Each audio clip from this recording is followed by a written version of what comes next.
Oh, I know when the energy, they all need more of. Upgrade, made a upgrade. I get paid more, cause I win the race. No shade, but you in even place. Upgrade, yeah, made a upgrade. Upgrade, made a upgrade. No fake, yeah, I did a upgrade. You could try, but it won't be the same. I'm a winning why, yeah, I put it on my name.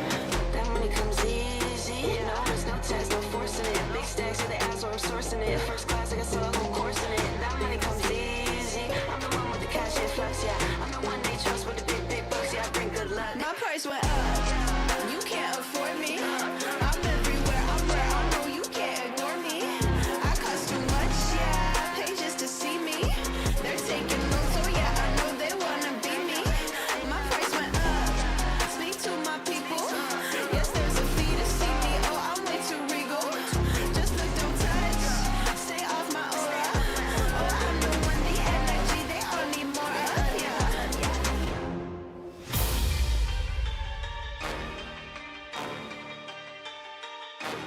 Yeah. Yeah. Listen. They got me cornered, I'm feeling trapped. Where can I go when I'm feeling like that? To the left or to the right, man? I need some luck like a dice game. 7-Eleven, but 24/7. There's plenty more coming and plenty with weapons. Got my head on the swivel wherever I'm stepping. Stay low and be civil for better protection. Cause there are consequences and repercussions. When you violating and be disruptive, they'll annihilate you and leave you nothing.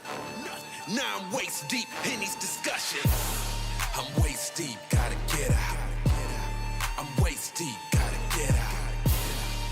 What I get myself in now?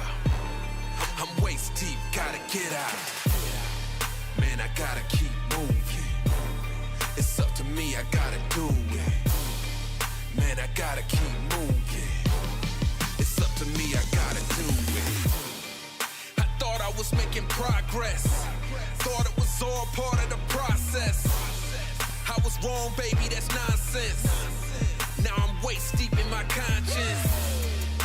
I know I got some enemies, so I don't know who to trust. Gotta sort out the energy. Good and bad, no one's a must. Now I'm in with the wrong crowd. The days are getting long now. Don't know how much longer I'm holding out. The time is ticking, it's going down. I'm waist deep, gotta get out. I'm waist deep, gotta get out.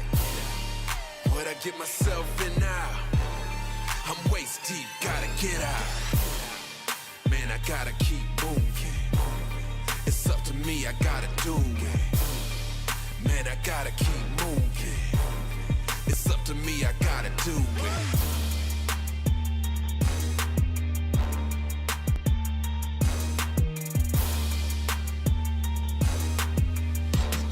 I'm waist deep, gotta get out. Switch up quick, then dip and never look back. I don't take no L's, no, I don't take no. I get my checks and flip and double then style. I don't take no L's, no, I don't take no L's. These don't switch up quick, then dip and never look back. I don't take no L's, no, I don't take no L's.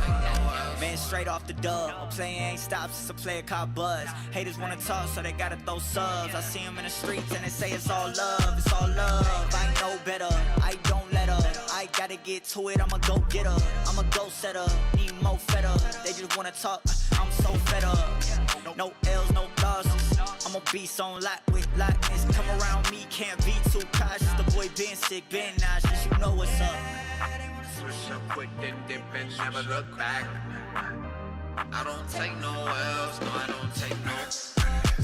Let's go. I get my checks and flip and double then style. I don't take no L's, no, I don't take no L's.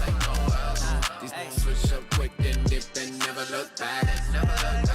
I don't take no L's, no, I don't take no L's.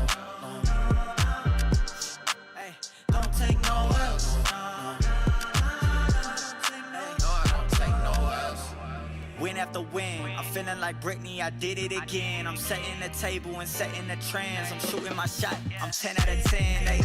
They can't compete. No, I won't stop it till mission complete. Stay out the kitchen, you can't take the heat. I'm taking the dub, you taking the feet.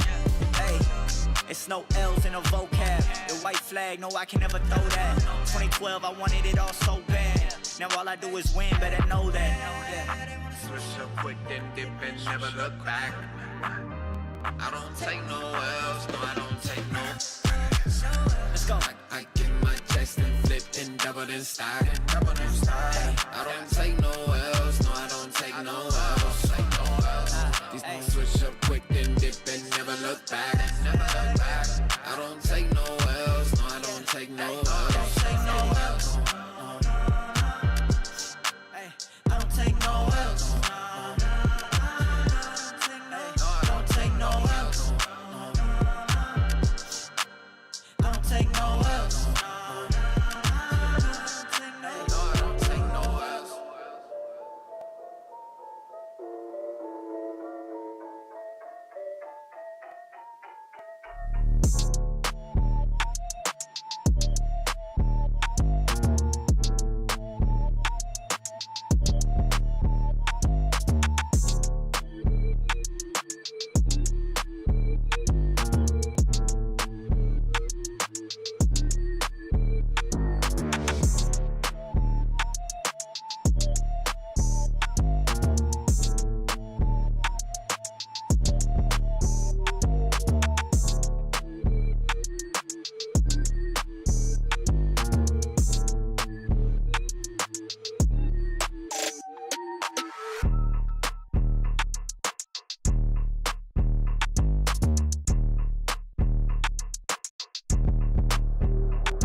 I know they gon' fall.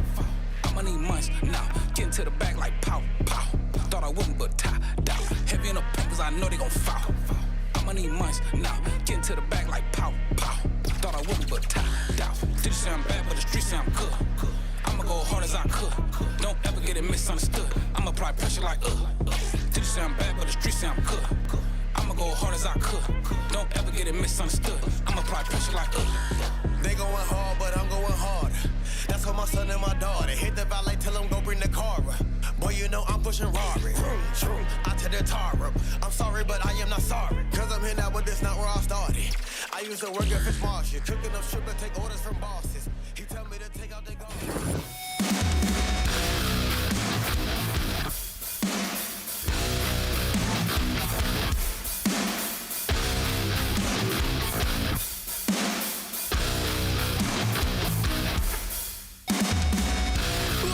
Looking all fresh with a vibe on God, what a ride it's been. Grateful that I feel blessed in life for the hardest times I've seen. New outlook full of this motion, man I move 180 degrees. Fixed up everything broken, now it's easy, now it's coming in threes. Now look at this view, top 10 running it through. Like work with the crew, talking facts, I'm all about true. Now look at this view, top 10 running it through. Like it's work with the crew, talking facts, I'm all about true. Running it, yeah. I'm making it black work. I make it look easy. Took a time, but it's my turn. It's about to get greasy. I'm making it black work. I make it look easy.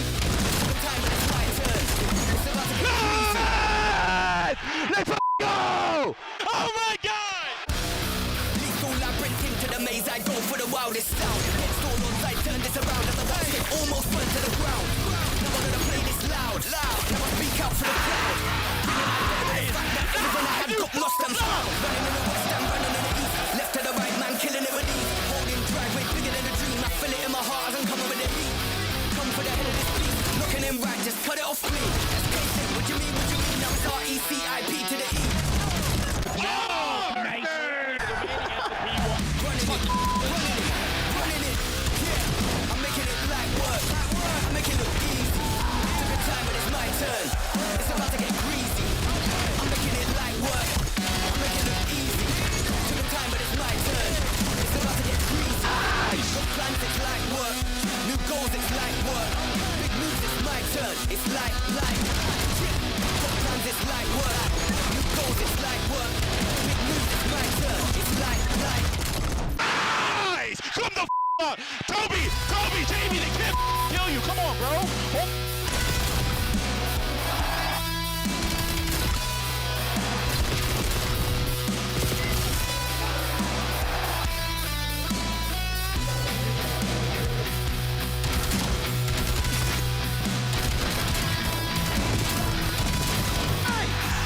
Baby, come on.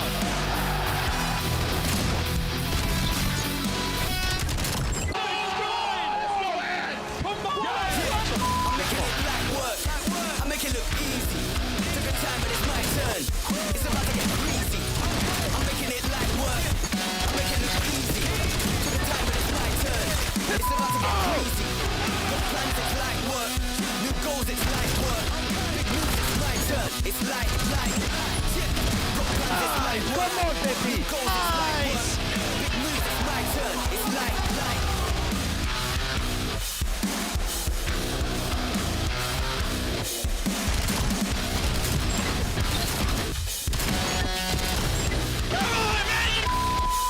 The thing's going to finals, come on!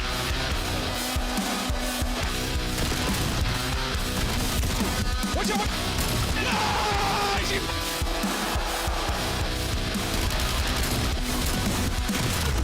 Nice! You forward! Oh my God, you breakers!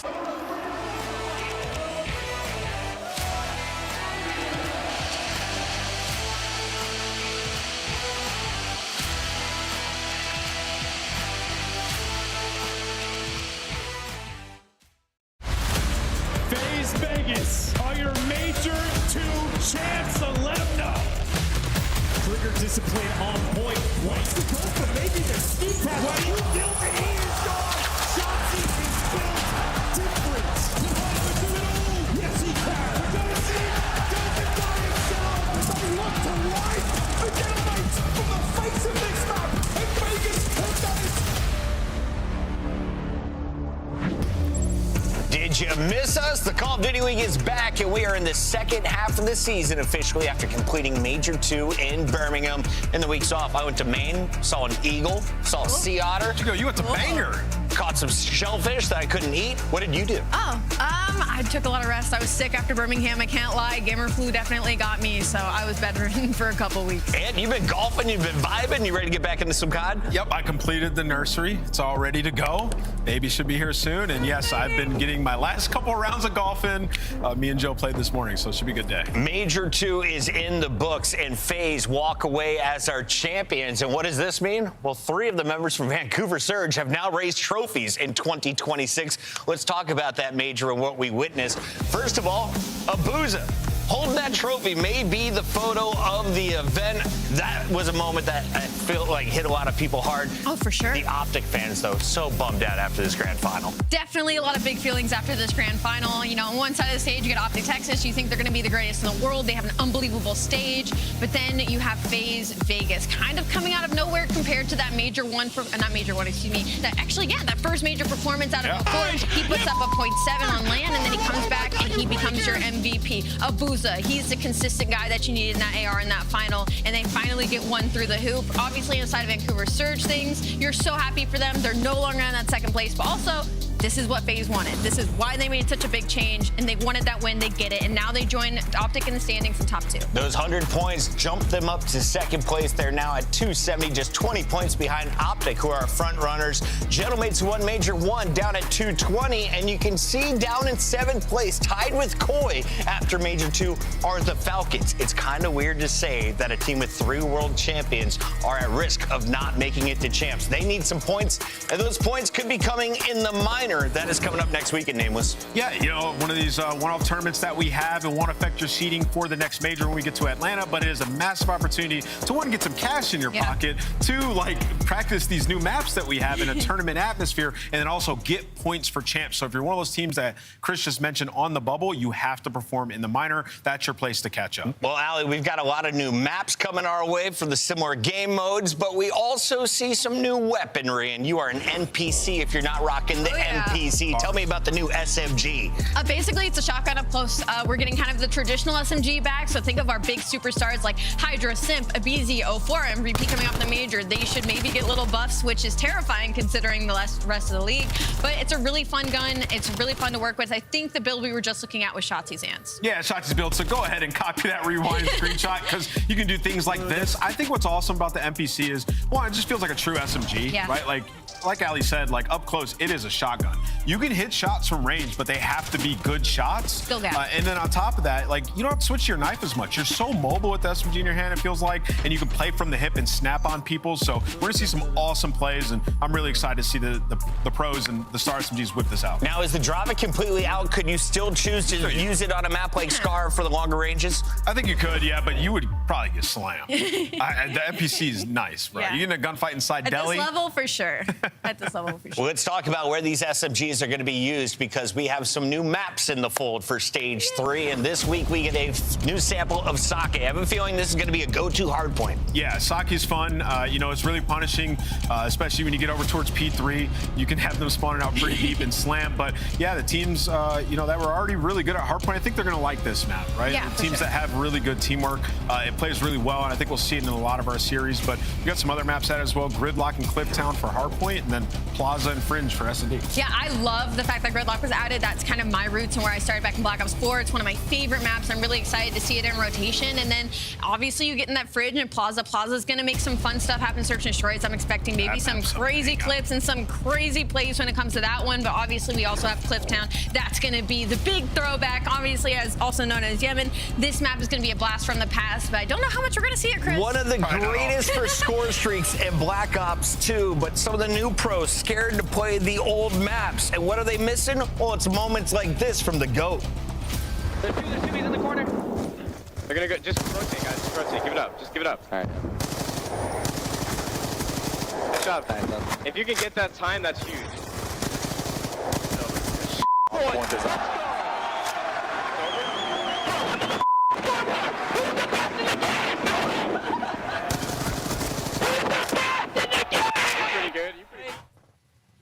That was Scum getting loud. playing alongside Merc, one of our favorite casters, and of course, Nadeshot. Did you hear the comm, by the way? Let's just rotate, give up the time, and Scum jumps in and pops the three-piece, ignoring the calls. The bow down, one of the greatest clips in reaction. It's almost as good as I'm eating you alive. That's a good one, too. That's a good one. That was from Nameless, by the way, for the OGs out there. We got to talk about some of the new faces as we have OGs on the desk. We've got Fire making his return to the CDL, and this is another Bush player getting risen to the next level. Let's talk a little bit about Fire as he is now finding himself on Carolina. Focusing just on like the play style situation, I think this is a really good swap for Carolina. You kind of take on Nero, the inconsistency. Yes, was he guaranteed like a Mappa series where he was really going to kind of take takeover mode and make things easy? Sure, but for Fire, you're getting a lot more consistency. The only question mark is he able to do what he does in challengers on the professional level? He's been given a couple shots, not been too good of spots, and now with Carolina, they have some good pieces. You're playing with Lurks. I think with the addition of Fire, it's like this could be something that pushes them into a bubble team. Definitely better than his para squad he played on the first time around in the CDL. Nero, though, is not out. Despite getting kicked off his old team, he finds a new home also wearing blue. He joins TJ Haley and Gwyn on Vancouver's Surge. The question I have is Nero returning to an SMG, or is this a switch that we're going to see from someone else on Vancouver into that new role? Yeah, I believe it's Gwyn going back to that SMG, which we've wanted to see him on for a long time. Now you got Nero on this team, and just what you're hoping for is just more slaying power, which Nero definitely brings. Yeah. It's the consistency that can be an issue. So ongoing story with them, but here's the final move that we had. Afro in, Snoopy is out. Getting rid of Snoopy and bringing Afro in should give them a huge... The UK lads finding success in front of the Birmingham crowd. Afro instantly gets promoted. What do we think about his landing spot? I love his landing spot. I think Afro's one of those players, challengers that a lot of people felt like needed to be in the league for a very long time, and he's had a couple of go-rounds, but have kind of always been the one that has been sent back down. So I love it for him. I also see where Boston is going with this. I think this is a great move. I think if Afro's able to perform, I think it's really going to enable the other ARs in this team. And obviously they keep in Purge. We thought that maybe it was going to be a two-man change. They stick to just leaving out Snoopy. So obviously that puts almost more pressure on Purge in this situation to make sure that he makes a utilization of this opportunity with Afro being put in. I just want to temper expectation because Afro's been so sensational, but he's coming into Boston. Right. Who, one, it's going to require Purge to play well. Right. They play FaZe, Koi, They don't Optic, have a good schedule. Gentlemates, and G2. It's not good. So you play 6 of the top 6 from the last event. But the question is, do you weigh that against them? We'll talk about all that and more. The first match of the day is coming up with the Gentlemates taking on Fire and Carolina. Lock in. Royal Ravens need these 10 points.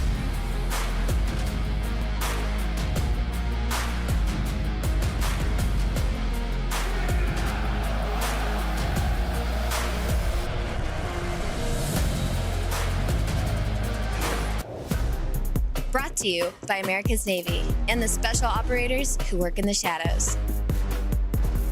Major 3 is going to be a classic. 4 challenger teams are taking on the 12 pro teams, bringing non-stop action to the ATL. Get your tickets before they sell out at DreamHack.com/Atlanta. Start the season strong with the 2026 Call of Duty League Pack. Grab yourself the CDL operator by scanning the QR code on screen or check it out in the Call of Duty store in-game now. Scuff, official controller of the CDL.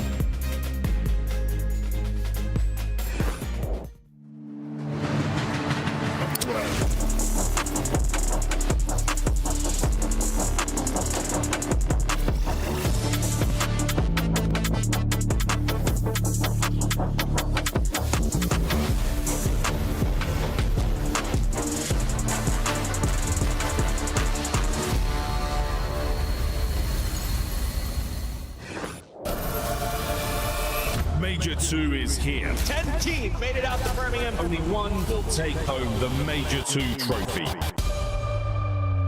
But the first match of the day is kicking off. And the Ravens blowing them out. Paris wins the play-in, and Toronto surviving in the bracket. He got the standoff of the old terror duo. Light work for LA. Looking for redemption. Oh, it's done. The reverse sweep. The final second. Bueno runs it home. Pulling off the 3-0. Mercury's making big time plays to close out in green. Birmingham, how are we feeling out there? A dramatic showdown. Vegas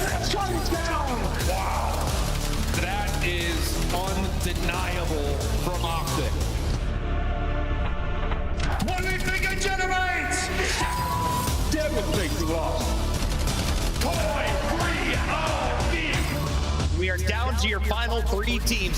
Test the mettle of our squad. In 10 more seconds, young FaZe will drop to the lower bracket. There's pressure on FaZe. It's a battle. It's a war. They want the revenge. Toronto feeling the panic. Oh my goodness! This is about to be a banger. They're going to be making history today. FaZe came out swinging. Oh! One more round. Oh, all down to Virtues again. Not gonna happen. FaZe Vegas take Major 2. This is your first MVP win!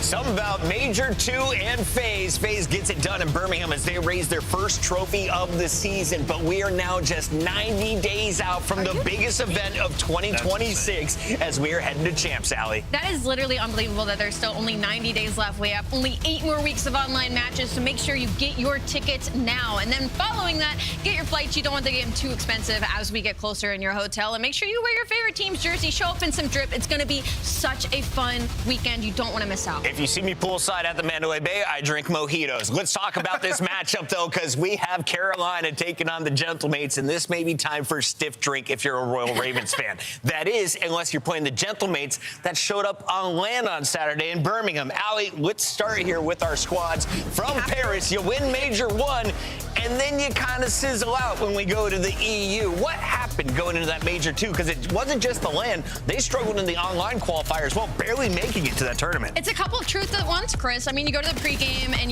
they're 2-0 versus Carolina in general, which is good going into this. But you go back to their map 1s, they were 9-3 in stage 1, 5-10 in stage 2. So it was a little bit of other teams just getting better at hard point, catching up to the rest of the league. But then Gentlemates just weren't playing as a team anymore. When we were watching them play respawns, it was a lot of solo chows, a lot of people just trying to be the hero because they needed somebody like that during stage 1. That's what was getting them through these series. So on the flip side for Carolina Royal Ravens, this could be an opportunity. Even though with the 2 weeks off, you're bringing in a new player, and Lurks has been unbelievable heading into the later stage of this season, Ian. Yeah, I mean, the biggest thing is the search for the Gentlemates. One side 3-7 last 10. It just hasn't been great. So we got a lot of new maps coming in. We were talking about this on the show the other day. Like with Envoy, when games first come out, he's usually pretty good and they get ahead. So now we have such a big shift in maps coming in. I'm expecting the Gentlemates to want all those new maps in these series and for him to be performing. So I think they have a leg up in this one. You think going with the new maps versus playing as a foursome on maps that you're tried and tested on? Because I feel like if I'm Carolina, I'm subbing in a new roster mate. I want to hit you with all freshness. Let's talk about Fire's new team and what we see building for the Royal Ravens. Allie, they bring in another player from the Bush alongside Craze in his rookie year, and Lurks, who is having a fantastic season as a rookie as well. I think this pacing just makes more sense for the Carolina Royal Ravens. I mean, it wasn't really kills that they needed more of. We've seen it, unfortunately. I don't want to go back to the past, but also Fire has played with Exceed before, right? So you're already getting a little bit of chemistry there. Lurks has hit a new stride during stage 2, so we're only hoping that in these 2 weeks off, he's stayed the same or gotten better. Two things need to happen here, Allie. You just set it up perfectly. Like, they have Chem, Fire, and Exceed. Fire needs to be a consistent slayer for them, and Craze needs to take a step. We've seen so many awesome flashes from Craze, and clearly, they're bought into his development. He needs to take a step and get closer to level Lurks is on, and this team could be legit. Now, with Major 3 coming up, we only have 3 weeks of competition and the minor, of course. That means you're going to be playing 5 teams. Your first one is Gentlemates, and as we take a look at your season standings, Carolina is in a tough spot. You're currently in 9th. You're not guaranteed to make it to champs as of yet, but with 30 points behind, you got to think you're the underdog tonight. How many more times can you be the underdog before you need to pull off upsets, Allie? We're looking at what? You got 20 matches left on the season? And specifically for Carolina, the problem is that they haven't done too well on land, right? And so online is where they found a lot of their points and where they have to lean, but that's also the good thing, right? Like, this is the opportunity for the upsets. You're online, you're in your comfortability, and like you said, Chris, they have the element of surprise, the new player, the new maps, the new meta. Like, they have a lot of things working in their favor right now to pull something off like an upset. Where does the MPC get pulled out first today, Nameless? It's time to look at our maps and modes brought to you by Scuff Gaming, and this one will be Gridlock. as an opener. Sake will be the new map for Hardpoint, and Fringe, my least favorite search and destroy because I suck at it, will be game 5. Yeah, just imagine people running around in Dojo with the NPC out. Yeah, you're going to see it throughout the series. Awesome that we got both new Hardpoints that are going to be played this split in this one. And then that Fringe, you can take over with a sniper, and we got 2 great snipers this one, Sib versus Exceed. It's going to be so fun. And honestly, the fact that Gridlock's map won, I am elated. I'm over the moon. We haven't touched too much on Paris Gentlemates and what these changes mean for them.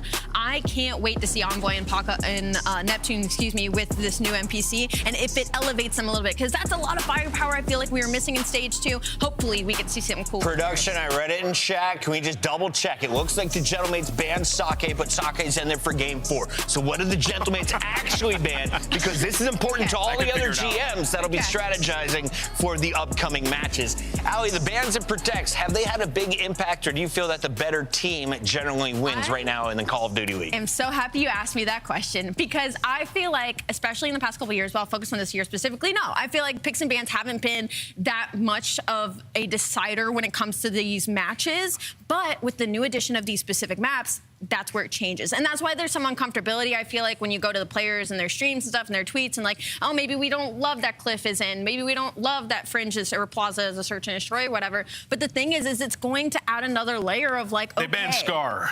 The band Scar. Another S word, 4 letters. I can see the confusion. Sake is officially in chat, and that means we can get our predictions in. With Sake being game 4, I think it ends right there, a 3-1 for the Gentlemates today. Yeah, I got Gentlemates 3-1 as well. Said it before the day, committing to it. I think they win. Staying with Gentlemates for sure, but I'm excited. Carolina, 3-1. Fire in the building. Can they get it done? It's time to find out. We got Maven and Merc at the helm. Merc, you excited for this one? I am. I'm very excited. I'm happy to be back. Yeah, no, it felt like a long break. It did. Yeah. But we're back. We're ready to get into it. And, you said after the major, you thought that for Paris, they kind of salvaged something. They had a really rough qualifier. They at least turned it into a top 6. But on the other side of that coin, like, you won, and then you drop down to a top 6. Do you think for them, it's like new maps in, fresh start? Yeah, I mean, obviously whatever was going on in their lives, just personally, hopefully enough time has passed, they've recovered, they've refocused. Because, yeah, I mean, we're sort of chatting. If that's a traditional 8-team elimination bracket, they're not even there. So they're happy for the play-in. From a 10 seed into the top 6, you're able to take down Carolina. So, yeah, you're just hoping, like, maybe a nice little reset, new weapons, new maps. This gets them a little bit of fresh air. And maybe to what like Ant was talking about, they got out to a fast start. They were kind of frying early on. Maybe you learn a little bit more quickly on these maps, or that's what you hope. There was something to that with their hot start. Yeah, I mean, you have the vets, right? Like Envoy, always feels like that first tournament, he's, I don't know, in the mix, no doubt about it. Just like due to his play, but yeah, Dan right behind him. And now the change on the other side. I think Ant used the right word when he said you're looking for more consistency. And I think that's not just from a slang standpoint for Fire, just from a gameplay decision standpoint, being in the right spots, maybe set up the other guy. I think what he said was perfect for like Craze, maybe see him level up a bit, 100%. But Nero was just sort of the opposite of stability in a way. Yeah, it feels that way. And obviously they feel that way now going through the change. And maybe Craze had to, take some routes, or I don't know, there were things on the map that maybe they wanted Nero to do. And I mean, we've kind of said it's had some blackout moments, and maybe that was the case. So maybe this sets them up as a team. More consistency. And for Fire, I mean, we're going back to what? Cold War. When this guy got a shot on a Paris Legion team that was bad. Very bad. Historically, that was like the worst organization at the start of the Call of Duty League. And then he's kind of in Challengers hell for a while. Really found some success, MW3, found some success this year, alongside like his buddy Spart, and a lot of those Bush guys now getting chances in the league. But like, this is, I don't want to say maybe the best shots, like you're coming into a Koi or a team like that, but the fact is this is a better opportunity than it was when he came into Paris, like back. Without a doubt. I mean, it's taken a lot of time. He's had that success, as you were saying, in Challengers, but his name got dragged through, and it's been a long time. Normally, a Challengers player comes in, all right, it doesn't go great. Normally after like a year, if they're still doing well, they get brought back up, but it has been some time. 3-4 years, where the hell it's been, So we'll get ready to get into the action here, kicking things off on Gridlock. And well, this one coming back in from Black Ops 4. Obviously, that year was a 5v5. It's a little bit different. We don't have specialists, but you have the new additions. And I don't know, Black Ops 4 to me in terms of the map set, you could pretty much take any of them, and I think they would work. Yeah, best launch map set we ever had. Yeah, I think it's no doubt about it in terms of that title. But Envoy cosplaying as Dan Ghosty. There we go. Over to Dan Ghosty. We'll see him try to get rock and roll. And Envoy does start out hot, though. He is on 4 straight quickly. It's been a nice P1 setup.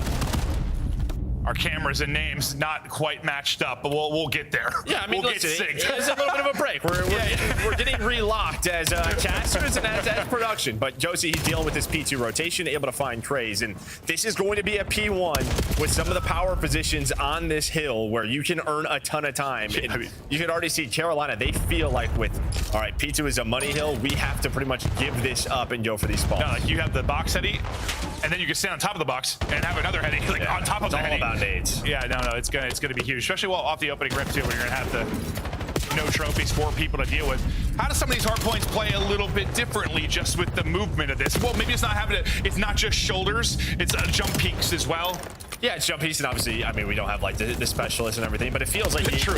you have a little bit more room because it wasn't 5 versus 5. So you're going to see teams spawn all the way across the map. And while P2's a money hill, Carolina, they wanted to get into position for this. They flipped the map. They immediately respond after that. I think that's a good showing. Some of these hills on some of these maps now, it's going to be about these long rotations and making sure you have spawns. And with the change with the NPC, one of the other big changes, you know, there's probably some sub players that maybe take a step back, some that are better. And Fry Moore, I feel for you, you've been a big Lurks fan. This seems like something that should make him even more demonic. Well, it feels like, yeah, it's one of those weapons where the dropping, it felt like you could take any chow. Yeah, Maybe just not able to do that. But with the way that some of these maps are with the Omni movement, like, for example, we're into the P3, I think we're going to see a lot of 3 NPCs. And, yeah, because you can just fry. Good luck getting into these spots. But, yeah, Lurks, good start so far, and Carolina now in the lead. And this could be a massive money hill. So far, so good for Ravens, looking to push open this lead more. Just funneling them through doorways, trying to line them up, get damage in. Exceeds 5 spree comes to an end, but Ravens continue to hold. No opening for Paris. It is a split spawn for them, and they'll try to take a crack at this again. And you're seeing why this will be one of the bigger money hills on the map. Yeah, I mean, this is just going to be one of those things where you're going to see some spawns come in and the players just in teams not quite adjusted yet. They don't really know the limits of the map and where you're spawning players, but they're learning as we go. And while they have an idea, Neptune is back here. They are looking for this guy. They just did not check the corner. But it was 42 points in that P1 for Paris. Since then, they have not found success, but maybe behind this play, they can get to the P4. Chance to answer back. One from the front, that'll be Sib. The rest trying to make it through the back inside. I'll see if Neptune's done enough damage to get them in. It looks like they will break. They'll have numbers, they'll have spawns. Gentlemen need this time now as Sib tries to push it out. You'll see him rocking both weapons on this particular map. Really good pressure instantly off the respawn though for Ravens as Lurks gets 2. They're right back in. Neptune's triple though. Neptune nearly a quad. At least get 2 tags in. That should be an easy trade. Ghosty will steal the deal. And Gentlemen will hold on to this time to stay in the fight. Yeah, and one of the reasons why in the past maybe we didn't see this weapon is because if you catch a headshot close range, you can 3-pull it. So it is very strong in some of these up-close gunfights. We saw it there from Neptune. Yeah, Paris, they get back into control of a hard point, but a nice start there for Carolina throughout this first set. Yeah, I was watching some of the optic scrims, like Shotzi's POV. Dude, the number of times he was like, one shot, like raging or like mind blown. He got killed by Sib one time with it, just like flying out, instant drops. Like there's gonna be some frustrating ones, but when you're not on the receiving end and you're giving it, it's gonna feel very, very good. Ravens, the ones giving it right now, up 40, holding on to the advantage. Let's hear the comms now with the new man on the team. Fire. I'm going to be towers. No. I'm trying to wrap bridge. I spawned D back from again. On play towers. No, he's on me milk. Low bridge. One more. Top bridge. Top bridge in time. I'm staying alive. You don't have time. Guys. Both on time. On the car. Link for you. The car inside. I'll see the guy bridge. Nice. That was him. I spawned on. I'm gonna go for now. They could have spawned 18 on me. I'm I heard. They were in the one is for now. Back. Deep wide. I'm with you in the back. I'm dead. Mail. I'm playing safe. Yeah, two hole, guys. Oh, there's 2. I got one more. Mid. Come to front. I'm coming to front. One should be new. One should be new. On the pillar. D-back, blue. Yeah, cross. I'm coming. Outer already. I'm close. Hold me. Envoy, hold it. Do that. Outer slip. I got blown up. One is outer slip. One's low aim, hitting mail. That's a mail. One shot. Nice. One more front. Two both front. One's on the car, one's full steady. I'm looking at sushi. Call the word. Outer 18. Outer 18 on me, guys. I'm one shot. I got mail control. Outer slip. Time. Outer 18 again. Outer 18. That's out. I'm running sushi. I know I'm much out. Toward. Top 18. Outer done. Nice. Top 18 nap. I'm 18. Time in 12. Outer 18. Stay down. I got you. Good ride. Yeah. Weak. Outer weak. And yo, slow. I'm sitting small. 3-0. Alright, he's gonna pinch. They're gonna be on me. I'm coming. I spawn small. I'm gonna help him. I'm playing safe, Jay. I'm back. Cyber cross. I need to close right. I didn't hit him. You got my towels? Yeah. Ivory hole cross. I have right set down. From the first set, they had a great.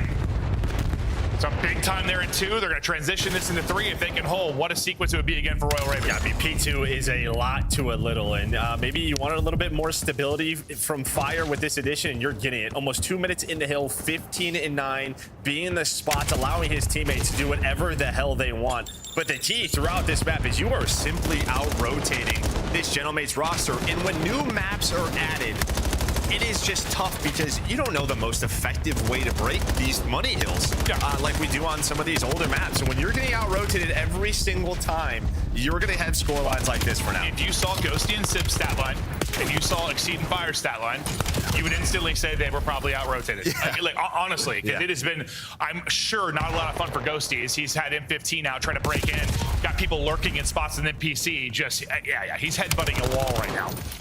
Bleed continues to grow. Cray started a little bit slow, but Lurks has been frying, and they're getting into it. Envoy's double, hopefully setting up Paris to maybe have a solid P4 again, because they need it. They absolutely need some big time. If they get the rest of this, they're within 20. You're in a good position.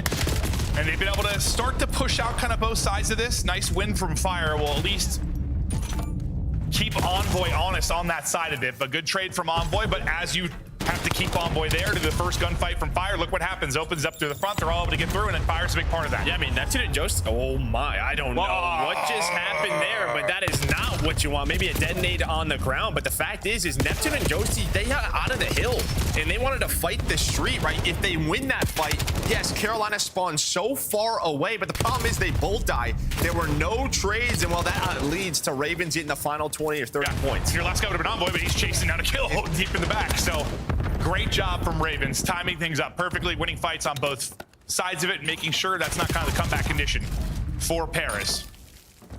But we're not out of it yet. P1 been pretty solid for Paris. Really, they're going to have to improve on 2 and 3 if they're going to mount the comeback. Not going well for them so far, though. Opening seconds, all going to Ravens. Neptune going to find the only kill. Everything else, it's still all Ravens. Yeah, you're just seeing, I mean, Headshot comes in and you are evaporated by this weapon. But Neptune trying to make the plays, but he gets cleared out by Exceed and Lurks. We heard it, they were on point. This is what we're talking about. This P1, not easy to break whatsoever. A lot of headies, you can hit the jump spots. Good luck, but Neptune trying to make it happen. But Ravens, with the addition of Fire, trying to close out this first map, and they do exactly that. Okay, well, Ant saw this one going 4. I don't know how he's feeling now. Might be going 4 the other way as Ravens dominate in the map 1. Listen, Qualifier 2, we saw, listen, there were upsets all over the place.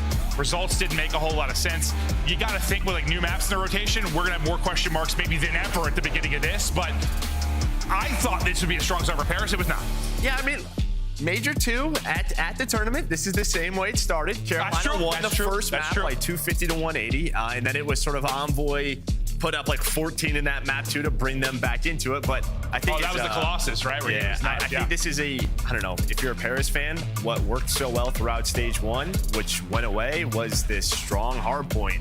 Yeah, they're just simply being outclassed by the league. Well, we wanted to see consistency from Fire for this team. I'll tell you what, 2 minutes and 52 seconds to the hard point. I know my role. I'm there. Holy hell. I got your hill, boys. It just felt like the game was very easy for Ravens. That was a terrific result, and I mean, for Fire, that's a hell of a debut. And right from the get-go, they had an understanding of how they wanted to play this map, which was heavy rotation, right? They gave up 42 seconds on that P1, but that was to flip the map. They instantly had a response. They won P2 and P3. That gave them the lead, and that just never really went away.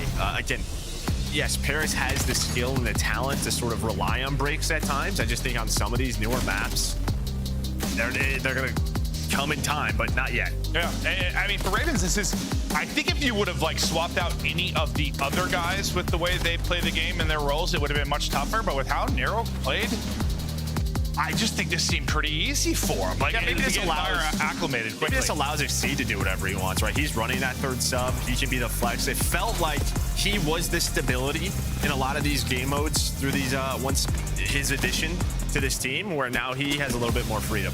Yeah, and listen, it's one map. It's one map. We'll see if that can continue. Expect to see this Gentlemates team bounce back as they're trying to not replicate what went down with the previous qualifier. Granted, it's a whole lot different. We're not, you had 11 matches last time through. You're going to be playing 5 this time. You have the online mini, which were mini. Minor, thank you. Minor tournament we're going to have as well, but it's a lot different. We have the amateur tournament coming up, well, the pro-am coming up, so it's a lot different than last time through, but you don't have like the room for error like you did last time. Granted, they had that room for error in that qualifier, never really bounced back. I mean, they had to play a plan, but you start slow like you did last time. Yeah, and I don't know their entire schedule, but this you might hit a pool that is real hard. This is a matchup you would kind of expect to win. Yeah. So, well, when it's online, I guess. Yeah, with Ravens. Yeah, they even out a little bit. But yeah, they're a little more. Yeah, the work from home squad, dude. They're working it. But it works. Hell of a debut there. We get ready for Den, Search and Destroy. The next two are, map and mode combinations that we've had previously before coming into this. Everything else is going to be new. I think we're going to see a Saki, which I'm excited about. I don't know if we'll go the whole way to a Fringe. It's been a long time since I've casted a Fringe Search and Destroy. That could be sick as well. But so far, so good. Now we get to Search, and this is somewhere where Gentlemates kind of all year have been trying to find improvements. That process continues. Yeah, we're right back to square one, I guess, for your Gentlemates. It was another game mode. Like, their overload got better throughout stage 2. It was above 50%, which, they're 2-3-5. It was good enough to obviously win Major 1. But it was just sort of like, we have to improve in this area. And, overload got better, but hardpoint got worse. Search just never found anything. And that's why, you feel better about the margin of error for some of your top teams really just for like your optic for your face. Because they're consistent across modes, because their Search and Destroy is good. If you have an off weekend or an off series where your hardpoint's not in a great spot, you can still win a series. It just doesn't feel that way for Gentlemates. Like, pulling one out in 5, it's not going to be their recipe for success, it feels like. Unless it's Sunday at Major 1. Yeah, true. And they're down 5-2. Yes. Let's go back to that, yeah. But since then, you just can't rely on those individual plays. And this is a team that you talk about like map 1s. Remember, they lost one map 1 in the first qualifier. And there were a lot of just little mistakes throughout stage 2 where you had like these 4v2s. You would ego chow something with a snipe potentially, or someone would take an ego chow. You would line up. There were just a lot of dumb rounds. Yeah. They had. Gonna have to get rid of those. Again, just 5 matches to decide your fate. And some you don't have a real tough schedule, some an easier schedule. Again, it's really gonna be based on what their schedule is for qualifier 4, or the matches they had back in qualifier 1. Some teams going to need to take advantage. Some teams going to need to come up with some crazy wins. But if we know anything about Craze on this particular map, he can be the first blood reaper. And Envoy just picked up that snipe. Wherever Sib got naded, dropped him a snipe. Envoy's able to tie things up. Not sure I've ever seen that on the kill feed. Envoy with a snipe. I mean, that's beautiful. Well, thanks for that drop. Takes the gift, and suddenly, after that opening blood from Craze, it's now Gentlemates in the driver's seat. 3 versus 2, but they're gonna have to find the kills, find the defuse. Craze spots for the info, knows where the pressure is coming from. He's gonna back up and group up with Exceed. They have this planted to deal with from mid. Craze will take a route. And Exceed will find the angle from Statue. He's gonna have a big one-on-one, I believe, against Neptune here shortly. Craze able to win it. There's that one-on-one. Neptune's able to win it. Now it's all gonna be on Craze. He'd have to get the ace here, or maybe just walk away with one off a bomb. Thought maybe he had the pick, not able to connect on the shots. Gonna double chow and drop. Gentlemates bring it back, time of the defuse. Yeah, luckily there's enough time in this round, but even that first chow, like there's just an initial solo chow, which you kind of panicked a bit, but yeah, because due to the positions, Carolina has to check bomb, and there was around 18 seconds left, so Josie just gets off of it. once Craze is left in that 1 versus 2 and they double chow. But yeah, it's just like you kind of saw like, all right, maybe someone's just a little step ahead, but it's all good. You rebounded. Great stuff from Envoy. And then they're able to work that second pick to give them the man advantage. And I think you're going to find, like, there's going to be some spots and plays that worked really well before, but with the weapon change, don't. And listen, we saw it once there, but, like, you got that spot with, like, a sniper and AR, it's statue. If you got pushed for the drop, it's like a winnable fight. Up close there with the NPC, like, for steps, he didn't have a chance. Like, that didn't even look winnable at all. And, like, I feel like that's what it should be with a sub at that range, but spots like that, you're going to have to hit some shots before they get up close and personal. Sib, instead of being blooded with a nade, this time able to find the opening pick. So back-to-back rounds with sniper kills for Gentlemates. Numbers for him. Lurks, though, nice one-on-one win for him. But there's one of those up-close fights where an AR just gets smoked is Craze. And now it seems like whoever gets the first blood loses numbers, loses the round. Okay. And I'm just a little worried already because they're just like, we get our first blood and then we're just taking 2 individual chows as a team. We're not working a site together. And this is what sort of has plagued Paris all year. Like, we're not using these numbers. We're not turning into this death ball or just playing slow, waiting for them to overreact. We just get pushed. All right, we push individual lanes and both lose the gunfights. Maybe they're saving it all for the next qualifier for Paris. You know? Maybe. It's like one of those things. But to me, this has to just be like, it's like Dragon Ball Z. It's like they're revving up, bro. They're powering up. And I'm nitpicking. I am nitpicking. I think that's fair, though. Listen, the fact is they're a major champion this year. You can nitpick more with them than, I don't know, you would a Royal Ravens. Quick plan. In for Ravens. And now you still have a lot of map to cover for Paris with 2 pushing through on the long wrap. By time you were engaging, you're going to have sub 25 seconds probably to work with here. So once the fire starts, it's got to go crazy. It's all about this timing. What's this slide going to do? And, well, it's going to slide into the NPC, and it's almost like he messed up that slide, so he didn't have a clear shot. LOS onto that player, but here we go. 20 seconds. You still have a shot if you are Ravens. Craze is still lurking. Lurks is, well, he's continuing to make plays, and they're both going to find it. Well, it's going to come down to the defuse again. 10 seconds to go. Probably just needs 1 pick. They're on it. And Ghosty able to win it. The headshots come through. Neptune going to trust his guy. And Gentlemates, with the late push on the bomb, are able to pull off the retake. But that's probably another example right there, honestly, with Fire, where that's a spot where sometimes you can slide, catch a timing, and you'll get one. Against the NPC, I don't know if you're getting one, even if that was 1 player. Like you can catch like a headshot with the M15, and it's still, it's not like unwinnable. It's harder. It's harder. He has to be gun ready, and it messed up the slide a little bit. You had a chance there if you were Lurks. M15 though was in the hands of Ghosty, and he's gonna have that advantage. So retakes. So far, so good here for Paris. Well, I guess I'm just curious if you find like this weapon change significant up there. Like people are gonna have to kind of change up their spots and how they play situations. Like, is it? Yeah, it kind of seems like to me like it kills that fast. Some of your angles gonna have to be a little bit different. Yeah. You just can't really trust yourself to maybe win a close range fight with the M15 like you could before. I kind of hope it is that thing where, I don't know, in the past we kind of talked about the players that were really good close range with an AR versus sub. Like MW3, we talked about a lot with like, I don't know, Sib or Geo. Whereas that, it kind of felt like anybody could sort of this year. I don't think that's going to be the combo anymore. There are going to be a handful of AR players that fry up close. Or I could be totally full of shit, Joe. Good.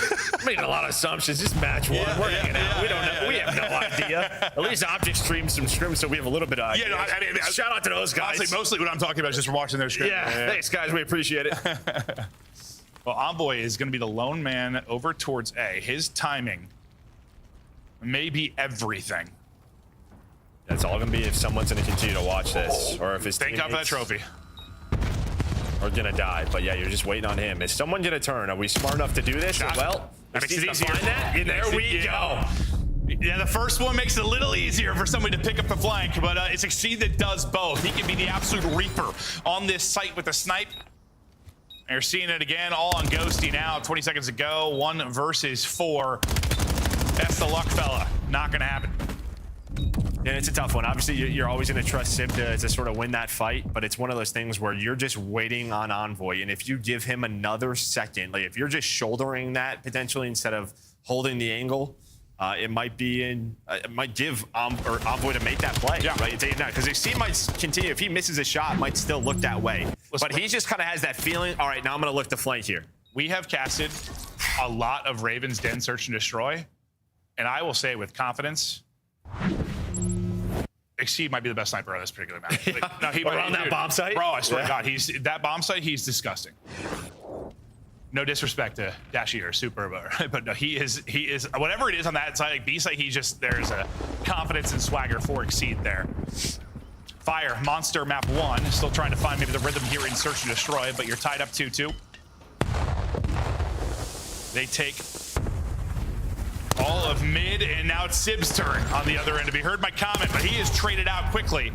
Number still going to go the way of Gentlemates unless Exceed can bring it back. Tree just smokes him, and so does Neptune. Neptune then gets another. Blessed by a tree and blessed by that gunny. Neptune with a takeover round.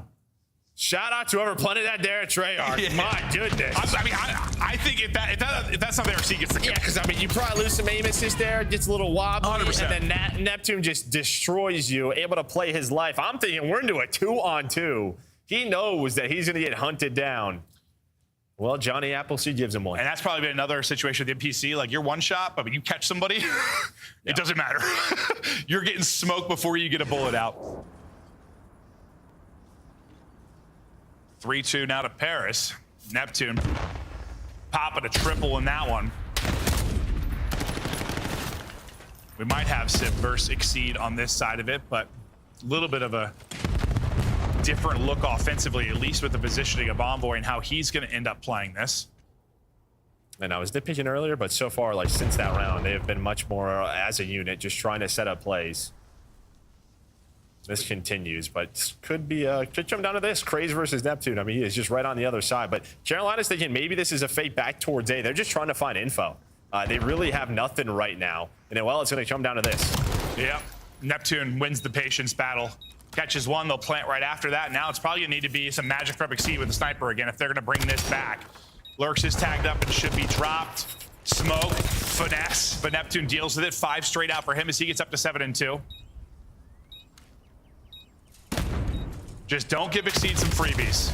Fire, hell of a win there. How did Neptune end up there? I have no idea. Guy's just running at them. The guy is moving. Sib wins the sniper duel this time around, and now a 2-round edge in the search. Honestly, what I was thinking throughout that is that like he sees Lurks in the middle of the map and just flies at him, and I'm hoping like his teammates saw the other two because he just flew. And I'm like, oh, like what are you like? What are you doing here? You're just taking this fight like there might be a second or third one. No, but maybe he had the info. And well, he's after that round prior, he's just like, yeah, I'm going to take any gunfight. I'm guessing Sib and Exceed probably exchanged some peeks there with snipes. Yeah.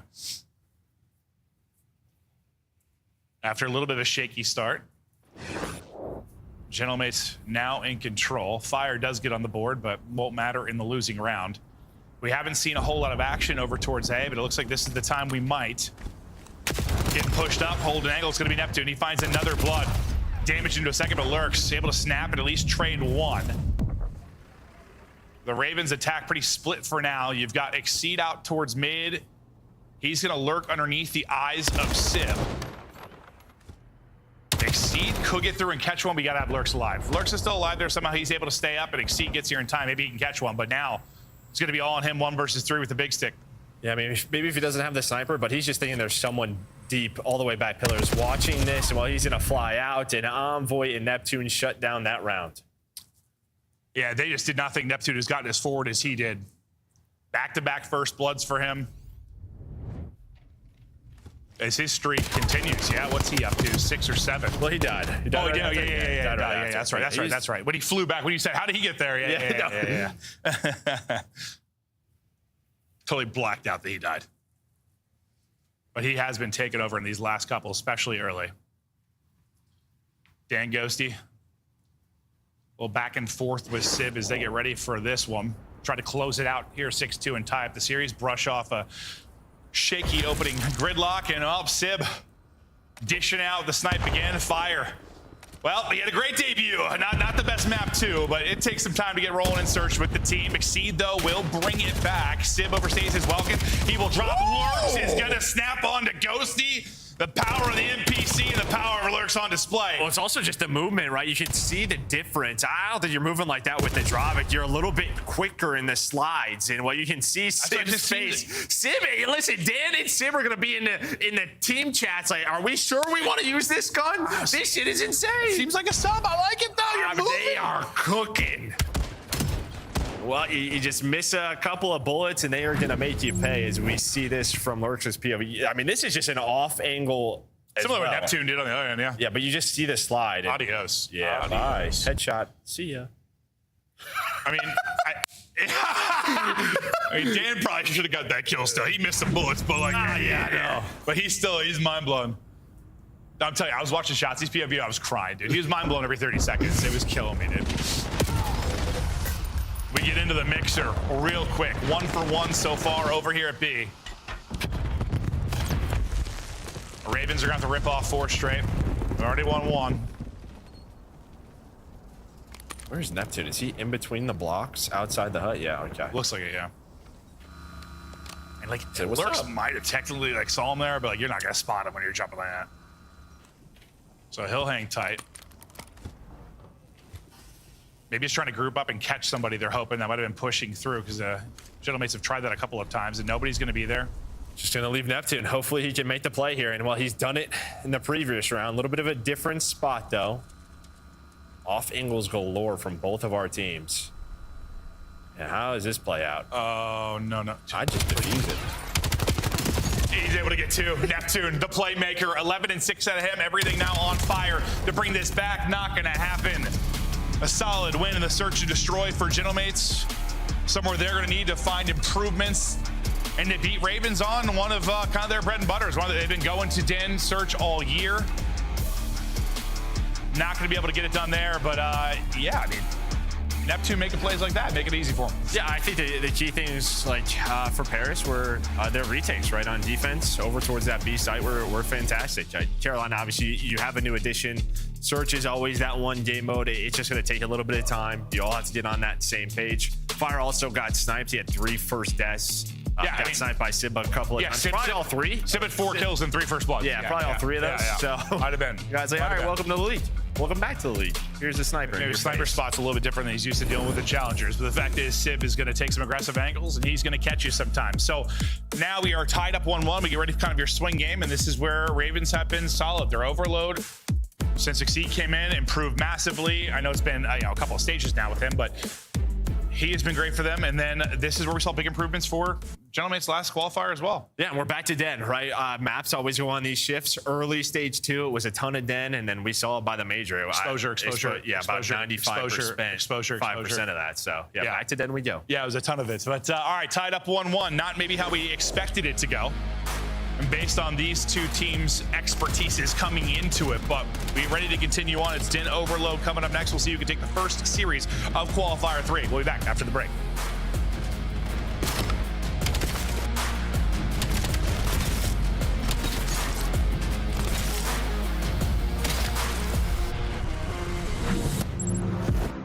Monster Energy, the official energy drink of the CDL. COD Champs tickets are on sale now. Come see the best teams lock in for this season's grand finale in fabulous Las Vegas. All 4-day passes come with early venue access. Head to phasevegas.com or scan the QR code to get your tickets now. Look like the pros to play like the pros. The CDL team skins are available now. Scan the QR code or check out the in-game store now. Brought to you by America's Navy and the special operators who work in the shadows.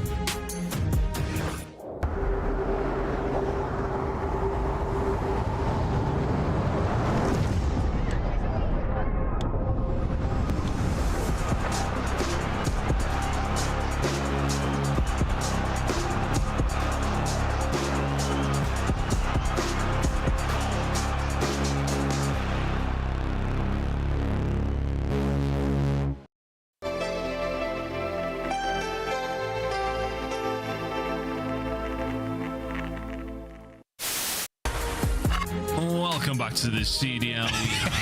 Wow, what is going on? He's the master fight.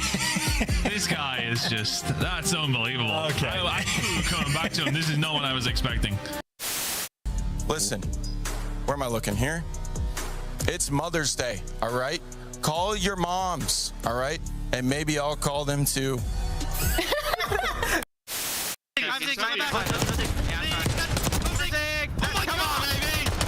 Two in the back. Oh my God! It's so backwards. Two in the mix. Nero's gonna get go! Go! Holy I mean, oh, hold on. They're actually Big making win. plays. Wait, there's only one guy. Oh, he juked him. Wait, they got it, bro. What? Oh, what the f? What are they? What the f is Carolina doing? Bro. He's in solar. I went left. Oh, just pitch left. Pitch left. Yeah, this one. I'm waiting. Renko, there's one more left. Super big. Nice, 3 I'll try. Yeah, nice. Go. For the game. Boom. Holy Yep. What exposure. 8-0.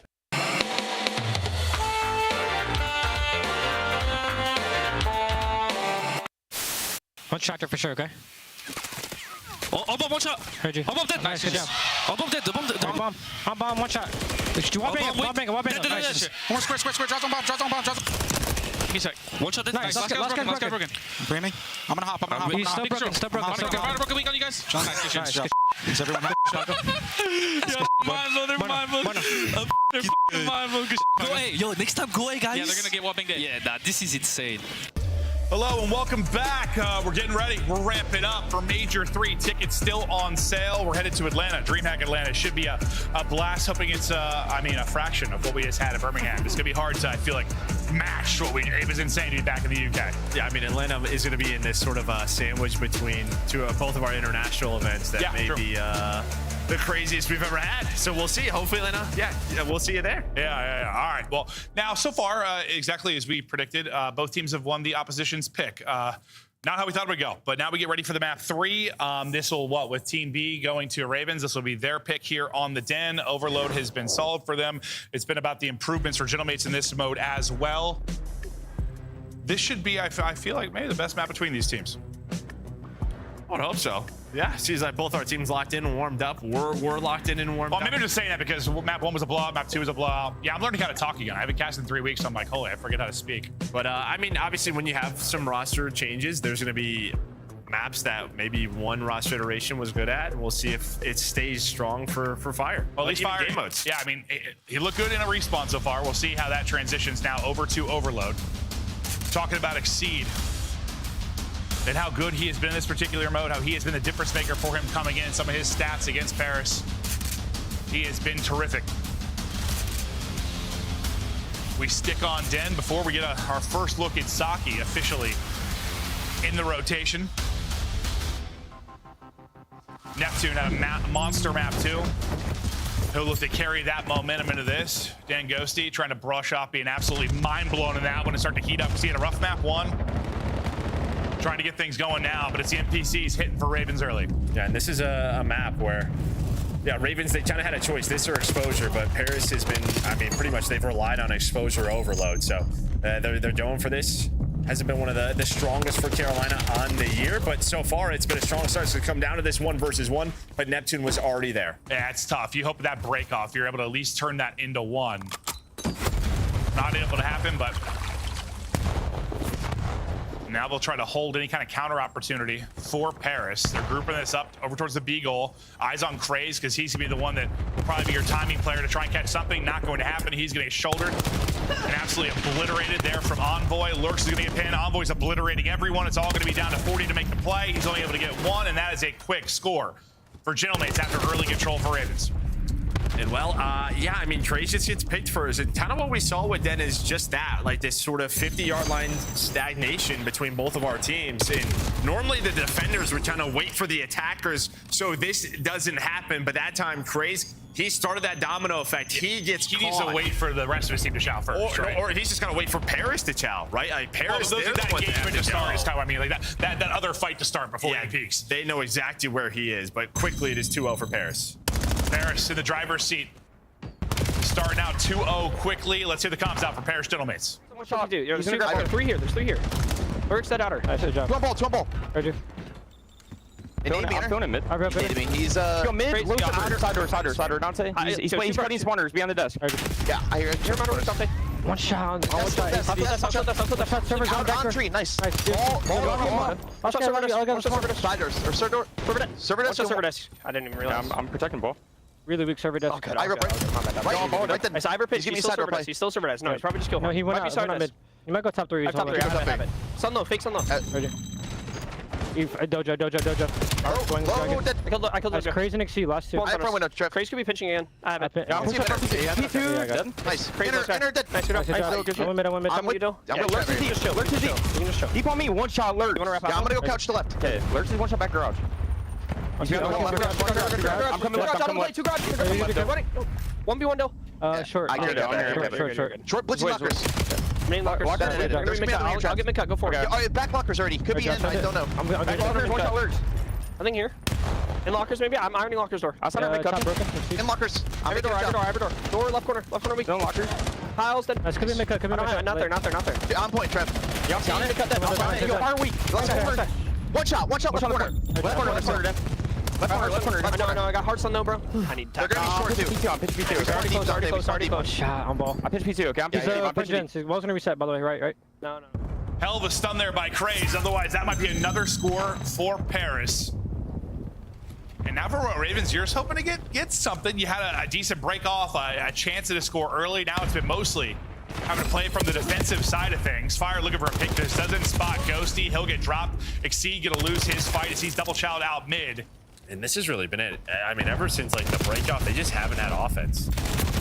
Now ball's gonna wrap all the way back, and Neptune's actually here. He could just go. He doesn't know what we know, so he's gonna wait for his teammates. But Exceed was in the middle of the map, so EMP gonna be down.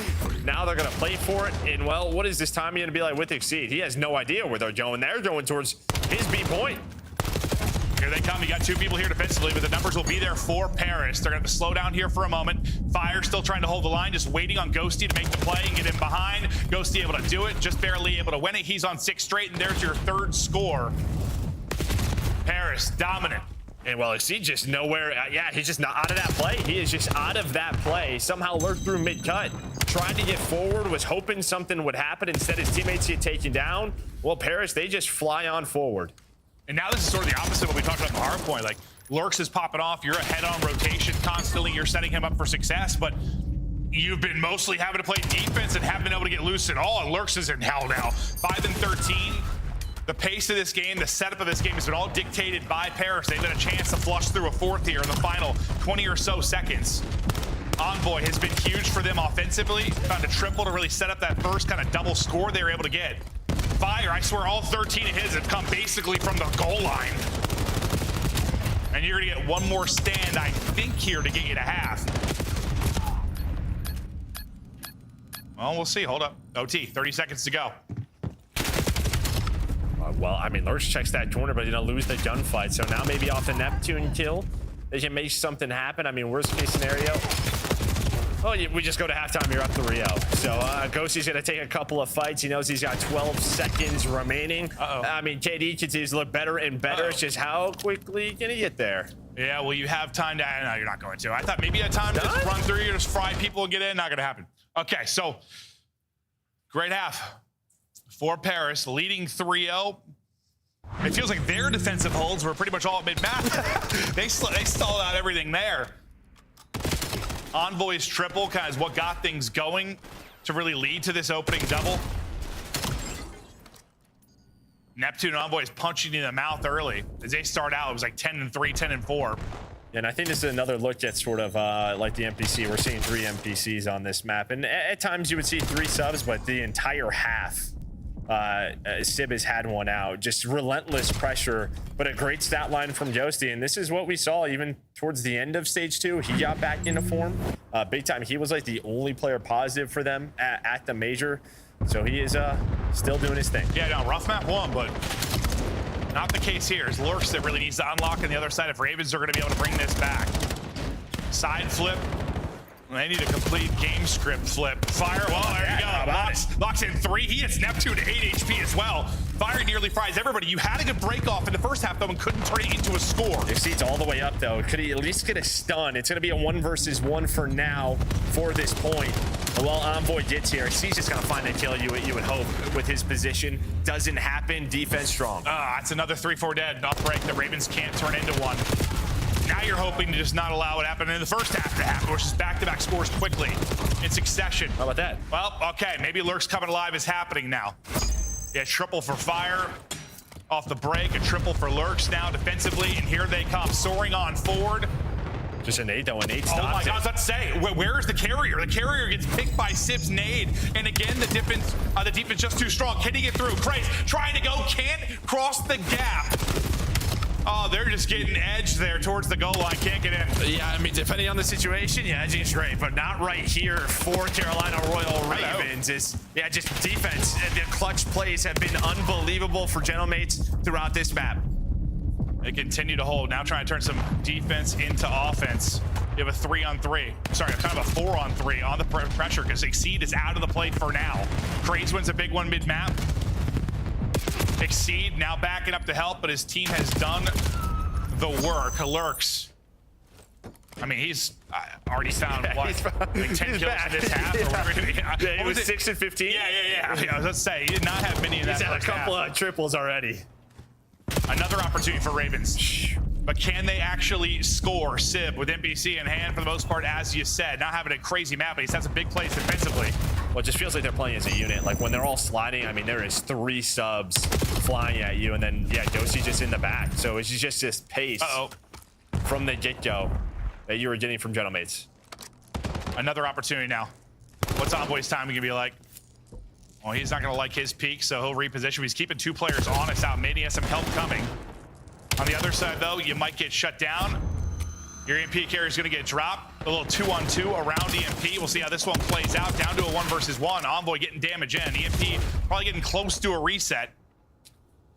Well, that's another look at. Well, I think the drop rate, it was a slower, obviously, fire rate, but you also had 36 in the clip. It just felt like you could get 3-4. You're getting like 2 and reloading. Yeah, 2 and reloading. So Envoy, he's like, all right, I got like 4 bullets. Probably not going to be a kill. I'm just going to rely on this pistol. That's why he continues to go for that. You can get a lot more too, depending on the situation, but yeah. Seems more often than not that's the case. Another chance now for Royal Ravens. Can they finally get one in? Neptune says no, sir. Fire not really with the angle to help at least get the score through. He'll stall out any kind of counter opportunity, I believe, for Paris for now. Pressure is on, and Lurks is trying to make things happen by himself in the back line, but he's been spotted. 2 heads turning deal with him. Exceed trying to help him out. A 1-on-1 here towards the point for a second, but Exceed's so weak, I'm not sure he can do much. You know, he's going to reset, so maybe that gives you an opportunity, but guess what? Sib is behind you, and you've just been stagnant. Like, it feels like you've had 1 or 2 players in good spots, but then the other 2 are across the map where they get caught off a spawn. So you really haven't had a good look at this if you are Ravens. Like, you had your players in the positions you want to score right there, but instead now Paris on the counter. Yeah. And well, Neptune, he's going to cut them off, spawn them deep. It is down to a C, but he's going to be too late. It's 4-0, and you're getting outslayed by like 5, 6. Like, it's not that crazy. Like, they're not getting choke slammed in the sighting department. Just all the, I guess, key gun fights, the big ones for scores. Well, going Paris's way. Their defense has just been too strong, and now, I mean, you're basically out of this, barring some sort of relay miracle. Yeah, no, it's over. Yeah. Simply too good defensively. Finally, a score goes on for Ravens. And this guy. Fortunately, it's not what it matters. What a map out of Dan Dosey. 28 and 18 right now. Plus, he has 2 scores on the board. He is looking damn good. But yeah, getting you up to 1. And yeah, very similar to the series that we've seen from them at Major 2. Losing that first hard point, but controlling the series after that. And this is one where I think for Sib, the stat line doesn't really tell the story. I mean, whether it was the nade that picked up the EMP carrier, whether it was, I think 2 times he shot an EMP carrier in the back to stall out a push. Had the stat line maybe a little bit here late, but... Yeah, it was worse, but it didn't matter. Yeah, like you just tell that. Yeah, the kills that mattered. He had several kills that mattered. He's running that 3rd NPC, and probably shouldn't be an extra time, and there we go. Had some changes to the mode the last couple of weeks, trying to figure out what we wanted to play, and well, sometimes bugs happen. A great win, though, for Paris. Up 2-1 now after the shaky start in that gridlock. We'll see Saki, I think the one time scrim I watched with them, I think he was the one for Soptic. I think they beat Optic 250-249. It was like a crazy little clutch ending. But honestly, I remember watching, like, Shotzi wasn't sure where someone was going to spawn. People were still kind of figuring stuff out. Oh, boy, went clutch. It was a crazy map, but they're going to need a hardpoint victory here to close it out. Otherwise, we are going the distance. Granted, they were able to win that map 2-6-2, but a look at the stack column. And, well, I mean, okay, so I take it back even more for Sib because he led the way in damage as well. So a great map. Yeah, but you were lying in terms of, like, overall slaying. No, it was pretty close. It ended up being around 5. But, I mean, there were just so many opportunities where it was 1 kill. And if it shifts the other way, Carolina are very much in this map. Even like that, Nate, sometimes just feels like this happens where just every clutch defensive kill, it goes towards one team. And that nade right to start the second half. Felt like the momentum was starting to go your way, but Sib just tossed it on in there, able to stop that push. And dude, I mean, I don't have the stat in front of me for, like, if you win the break off in, like, a pretty convincing fashion, how often it turns into either an immediate score or a score within the first, like, 60 seconds. The fact that neither time they were able to capitalize. Yeah, I think the second half a little more than the first because it felt like they had... Second half was clean. That was like a clean forward end. Yeah, you had a clean forward end. You had 3 players on the map. The first I guess Fire died after a triple, but yeah. It was only like 1 player that was pushed up a 1-up ball, so it's a little bit tougher. But yeah, we talked about that a lot at the major.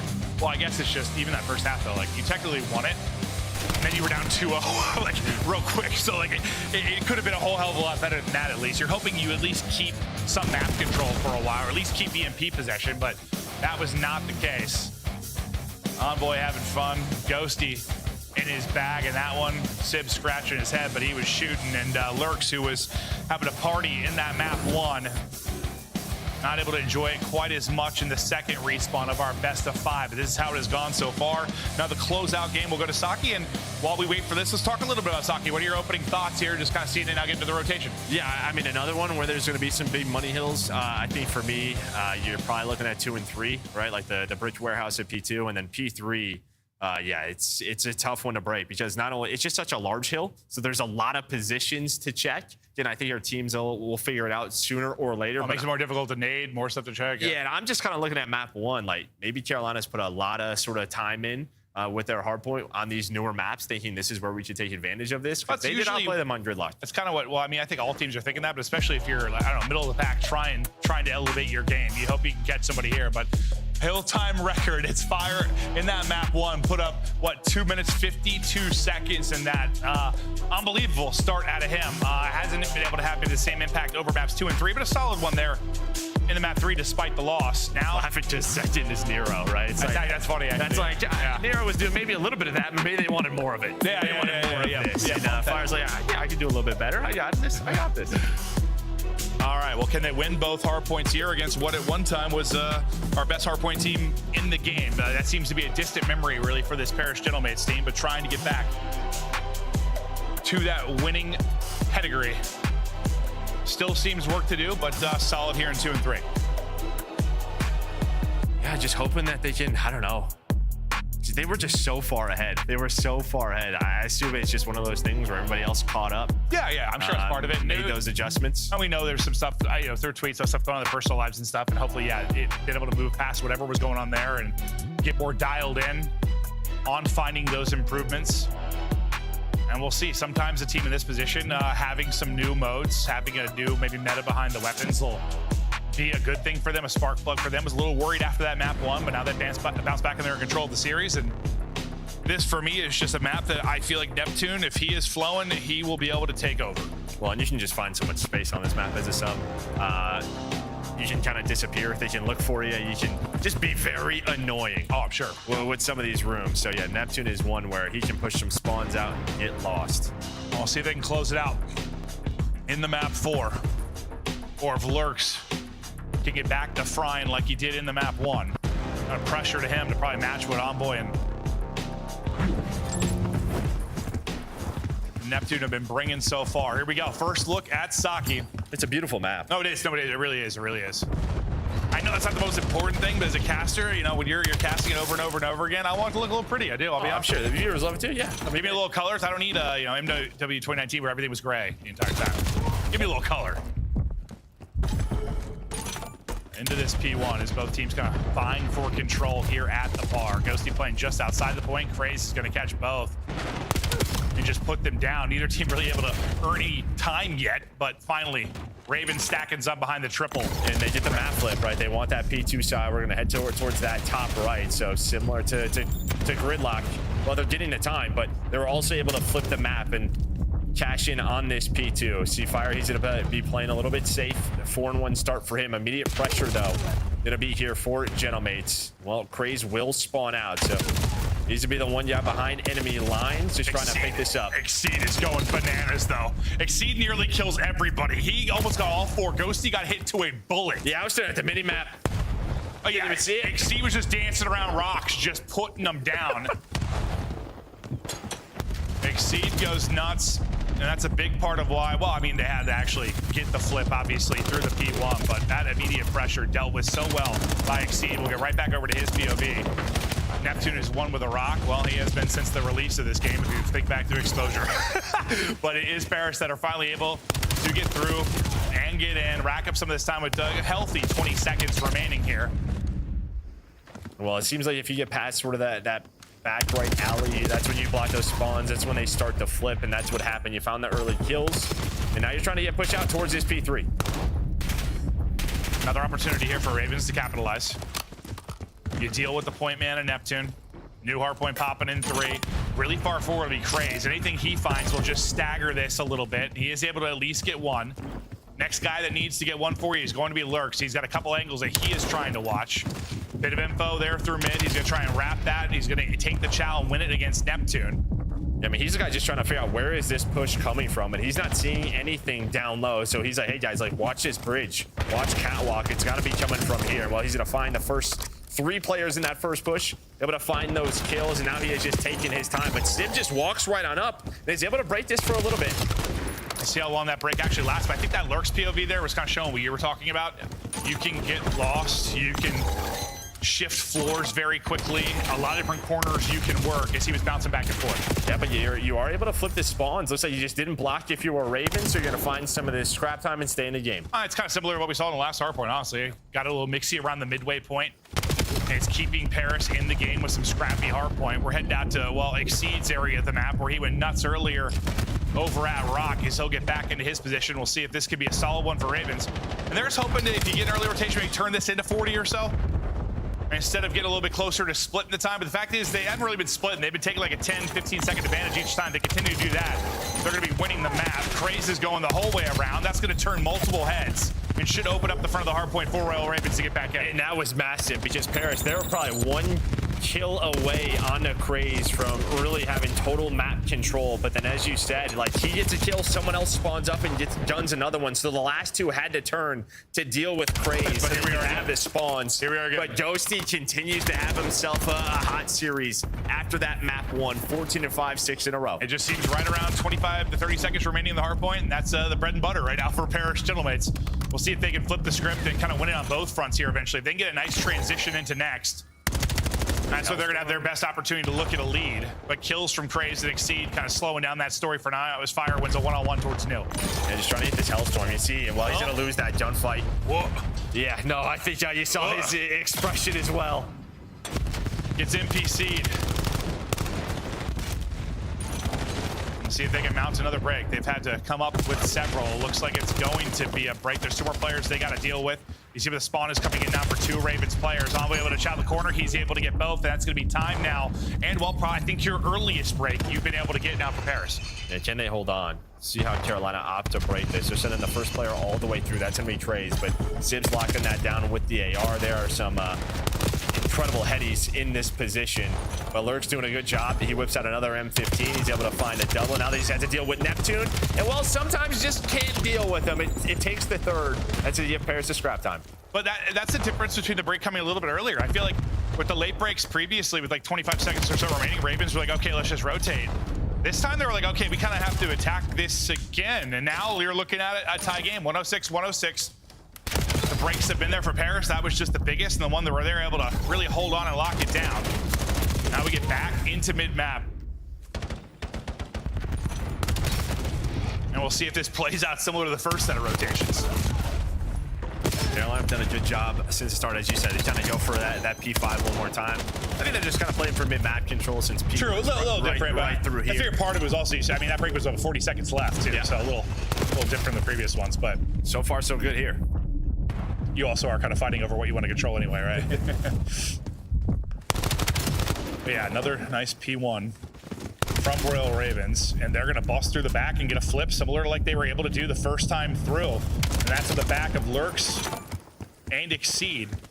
And remember, in transition, this is where Exceed kind of got set up in the same position he is now, near the rocks, bottom right, and just went wild to shut this down. It's going to be on Exceed again, probably to walk away with a multi. This time, though, not going to be an AR in hand. He got done with the M15 last time through. This time he's shut down. It'll be Lurks with the M15 as he's on 5 straight. Yeah, and again, it's just like they've had these deaths right around before P2 pops. And that allows Paris to get through and kind of flip the map, make it messy. You can see spawns right now a little bit all over the place. Nobody has back spawn control. But Neptune, he's able to make plays. Okay. He's able to make plays, finds the double, buys enough time for his teammates to get here. The fact that awkward timing where he chest bumps somebody turns into him getting 2 and, well, maybe a whole hell of a lot of time. You're back within 20 now. And Neptune doesn't even walk away with that kill. It's going to be Ghosty that comes away with it. But the fact is the team shot is on. 3 in a row for Ghosty, 4 in a row for Neptune. Maybe a lead change going to be looming. And this is what I mean with P2 and P3. Like, you don't have to necessarily have those close spawns. You can just sort of win these fights from inside. And yes, it has been an individual play, but just Neptune, due to the size of the hard point. Yeah, I mean, he has so much finesse in here. They have not been able to find him. Hellstorm in his back pocket. And now they also control the next hill. And finally, are enjoying a lead. And this is the back-to-back you were hoping to finally find for Paris to turn the game-long deficit into an advantage. No streak needed yet. They'll be in control. And kind of like we saw Lurks trying to find finesse spots and angles to find picks, it'll be on players like a Neptune and Envoy to try and do the same. No way. And, well, it's a very quick break there for Ravens. Things fall apart just as we're telling the story of the run for Paris. I mean, just weren't able to find where that push was coming from, but you're fighting on back. Even with the close spawns, you're immediately able to get inside, and now Fire has to hang on because his teammates are spawning across the map. So just brace back and forth. Fire, while doing his thing again in the hill department, leading the way with 90 seconds there. 15 remaining. You'll be up about 40 if you get the rest of this time. A much better second set of rotations so far for Paris. This is where Ravens now have to answer. They get trolled for so long, but now trying to battle back into this.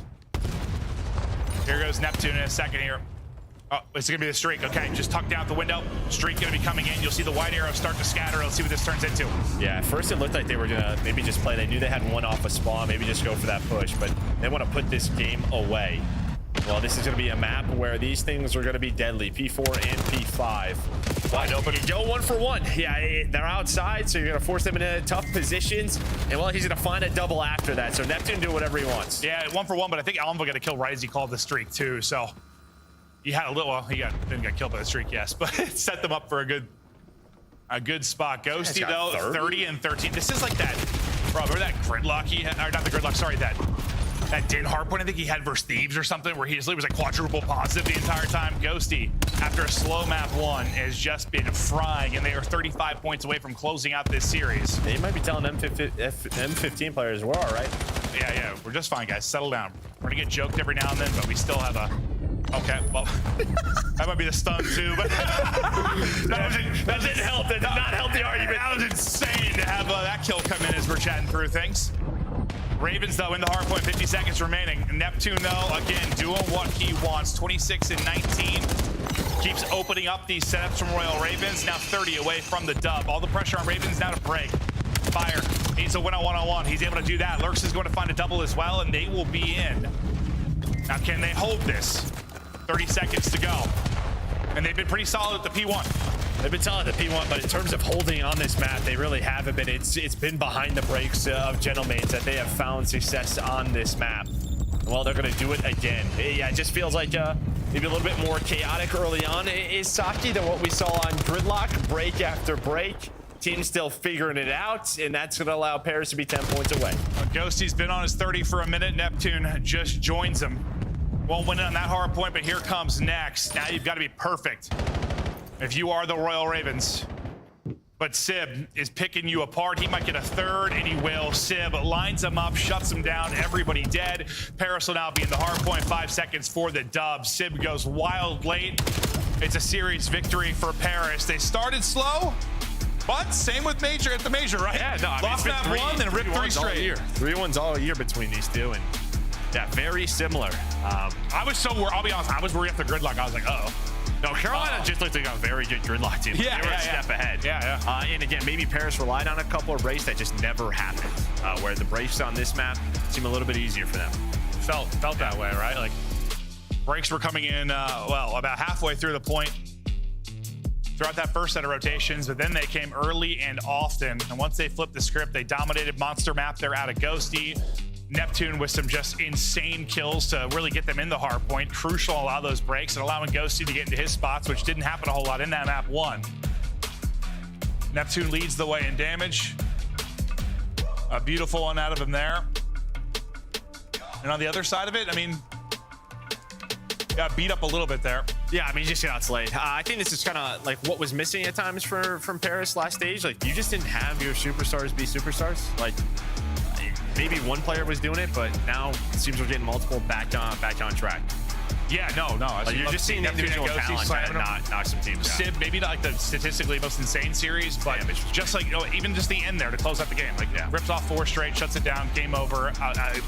Led the way in damage. You said the overload as well. Like, he's still finding his spots. But all right, 1 step for Paris, 1 series win, and each series win going to be, well, big now since you're only playing 5 versus 11 in the last qualifier. Yeah, Legend Jet. I mean, this is how they wanted to start it, right? Sort of get away from stage 2, and it's woes. Let's start off with a W. They do just that. All right, Paris will be on the board first and to chat through things before we get into our second series. Des, talk us through it. Carolina starting red hot. They dominate 250 to 138 in the first game, and then it's Paris taking over control. Let's start with the positives, though. In Fire's first emergence into the CDL this season, what did we think of his initial performance? Gridlock, the man looked out. He got the first pick on Dan, and then after that, kind of unraveled. Yeah, I mean, it was fire. I mean, that Gridlock was incredible. You know, we always want when a new player gets added in, it's like, all right, what are you going to do? And he thankfully delivered. Unfortunately, you're going up against Paris Gentlemates. They got a little warm in their search and destroy. You can tell that they put so much work in that in the past 2 weeks. That was a real big pain point for them. So I think it was a great performance out of Fire. To what you said, I think he did great, especially in that map number 1.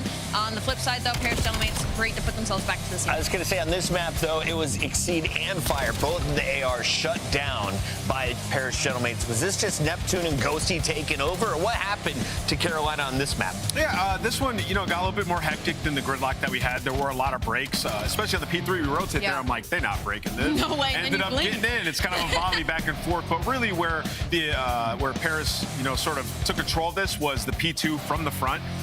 Craze was in the back, actually finding a ton of kills. He secures the spawns for his team, but Neptune was in the hill. He finds like 3-4 kills. Teammates reinforced from the front, and they end up, if you're Carolina, fighting that to the very end where there's 5 seconds left, which allowed Gentlemates to get to P3, pick up even more time, and just kind of extend this lead in this game that was kind of breaks back and forth. Just too focused on a retake? Yeah, I mean, they close it out. I mean, you're spawning in the back, and you're thinking, okay, let's get control of this because we're going to be spawning out next anyway, right? It's hard to kind of commit to that cross-map rotation, and it ends up just getting away from you if you're Carolina.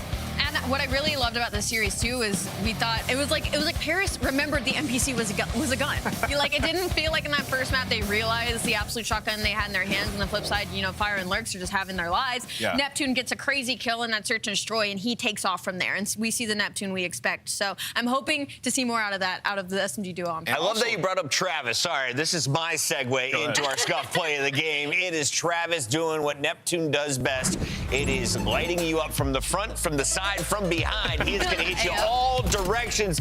Nameless, why is it so tough to play against this guy, especially with the new NPC in his hand? Yeah, I mean, well, one, he's just ripping. And especially in Search and Destroy, if you can get to your spot, right, and you can get to your corner, like we saw when they go to try to plant, when they get close and close the distance, it is a guaranteed first kill. And if you know where the next guy is, you could pop that 2-piece when you're as good as Neptune is. So you see all these spots when they get up close and personal, yeah, goodbye. And this is a really prime example of how terrifying Neptune can be when he feels confident. Like, I feel like he's one of those players that once he kind of gets something that invigorates it in himself in the middle of these games, it's really difficult to shut him down, and it really allows him to get comfortable and show us the Major 1 Paris Gentlemates that we were used to. Get your questions ready for Neptune, who'll be joining us here on the show in the Monster Winner Spotlight in just a moment. First, though, this is number 3 versus number 9 out of our 12 teams. Did it go as expected? You called it 3-1. Yeah, I mean, kind of did go as expected, right? Carolina, I expect them to have kind of a boost in hardpoint, exactly what we saw. But in the end, the search and destroyed, how much better that Gentlemate's got it. 7 first bloods, like, they're going to run away with these series if they're winning those. Allie, out of 10, what do you score them today? Who, Paris Gentlemates? I give them a 7 today. 7 today. Neptune is in our Monster Winner Spotlight. What? Nameless just gave you a 9, Neptune. Travis, how do you feel about your performance as a team? I feel like our performance as a team, I feel like we're starting to find that flow we had at Major 1. And honestly, I'm just going to chalk the map 1 up to it being the first map of the stage. Valid. I feel like in hardpoint and scrims, we've been playing insane, and I'm really confident. Okay. You look ridiculous on the map, especially with the NPC in your hand. One, how are you liking this meta? And the second part of that is you guys are whipping out 3 NPCs, sometimes 4 on some of the hills. Yep. Talk to me about that and how the game's changing. Yeah, I mean, the game is just changing right now because of the Dravik nerf, and I feel like a lot of ARs, they're having a hard time adapting with the new meta, which is understandable. The NPC is I mean, it's a god gun, but I definitely think, like, as time goes on, like, people are going to start figuring out, like, how to play in this meta and adjust, and we're going to see probably more ARs out. But right now, yeah, it's just NPC. And you guys were playing with the muzzle on the AR in that one, or no? I believe so. I think that was something Rogue Scrap said since yesterday. Yesterday, he said, yo, I'm putting on the muzzle. And everyone else, like, just followed through on it. Yeah, we are too. Yeah, that wasn't supposed to be intended. There we go, Scrap. Neptune being one of the players on one of the top teams, and, you know, when these updates come through, y'all's opinions obviously are, it feels like they have more weight. Like, you're talking about Scrap, he's top AR. He's like, I'm going to use a muzzle. It's up to you guys if you want to put it in. With the NPC, does it feel like this game, does the balance feel better for you guys? Does it feel maybe worse, or does it just feel like a very big change? Honestly, I would say for our team in particular, I think we've been loving this meta. Oh, yeah. I think me and Dill, me and him, we've just been blitzing and frying with this gun. So I have nothing bad to say about it. Honestly, I love this meta. Let's keep this gun in, and let's keep all the attachments the same. Final question for you, Neptune. How many compliments are you getting on the new chin hair? Honestly, I got a shave, to be honest. Nah, it looks good. It looks good. Keep it, my guy. You're frying with it. All right. I appreciate that. Thanks for being on the show. We'll catch you soon. All right. That is Neptune, our first Monster Winner Spotlight member. We have 2 more coming in the show. And do we get our first Game 5 after this? Whoa, next series, Abizi, Yeah. Encore, Yeah, go for it. LA Come Thieves, on. Heretics. Let's go Game 5. Let's go Game 5. Stay tuned to 3-match day with match 2 coming up next.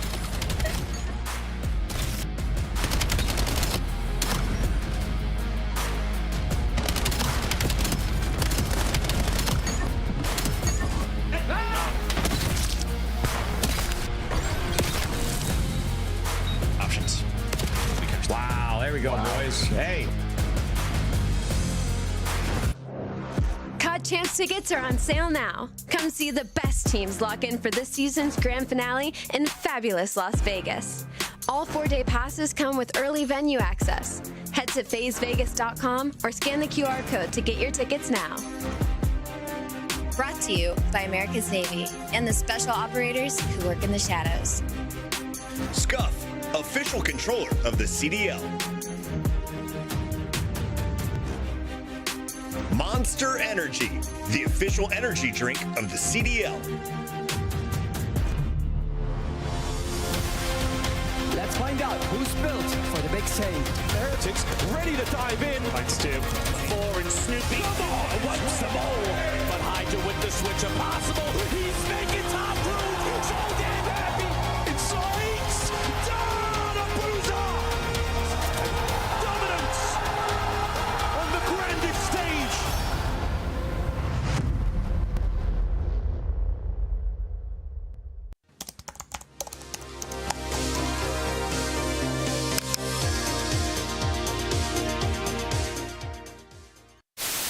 They watch us play Searchlight that? Oh my god, they're checked. I got it so bad. Oh, do they have flag? Oh, they got flag. The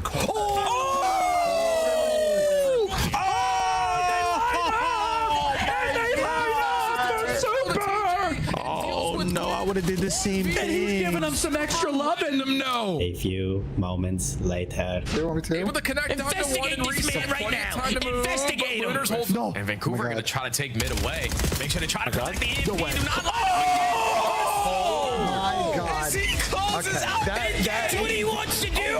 Okay. As he did it again. Oh. Do they keep showing it? They added it to the. Hey, man. Yo, why are they showing me reacting to them showing me? You know what I mean? Like, what the f? That's good work. And I'm currently reacting to that clip of me reacting to the clip of me. That's going to be on the next one. You know, and now they're going to upload me reacting to the clip of me to me reacting to the clip of me. Unbelievable.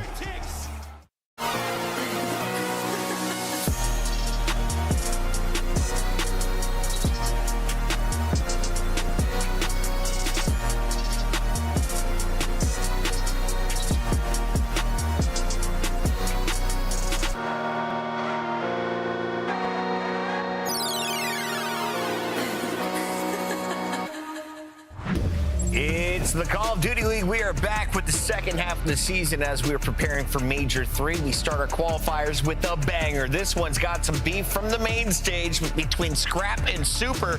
And now, as we take a look at the big boards, these guys love to dish out the damage. Oh, yeah. How do you describe two of our best ARs? I mean, honestly, they're pretty similar. They're really aggressive. They're going to win their ones. The biggest difference is Super with the sniper when it comes to this matchup. He's going to be the guy whipping out and getting it your first bloods, maybe even the second. The best sniper in the league. So for Scrap, they're going to have an answer on the side of LA Thieves for that. We just saw a few of the highlights from Super in his S&D plays from the CDL TV. But let's start here with the Thieves, because with the changes in maps and, more importantly, the gun buff to the SMG players, we're starting to think it might be time for the Thieves to take over. Yeah, I'm thinking Thieves. If you're, asking me who I'm the most bullish on throughout this split to have a huge leap, it is the Thieves 100%. And you talk about, the match that they had, they absolutely blitzed, destroyed Miami on land. It was 6-1 in the S&D. Super was a non-factor. And if you're talking about this Thieves team, Chris just mentioned it. I mean, they have, Exposure S&D's gone. They were 1-3 on it.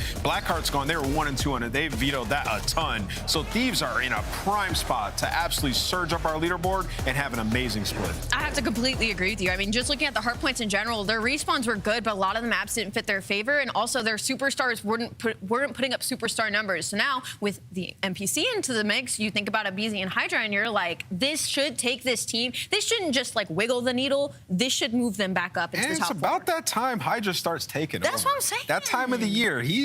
Around springtime, Hydra's him. Miami was dominant in our online qualifiers. Only Optic was better than basically leading up to stage 2. But when it came to LAN, they got boppity-bopped over on the Bravo stage before ever making it to the main stage. Rancor was not happy about it. The rest of the team had a little bit of stink left in the mouth. But now they bring in a 5th player, and I wonder, is there drama brewing? Real was somehow a free agent. Miami locks him up for a long time. And I start to question, when do you put him in a starting lineup, if ever? It was something that we saw in the past for FaZe when Aluka got signed on. Draza starts playing better. Does this give anyone a boost on Miami, or are we heading in the opposite direction with confidence? 1,000,000%. I mean, when you look back, you're like, Miami's Heretics' biggest problem right now is not being able to put good placings on land back-to-back now. So you bring in Real. That puts a lot of pressure on your two SMGs and Trakes and Metals, because neither of them necessarily have been playing bad. Trakes has been in the Rookie of the Year conversation. So then you kind of auto-default to Metals, and you're like, but Metals has also been playing the best that he's really played in the past years, most comfortable he's looked. He's had his moments, but he's supposed to be like the glue of this team. You don't need more kills. Super and Rancor are putting up the damage. You do not need more kills. You need the fundamentals. So for Miami Heretics, there's definitely some pressure on both these SMGs, because Miami, clearly, they're great online. They're going to be fine this stage, I think. But when we're heading into that LAN, that's when the question marks. What's the vibe check right now, Nameless? Because I see Super smiling, Rancor looks locked, Scraps giggling in the top left. Yeah, I can't even see Super. He's so far away from the screen. But I got to say, the one guy, in this series that I'm just going to keep my eye on is Niem. I thought on the last couple matches they had, he played so good, like an absolute vet. And I think he's going to continue to to improve throughout this split. Where can Neum shine? He showcased you his sniper, his SMG, his main AR, and even the knife when needed. We've got Sake and Colossus coming as your hardpoints. Fringe Search and Destroy will be guaranteed to be seen as map number 2. Do we see our first gridlock search in this series, Allie? I sure hope so. I don't know about you guys. I just like to look at this layout and be like, we have different maps in every single mode. Awesome. It is beautiful. I hope we go to a game 5 in this series. 60 seconds until the game, which means you each have 20 seconds to give me your prediction. It's time for your Scuff Pick'ems. Allie, you lead the lobby. This is actually really tough. You're making me go first right now. I didn't think too much. I'm going to go with LA. I think BZ and Hydra with the new gun are going to go crazy.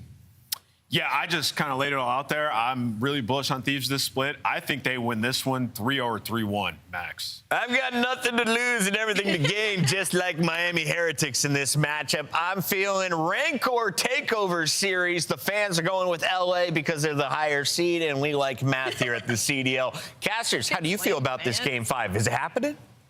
I hope so. I'm with Ali, good company player here. I want to see more maps. I want to see it all. I want the full smorgasbord of today's mid-game. Chance, how about you? I'm just excited for the teams we're playing. The new maps are going to be a delight, but it is just like both Heretics and LAT. When they get wins, they will absolutely destroy teams. They will pick you apart. So if either squad doesn't bring in their A game, they're going to get beat down. And you saw the way the desk was leaning. High expectations right now for LAT with the new meta rolling through. Yeah, it looks like that set in Columbus might be a little bit off balance the way they are leaning. Bang! I'm a dad. You can let me have it. In we go, Chance, to our first Sake hardpoint of the season. I'm having a very long and serious conversation with Jeremy Studd, actually, about the pronunciation of Sake. And here in America, it's sake. You know, like, oh, for Pete's Sake. Not like that. You understand what I'm saying, chat? Do you get me? Well, whether or not chat does, I certainly don't. Sake, man, sake. Anyone that says sake, that sounds terrible. I hate it, especially with our accents. It's not great.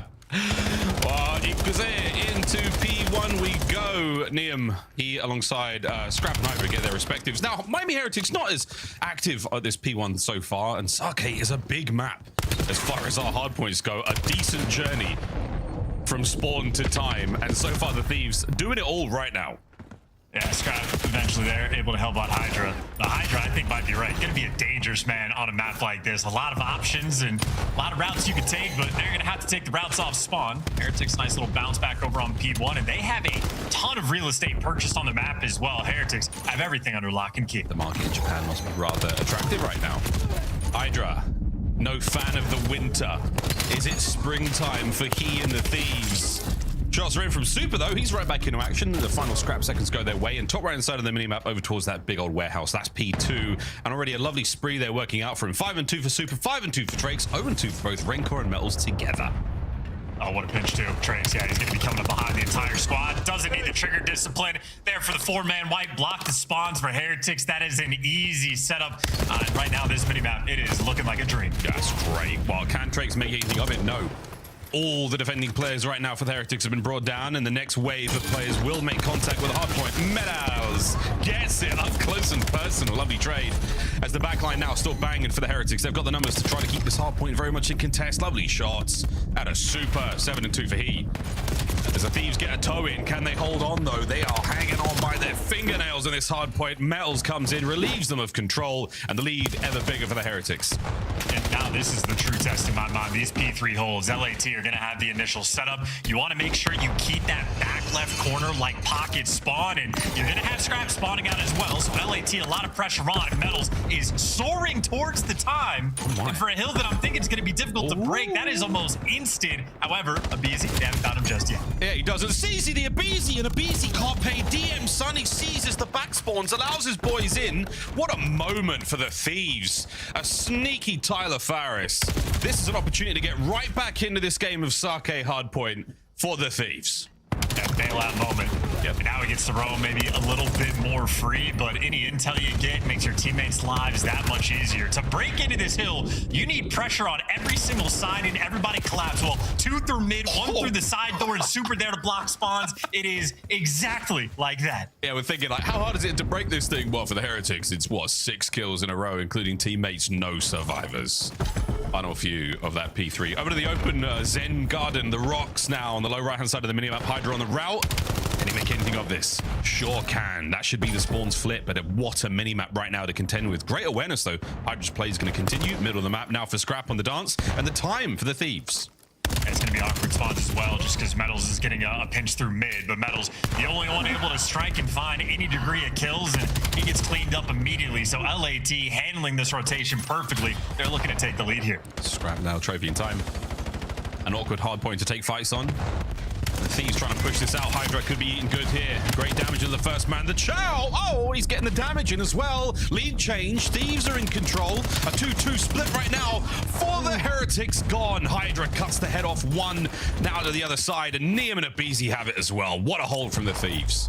That 4-man wipe in 0 time wasted. Hydra already posted up in this rotation. And this is 10 seconds in advance. Heretics, good luck trying to break this one down, because keep in mind, Hydra has the sport. Backup line is going to be Scrap, so the long-time duo lighten up the kill feed. Yeah, it's a lovely power position to find themselves in. Abe on a 6, done, but he does have a Hellstorm to play with. That'll be fun in a Mo. Here on a map like Sake, very, very open. Lots of outdoor space to play with. On board with Hydra still. A lovely Deddy there to hold that player back, because the nades are good. He's still on a spree, finding time as well. Could be looking at Hellstorm number 2 for the LA Thieves. Here's Super on the pinch. Nice work, though. Good awareness. The spree comes to a close, and Rencor, he helps start the fight for the Heretics, but can they close it out? Sure can. Heretics are in. Oh, yeah, it's a great follow-up. No trophies, though, so it's going to be a little bit awkward. Yeah, the Kobe's over the top right there from LAT. Gonna make the impact, but Rencor strikes right back. Big 2, and nice damage as well for the third. It's been a very mixy P5 hill, but all things considered, I think both teams have shown a little bit of love on both the holds and the breaks. Right now, Sake just looking like a battle. Yeah, absolutely. Good stuff out of Sake. And here on Sake, of course, it's not a Kobe, it's a Kobe beef. Because it's premium. It's the best stuff. Over to Tibbity Top they go. Trakes on 4. Kills are flowing for both sides of our board as we go back over towards P1. What a first set. Thieves, couple of separating hard points, a few big money hills. And it's yen, not dollary dues in this map. Gonna be collecting as well. LA back into time, and hey, you got a 40-point lead. Things are singing sweet. Let's go take a dip into the listening and hear their comps. Kitchen lobby, I think. I heard you. He's not trying I'll see him. Yo, take me time. I'm on ping lobby, boss. I'll hop up. Yo, one low square, let's go. Nothing up, and then one's our side hill. Put the window pitch. Yo, window pitch. One shot window pitch. Damn. Elevator and north side main. Yo, might be blocking. I'm saying live. There's another one. I spawned P2 here, guys. Yo, one's back, don't you want me? Make sure you stay in. Look on, Pucko. One's wrong. I'm blocking tiles. Last guy right. Main or left, I think he's going left. It could be Dojo. I'll get time. Low arc going right. I see nothing left. Might jump up. I see nothing left right now. Through P2, I think one. Full trio. Alright, listen, I'm Locon now. Locon flying through lobby. I'm holding alley. Yo, front right corner. I'm just holding alley. Deep back. Yo, two more in the back. Last guy. One shot. One shot. Shut that. I'm blocking. You bump me? I'm just top window there. I got time. I'm trying to get it back. Yo, one's left side P5. Unless that was your name. No, I have all the back. I Yo, one's going orange right now. I think they're all I have one's going alley. I don't have alley. Watch your alley. Watch your alley. 50 straight. Back dead. Yo, push the back.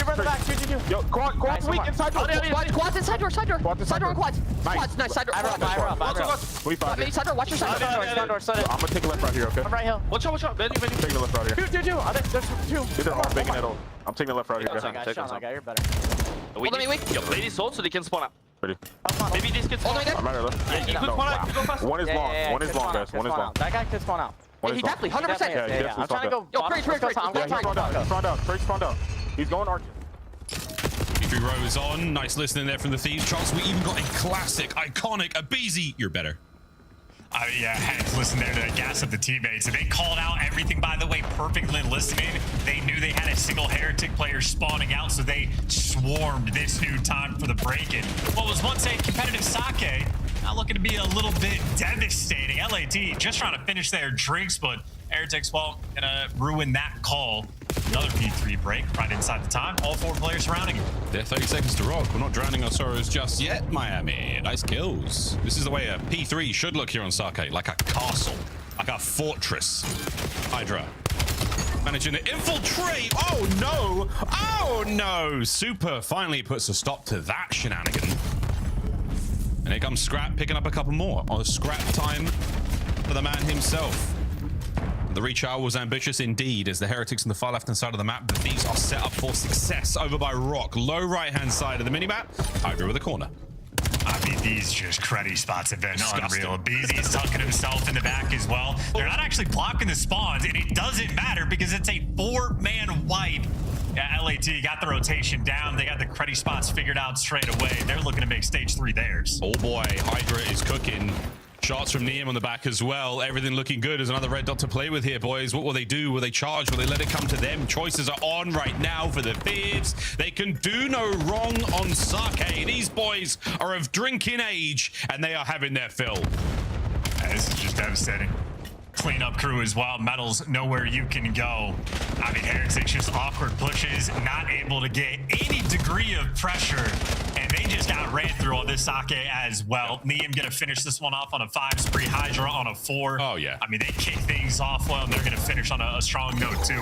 Gonna go over towards that new time, but I mean, all the kills right now, they are just falling into their laps. LAT can't be stopped. Final 10 seconds. Soon we'll be raising a glass to the first LA Thieves victory here on Sake. Quick contest, and it is going to be shut down immediately by a BZ. That is that, ladies and gentlemen. Kampai.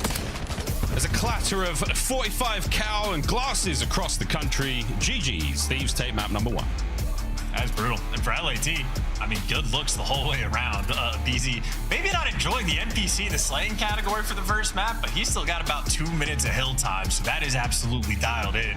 Sort of lovely as well for the listening. Seems like we got to hear a BZ learn in real time of like, I got the back, and he gets behind the rock, and he's like, wait, I really have the back now. This is godlike cruddy spot over there for the rotations. Handling the back spawns quite well. Get the P3 breaks when you need them. I'd say for LAT, that is chef's kiss, no notes. There was indeed a moment of like, oh, I've got the back. Oh, no, wait. There's more to the back than meets the eye. Great stuff there from the whole squad. Kudos to the Thieves. Strong start. Hydra, springtime Hydra, pollen's in the air. The Miami Heretics, they got the hay fever. It was not nice. That was big for him. 27 and 17. Strong damage across the board. Highlights will be very, very red, boys and girls. LA Thieves, they started this one strong. Well, no, I mean, Heretics started this strong, right? The minimap looking great. They get the P2 rotations. They get themselves a 40-point lead. They even got a break over towards P3, which I'm thinking at least is going to be difficult. I think we've seen quite a few today already. But in spite of that hot start, LAT, they just eventually pop takeover. BZ's 2-piece towards the back. I mean, BZ really has changed his entire play style. He's now turned into a guy that 2 minutes of hill time, cruddy spots to win the rotational gunfights, and maybe the lowest engagements on his team. So if he's the guy that's having to adjust, I mean, hey, good news for them if it starts working out, because he can be good at anything he wants. Yeah, he'll figure it out.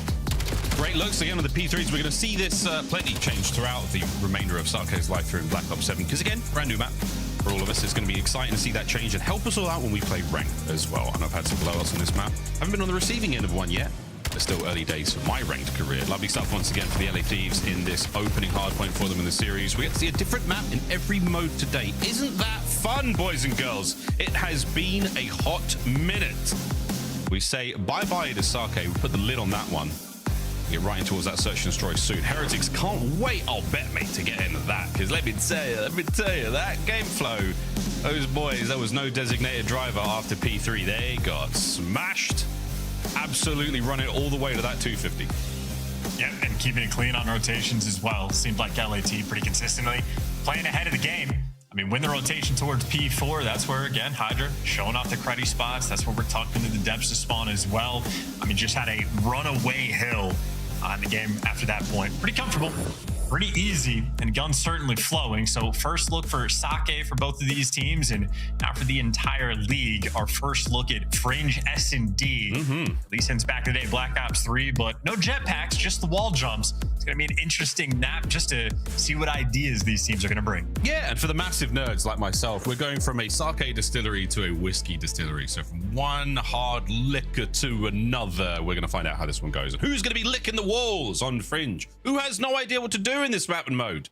Me. I wasn't there for BO3, not until the very, very end. So I have no idea what's going on here. Very excited to learn from our pros, Chance. Very. Yeah, it's going to be a good time. And even for like Super with the snipe, this is a map where I have very high expectations for the sniper, especially so on the defensive end. Can dominate the train side of the map. You can play top barn and just make that your home. And you have impact on both sections. So Super's been the guy showing off the goods very consistently across the board. Now it's just another map to see if he can add it to the pile, because he is literally a titan. I mean, double the impact of like the next best in the league. So Siva, Booz, and Dashi, all in that sort of 0.2 territory of snipes per round.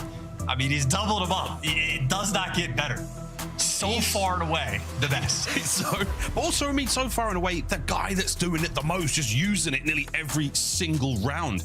On LAN, we didn't see as much. Major 2 obviously didn't treat the Heretics that well. We didn't see that much good out of him, but hey, we'll see. Major 3, though, on its way. QR code on the screen. Grab those ticks. We'll see you there. Interested to see how this first Fringe of the season goes. Chris Puckett, not a fan either. Chris, you and I, with our notepads out, learning as much as we possibly can from some of the finest Search and Destroy players in the world. Raincore, season so far not treated you bad versus LA Thieves. Will this map be any different? Wow, I'm going down memory lane. I'm missing like this is the one map I would run overdrive on, because you would get the timing to be able to just sprint through mid and fly up before anybody can be prepared. But while I'm reminiscing, we're looking for the first bloods. Heretics spread the map, play for picks. It will always be happy to give Super time to work. Drakes, oh man, again, the coverage and the timing here is so great. It's going to be a bomb plant in the doorway, so that threshold is a dangerous place. It's going to be a spot now for the members of the Heretics to watch from. Here comes a quick retake. Thieves now through the inside. Oh my boy, is over the top. The trades are good. And now it's going to get real mixy. Run, Super. Try to find something here in this 2v1. ID's the first man. Looks like they've gone back for the bomb. The shell! A hit marker! Are you off the sauce, bruv? Neem on the defuse. Thieves, get it done first. Yeah, shout out to Neem for the jump chow, I suppose. If he just ended up catching the lower leg there. Unlucky for Super. But you could see the sort of like atypical play style. If you would ask me where he was going to be posting up with a sniper, I would not have said inside the A-bomb site. I didn't look like to me, but hey. Not at all. I'm not a doctor. That's tough. Yeah, that's tough. Hey, it'd be like that sometimes. Oh, we were on call for a clip there. Goodness gracious. Thieves smiled their way through that one. Lovely retake. A little alleyway hit on towards this. I think you call it junk back in the day. That sort of area just outside by Tin and the bomb site. But they were sending it over the wall run. Here we go. Second round. Heretics will be on defense this time. Where are they going to go? Oh, we're chucking the nades to clear out the A side. Meanwhile, Abizi. First blood, Cream. Yep. Maybe he's back. Or maybe he just got a freebie. He might have just got a freebie. A lot of information as well. He's seen more than enough. Get away, Abe. Does. Dodges a snipe as well. Neem getting involved. Not going to land it. Free A bomb site, though. Scrap's got all of mid-street. Passes over a little bit of intel now on the quick reposition. That is going to be the plant, and this is going to be the counterattack. Neem. Seen enough. Here come the Heretics. Everybody's inside. Oh, we're going for it, boys. Vuzele! And it is going to be a clean 3 down. The Heretics do manage to walk away with at least 1 kill, but they do not walk away with the round. That's how you handle the interior of the bomb site. With that NPC at that range, you just can't lose. Yeah, easy peasy. 3-0 start for Hydra and a good first blood as well. Both teams on the attack have sort of left just a singular island player over towards Train, while the action seemingly going to be taking place over towards that A site. So we'll see if that continues to pan out. But I was Abizi doing it inside of Tools, who was Rancor on the round at previous. See if Heretics want to dig deep in the bag of tricks, though. By the looks of it, through mid, through Train, everybody's in mid, and the Kobe's on point. Ooh. Welcome back to America. Oh my God. That is truly a delightful explosive start to the round. Scrap. Yeah, mate, you ran into Mel's with his NPC. Hydra in a 1v4. He's on a lovely spree here, so he does want to keep himself alive. He's not going to be too ambitious in the retake. He's hoping for a freebie or so. And Rencor, not going to give it to him just yet. Heretics want this kill. Heretics want this kill, and they're gonna get it on the board. Yeah, beautiful. Huge round. I mean, Hydra was maybe, after that kill on Trakes, maybe a kill, 2 kills away from getting the old Hellstorm. So shutting that one down, and the nades obviously on point. Right from the start of the round, you see the clearance. All 4 players on Heretics just bombarding mid and completely taking it over. Every frag getting chucked up. The timing there to be mixy and perfectly calibrated as well. Because that was 3 out of 4, if not every single LAT player also roaming towards mid. So they wanted to be aggressive. They wanted to take the shortcuts over towards trade, and they absolutely get punished for it. Yeah, wow, that was a lot.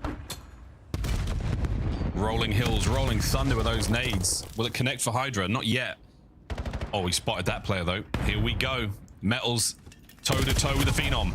Good lord, he sends it. Abizi, good for the trays. Catches Super trying to tuck tail and scurry away, and it's not going to happen now with the 3v2. Thieves are taking control of the bomb site. Attempted retake now from the outside. Trakes trying to get his NPC involved. Oh, and he's eating a frag as well. Abe, go finish him off. The man is damaged. Scrap's got the back lane covered as well. What a hold from the Thieves. Decisive from start to finish. Beautiful bait as well. Hydra, good timing, willing to throw away his life because either him or Abizi gonna be able to get those clean-up kills. So showing off the duo working there in S&D. And funny that the timing of we put the NPC in that A site, super close quarters. The Dravik wouldn't be having a good time. The NPC, it will thrive in that environment. I mean, at that range, yeah, the Dravik would be almost comparable to the M15. But the NPC is not. Well, what an era we have entered here in Black Ops 7 in the COD League. 3 players there from the Thieves towards A. The lone man. Oh, another peach. The lone man for the Thieves is still there, but by B. And the second attempt, not good from Super. Trakes is going to pick this one up. Oh, that's a problem. Thieves with a big advantage. Can't even get the smoke out to stay alive and enters a new part of the map that we've not seen yet. Still a 2v2. Yeah, get the kills on the wrong side of the map, though. That is going to be bombed down. LAT should absolutely know this. Yeah, they got eyes all over it. They got bodies now making the roam. It is going to be Rencor and Metals on the slow retake towards this bomb. The Thieves players have vacated.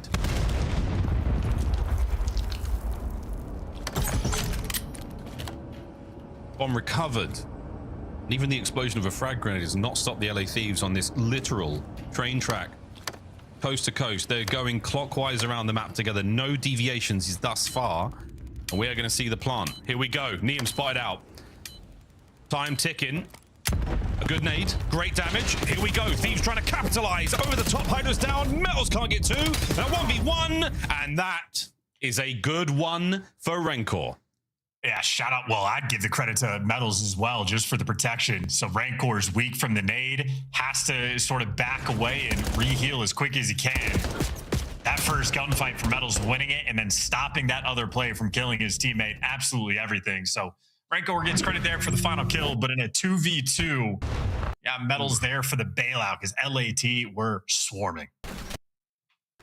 I mean, you're working with very, very small angles in that A-bomb site. Neum does everything he possibly can. Throws literally the perfect grenade through 2 windows, well, window and a doorway to hit that player on the back bomb site. If he does catch the player on the rear, it might have been a different story, but coulda, shoulda, woulda. Shut your ass up, Ross. Here we go. Abe's going for it. Lovely attempt, but Metal's just too good for it. That's going to be our first blood and the second to the Heretics. Hydra still behind enemy lines as the smoke clears, and he catch a player. What a gift this would be. The Heretics are so tight on this bomb site, not giving up anything.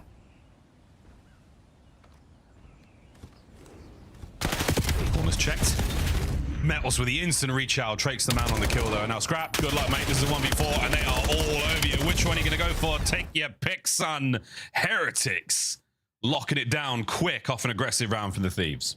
Yep, unreal teamwork. Very quick on the double trials, triple trials, nobody throwing away their life. That is clean and efficient work. If it was anybody but Abizi, I would be critical of the psychopathic chow over the smoke, full sending it with no team support, where you have no idea where people are going to be in the back spawn. However, that is one of the best S&D players of all time, so he can get away with that for sure. But nonetheless, a great counter strat there from Heretics. They quad stack the site the exact round that LAT go to hit it. So if anything for LAT, little unlucky. You're not going to be able to get those trades either with those players being that close. Hello with the snipes now from Super in the middle of the map.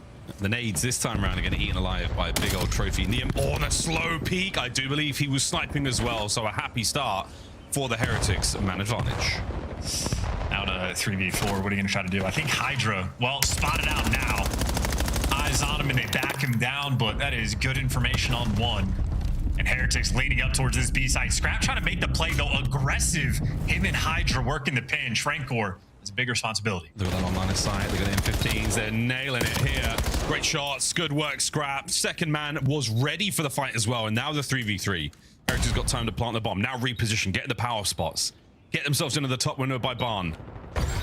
Metals. Oh, he's cut the play in half. No, Scrap. Good trades. Now it falls down to a BZ. Go on, get in there, Abe. Right place at the right time. 25 seconds. He's moving hot. The chase is on. 20 seconds. He can still do this. Super. He's gone all the way around. And Abe, oh, if you just turn around, you may catch him. The timing is going to work out. The gunfight does not. And does he have the time? I think a second shy. What an attempt from Abe. Heretics take the lead. Yeah, good plays from Super as well. Once again, the teamwork there for Heretics on point. Metals going on the pinch through trains there to break it down, making sure you're getting double chows through and through. And of course, Super kicks it off right, but in my mind, if you're trying to play Super in S&D, if you're a BZ in a 1v1 against him, you're expecting to be tucked away in a corner, playing slow, hiding back rock. Instead, Super running it down, was looking for the trades and was just hot on the trail. So I think there the aggression from Super at the end really paid off for the 1v1. Of course, the advantage was his way. You always got to play the man. Super keeping it in the guesswork. Now, big old smoke there from Hydra is going to allow clearance on towards the bomb site. Again, worried about all the usual spots. This is very ambitious. That top barn window, as long as Scrap's got him covered, Hydra can still play here up close on the B bomb site. Well, a BZ's gone. See you, mate. And that's a couple of red dots to play with now. Scrap on the trades. Mid-map, it's become an absolute bloodbath. 2v3. Well, Hydra has pierced the setup. Oh. The great distraction. And he just bails you out of the round, but you still got to win the 1v1. Hydra in for the kill in an easy collection. What a big round coming through for Neum and LAT. That is a bailout moment. Oh, wicked stuff. Hydra there at the last moment for the trade. And again, something we're seeing now on Fringe, wall jumps here in BO7. It's not quite the jetpack, but you have to think about every single surface. Hydra sets him up there on the centering for the most possible success he could have. No way Trakes was pulling off anything nutty there. Good stuff. Or the Thieves, right back at it. We might be going the distance here on Fringe. Heretics on the attack. I just love LAT having shown that presence towards the middle of the map in the same way, having to respect both the nades and now the sniper. So they're playing the 2-2 split. Bodies on both sides. Yeah, that nade left a scar. It left a scar in the Thieves that they have not forgotten about. Look at this from Super. It's not going to be an easy shot to make. But he's got intel on the bomb site. Thieves playing it from the outside, though. And A is still absolutely on the menu for the Heretics. Great pick from Metals. Drake's on the outside, finds himself in there. Now a massive advantage. Heretics with the plant and a 4v2. Yeah, Scrap and Hydra just getting absolutely picked apart. Now the other duo sprinting in and, hey, surviving. Wait. Teamwork's there. Wait. And now it's a 2v2, but yeah, they just don't have enough time to heal up. And Neum, well, hunted down and back down. Heretics doing the right thing. Not over yet. He gets himself onto the nice heady there by the flatbed of that truck. Heretics, well, it's one round at a time. This is not over yet. But what a way to take site, get the bomb down, the post bomb. They were not going to lose that. Good stuff. Well, map point. Rancor, another player with the asymmetrical headset. if you have it, and it is once you see it, you can't unsee it, chat. I'm telling you. I don't know why you would ever bring this up. Why would you ruin it? I know. Now that I've done that, good luck, boys and girls. Map point Heretics. Liam gets himself in a position here on the cross once again. 2-2 for the Heretics. Well, this exact angle is why you see players not always electing to play in the sight. Metals will throw the quick shoulder, but he's just clearing out dubs. And the reason LAT dropped the ball in the last round is they were just not ready for the pressure to come through mid. Heretics with a much cleaner setup. Metals right now looking like the focal player. You've still got this tense moment now. Oh, a man does enter sight. Scrap gets through dubs, looking to peel a player out. Very, very patient look here from the Thieves. Reinforcements now making our way through tin. We're going for it. Catches Trake's unaware. Unfortunate timing. Metals are still on the inside. His presence now known. We should be able to plant this bomb. Trophies, everything, you name it, and Liam misses a big one. Back over to the NPC. Finds another massive man advantage now for the Thieves, and the bomb planted. They're going to try to swarm over through junk, but nope, covered up. We're going to a round 11. Super last live in a 1v4, and he is trapped in the desk corner, taken care of, and love the sort of systematic play there from LAT.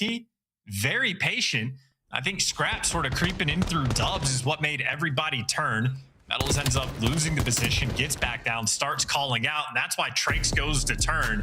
So the moment Scrap starts making a move, Hydra starts working through tin as well. LAT very coordinated on that attack, and I mean, everything worked out perfectly for him. Hey, a nice patient play as well. I mean, everything going good. Once you start the trades, you got the advantage there. You can technically just win it out as long as they're all nearby. But this time round, gongs out. You know the rest, ladies and gentlemen. Here we go. Round 11. We catch that player on the cross. Shot from Super, but sadly, he hits the brickwork. Thieves on the defense now. Once again, the 2-2 split.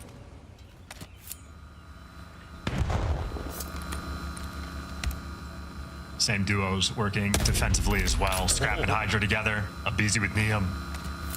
And Heretics yet to choose a point of attack, but mid smoked out. This is leaning right towards A. Scrap and Hydra still just more or less by themselves. They're backing down just a little bit, but they might get overwhelmed. They do not have the numbers. Oh, Scrap finds the intel. And enough to get the kill as well. And Metals has just gone on those sneaky way around. He checks this left corner, which he surely does indeed. Sends it into Hydra, whose NPC strikes first. It's another two-man advantage right now. Thieves, can they string 2 rounds together? There's 30 seconds left now for the Heretics to get a bomb down. And here comes the counter-attack through the outside. Drake's now all alone. And it's looking like 2-0 in the series for the LA Thieves. Yeah, how about that from Neum a few rounds before in the 2 versus 3, picking up the 2 kills from inside of tools. Bailout moment for the team, and they take full advantage. Hydra and Scrap as a duo on the defensive end got picked apart on one of those A hits from Heretics. The round 11, they made the adjustments. Scrap, great job inside the bomb site, getting the rip on a player inside 10. Hydra backs down from junk as well. Feeling out how their opponent's going to play. Adjustments rolling through, and now a 2-0 advantage in the series. The desk might have just been leaning the right way. Leaning the right way. Something about the air in Columbus. They just knew. I also think a crazy weather event. Shout out Joey D, my weatherman. 10-7, 10-6, 11-7, Hydra and Abizi. The NPCs, anything but NPCs, word to Chris Puckett. They're on that map. GG's. Well, that's going to be fringe. Nice round 11 to get things going, and we're in La La Land right now for the Thieves. A strong, strong series for them, and a wicked comeback. Now to the Scar Overload after the break. Chance, which way are you leaning? Is this comeback city for the Heretics? I mean, Heretics just had a map where they had 4 first bloods for Super, 4 first bloods from Rancor, 8 out of 11, and they still are not able to clutch up. That absolutely makes me lose faith. LA, full speed ahead. Well, some people might find his lack of faith disturbing. I do not. We're going to a break, ladies and gentlemen. The other side of this one, we're going to see if the LA Thieves can close this out in 3 and roll this Friday on. Or will the Heretics have their way? Tune in, find out.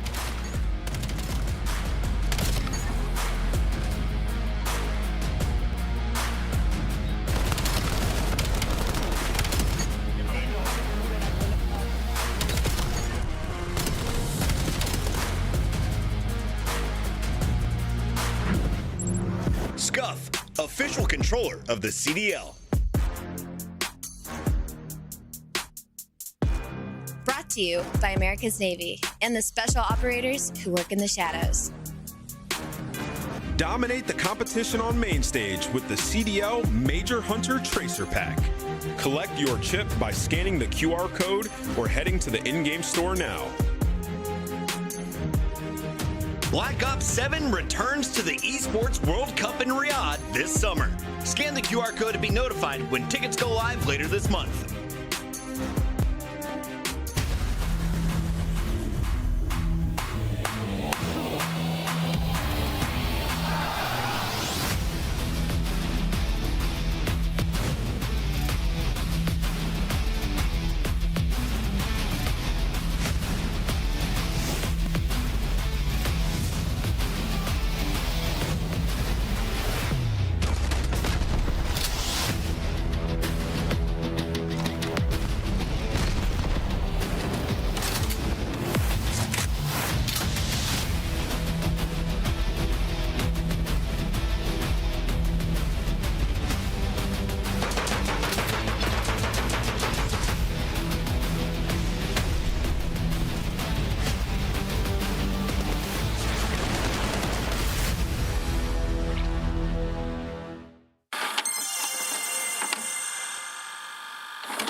Big GG. The guild took the hard point.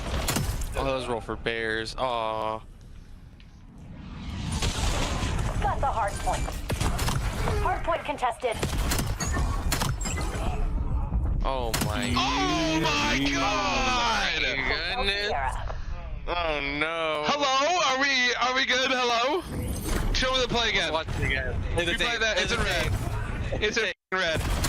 It's red everywhere. It's red everywhere. Oh my god. We're just running at him.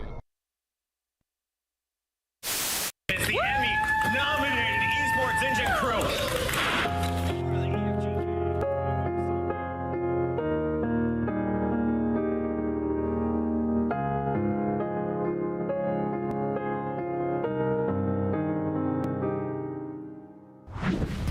Wow, Ramen, look, you can't get a knife dunk like that and then show that straight afterwards. That is diabolical. You know what else is diabolical? The way the series is going right now for the Miami Heretics, Chance, you and I are excited to see how Scar goes down. Also, Major 3 tickets. Grab those if you can, boys and girls. Get that QR code. And we'll see you there. Should be a lot of fun. Very, very exciting. Again, feels like it's right around the corner, and it sort of is. Is that right, Chance? Is that correct for you? I'm doing a lot of talking. You okay? Yeah, it's like a shorter split this time, right? We got the minor tournament coming through next week. Only 5 matches each of these teams are playing. So yeah, the events are going to start rolling through. We double off of that, end up in Paris. But I'm happy to be back in the Southeast, back in the home territory. Get some chicken waffles in Atlanta. Quite literally some of the best food you're ever going to have. Wow. And Miles, you should know that. You're British, man. We had to put up with Birmingham. Sorry. Don't tell me you didn't love those cheeky Nandos. We did. And so did the fans who were with us. It was fantastic. Peace Express as well. Shout out those guys. Delicious. What a time we had in Brum. Okay, enough. Lock in, everyone. To Scar Overload we go. Game number 3 of what has been an interesting series. Because let me tell you, I tell you what, those thieves did not give up that search and destroy. They certainly did not. Speaking of Overload, though, there is only one man for me when it comes to the mode right now, and it is Neum. A short stint in the league, and he is doing it all in this mode. A playmaker. He has the vision. He has the execution. Can he close this one out on Scar? Yeah, definitely. Absolutely can. Heretics, we need to see the goods right now. And Neum had such a look on it. When I was looking at the stats, I almost like didn't want to bring it up on broadcast for fear of like jinxing him. Like especially going to Major. It's his first LAN he's ever played, at least like in the CDL.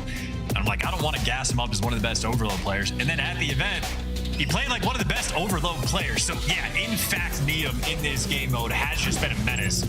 You saw that 31 kills per 10 minutes is out of control. Maybe the new meta gonna shift some stuff around slightly. I'd expect a 3-1 setup for both of the teams, but we'll see how it pays out. Man of the hour, well, easy intel, free first blood. Yeah, free.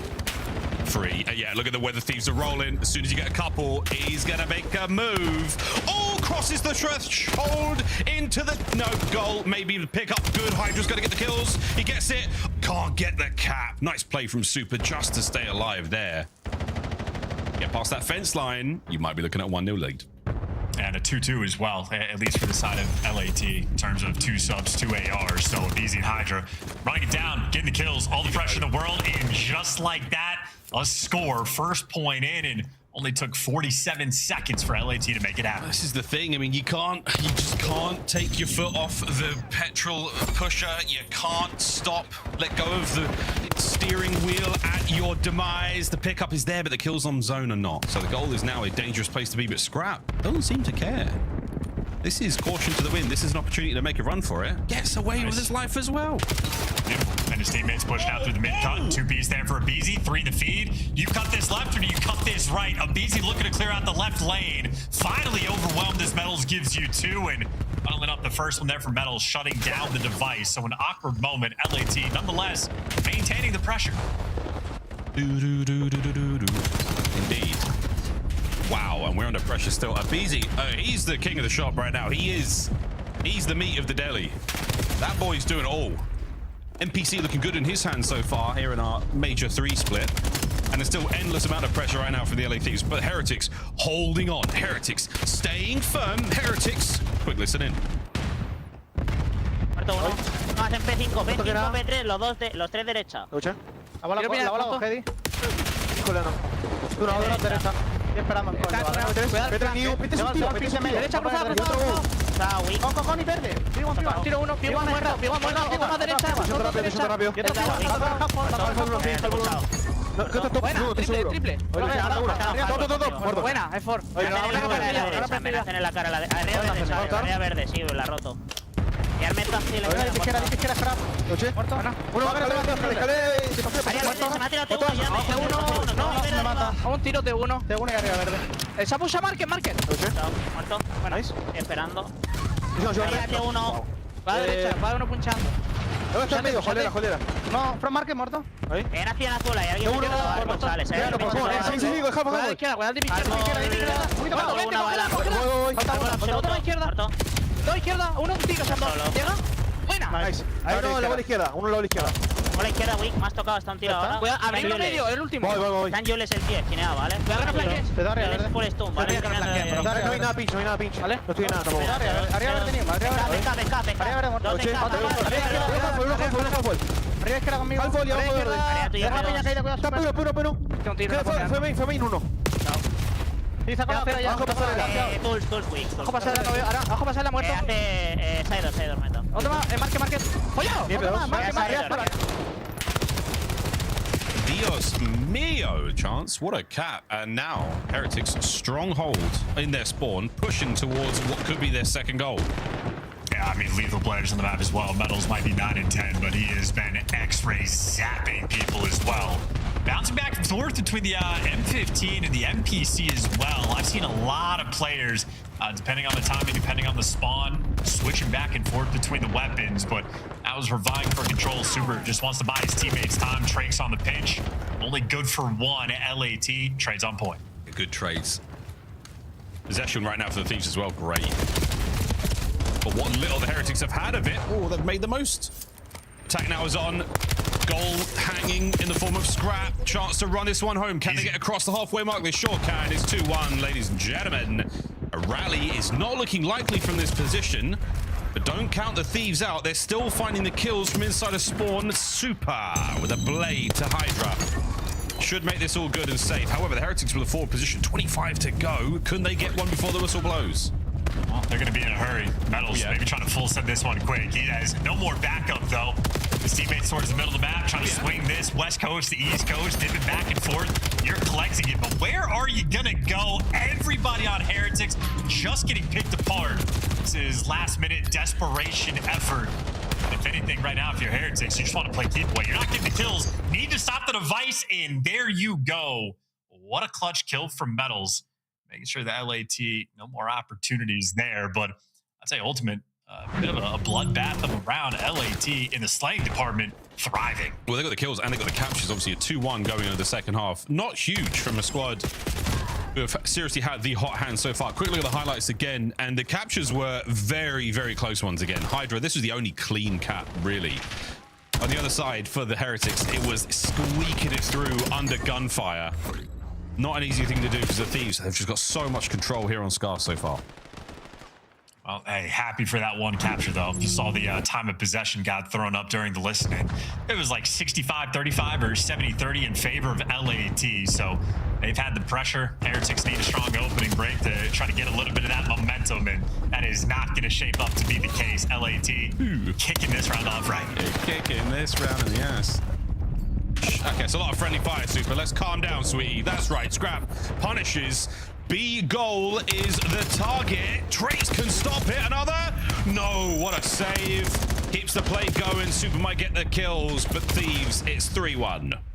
Yeah, just brutal. I mean, again, great opening break. Couple trades roll through. I think Scrap was able to give you 2 in the feed there in quick succession. A little bit of pressure like that, enough for LAT to jump all over it. And now they have the full plane firing squad set up. It is ARs aplenty. You get a BZ watching the pinch nice and easy. And this is just brutal for Heretics. They're going to have to start forcing their way through these gunfights. But this is just a nightmarish setup Thieves have delivered. It's the gunship setup. ODIC 130. You Modern Warfare fans, 3-1 still.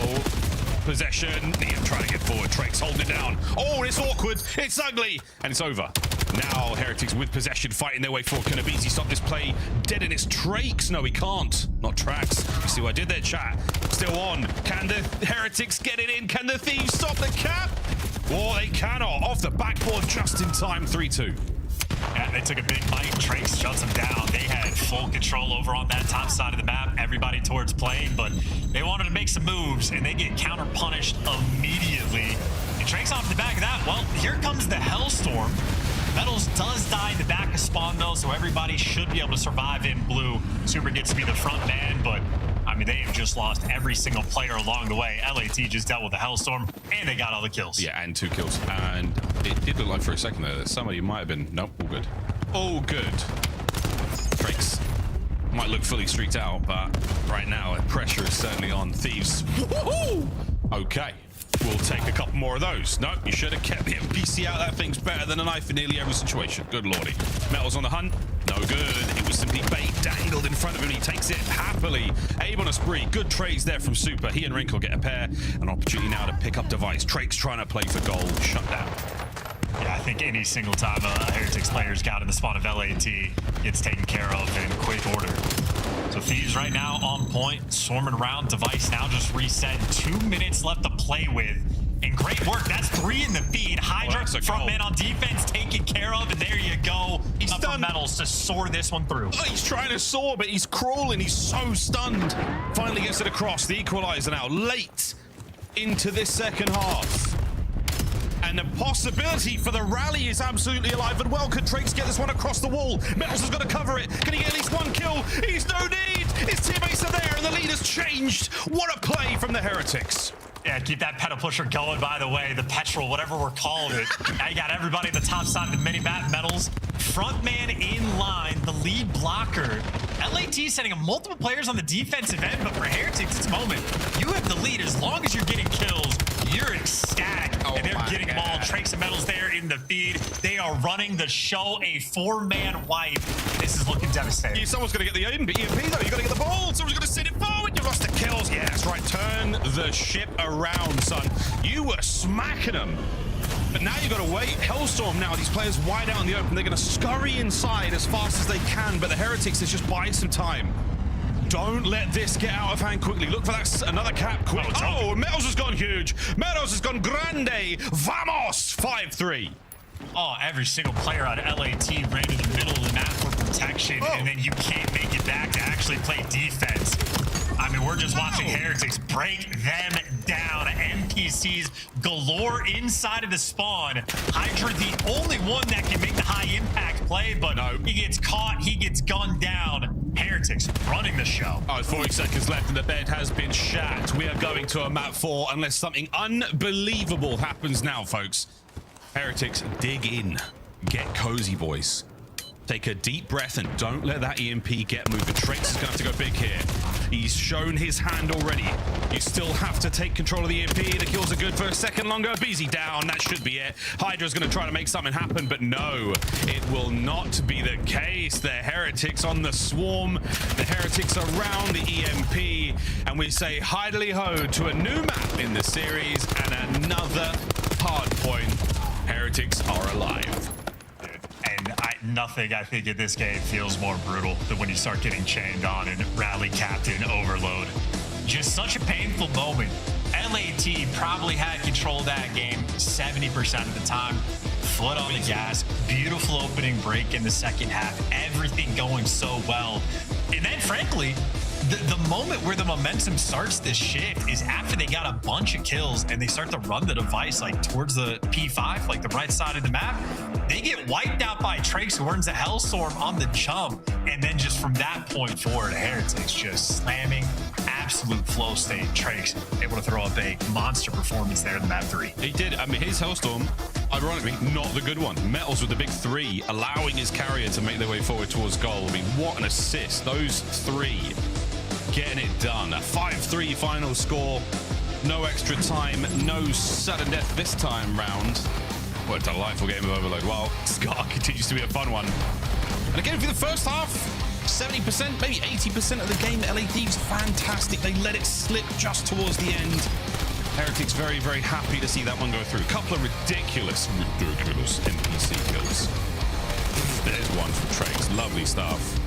Well, this is it. That is your moment. Yeah, that's it. The 5 spree over the top of the next man. Metals picks up the trades. And again, unreal stuff. This was another crazy capture. Metals had get hit by like 7 concussive grenades. I know there's only 4 players on there, but guys, trust me, the math is legit. He could not make it through there. Somehow gets the capture, somehow gets the Hellstorm off. Big 3 in the feed. That was the absolute nail in the coffin.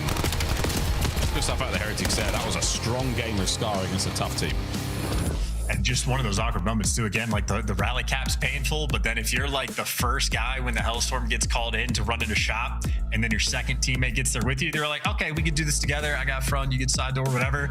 Then teammate number 3 comes to join you, and you go, I don't like this. Now I'm uncomfortable. And then player number 4 shows up, and this is too good a chemistry. We don't all want to be grouped up together, and they all realize their mistake at the same time, trying to jump out the back, but it's too late. So Overload continues to provide. It just creates unique situations so constantly where got to be heads up at all times. Yeah, when there's a Hellstorm above you, the only zone you can defend from that side is the B zone, the left-hand side. You can't help from the window. Maybe we get shot so easily. Whatever. Shoulda, woulda, coulda. Looking back at map number 1, yeah, all good for the LA Thieves. They were celebrating on Sake. What a first opener that was. And we get to another one now. Hydra and Traix relatively comparable, except for the KDs, really in the damage department and the hill time department. Yeah, Hydra had himself a map 1. Yeah, and of course, well, it was their map pick. So LAT wanted to see the Sake get through. They wanted it for the map 1. They get it, and they delivered the goods and showed us why. That means map 4, comfort pick more so for the Heretics. So happy to see the Colossus. These guys are going to get ready to go. I know certainly for the start of the year for Miami, very slow start. Took a long time for them to get the visas orchestrated. You got Traix coming from Argentina, everybody coming from different directions. So they started the year off a little bit behind. So it was really tough to figure out exactly what speed these guys learn. Obviously, we have a little bit of indication. So far, 0 for 2 on the new maps, 1 for 1 on Old Faithful. So gonna make sure with the old maps they can send it to a game 5. Yeah, and that game 5 is it's not an Old Faithful, it's a gridlock. So come on, let's go 5. Let's see all the new stuff. Let's get it out there. Want to start to our Major 3 split. Rancor and Colossus not been bad whatsoever thus far in the season. Let's see if they can have another performance like that and give us that gridlock game 5. Because quite frankly, that's all Daddy wants right now. I want to see some NPC kills. I feel like you might see 3 on P1 And even for like a hold and break sort of situation, I feel like P2, P4 holds, you might want to have the extra SMGs compared to ARs, just if you're posted up for the close quarters fights. Either way, it's nades off the rip, explosions over towards Statue. A lot of players tattered and tagged up, and it's Neum that comes out on top. Nonetheless, a bunch of trades. LAT in time first, but it will not last long.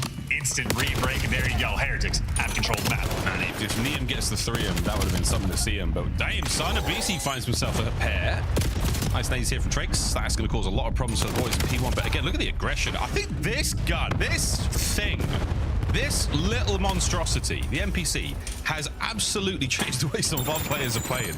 Everyone's like, I can get 3 bullets in. I can get that kill instantly. I'm going to go for it. Look at that feed, baby. It is nothing but NPCs. Yeah, I mean, why would I even say only 3 NPCs on the first hill? Let's just make it 4 for every single team. This was a 4 Dravik map at times. I mean, why wouldn't it be the NPC? Yeah. Make the adjustments. We're still sorting around. Nothing finally scrapping the kill feed there with the M15. We'll see how many on the defensive end actually come into play, or what you want to go for the breaks. Heretics, 3 players right now around Statue.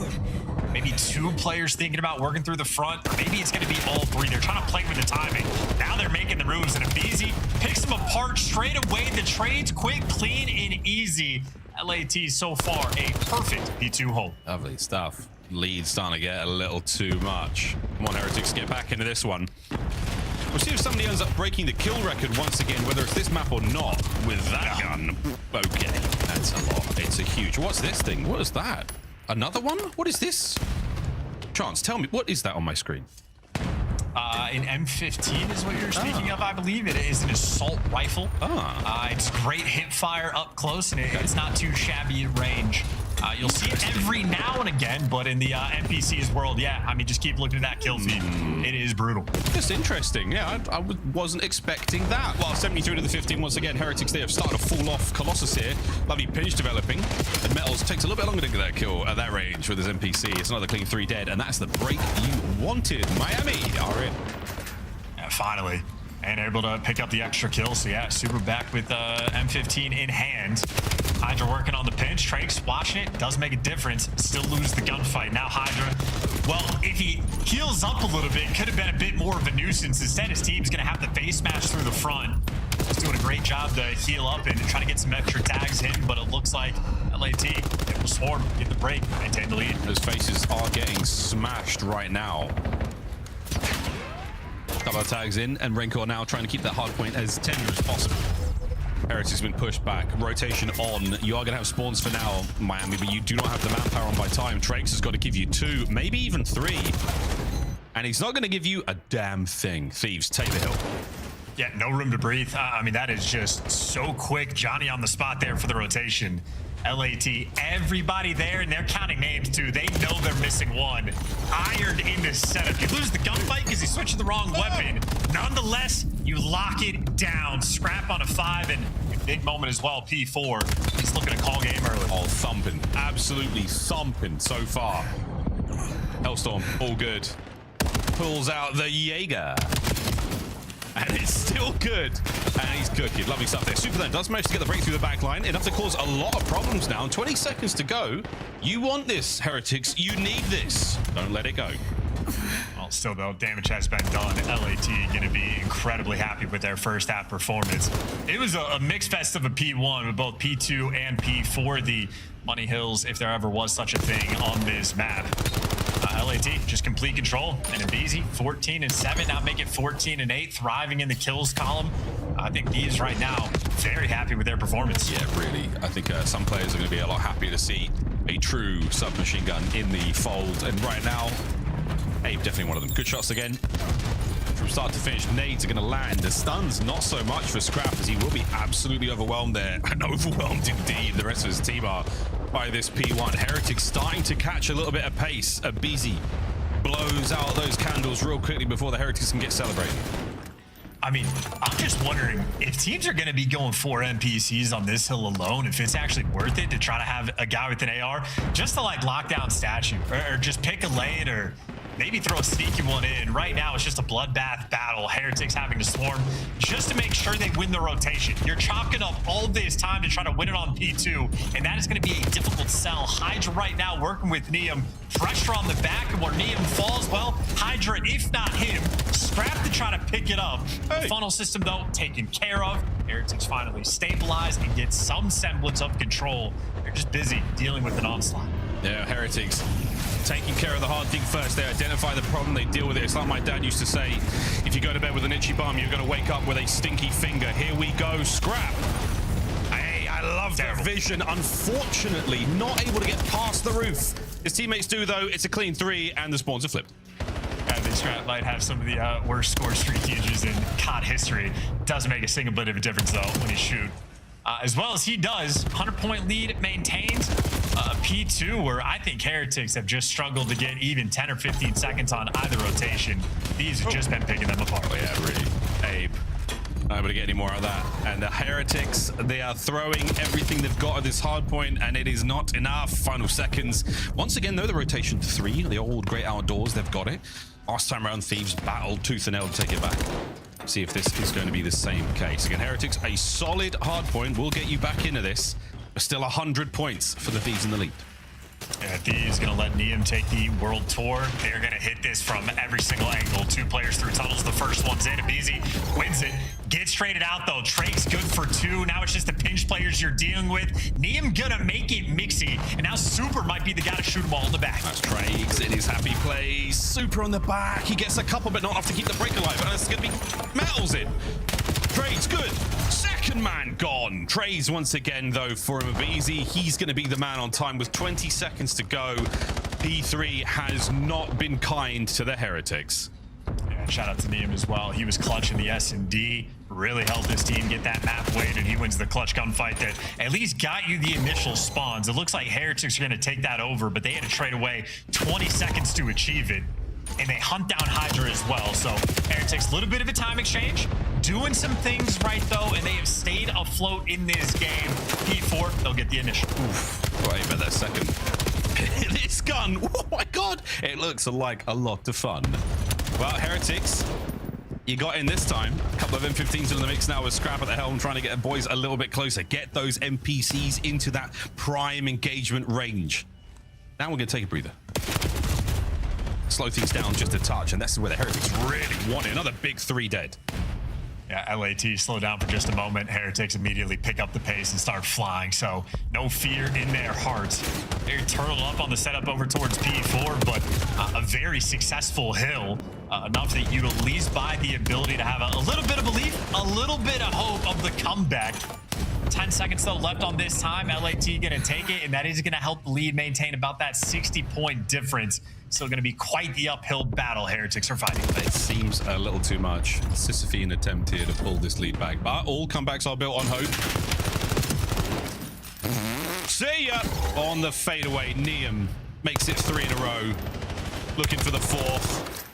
Drake's 1 bullet away from it, and again a P1 that they can call their own. Neum there on the flank. No one's going to get through that P2 door without a whole lot of love. And right now, yep, it's a whole lot of lead from the Heretics to get themselves 3 in the feed and the break.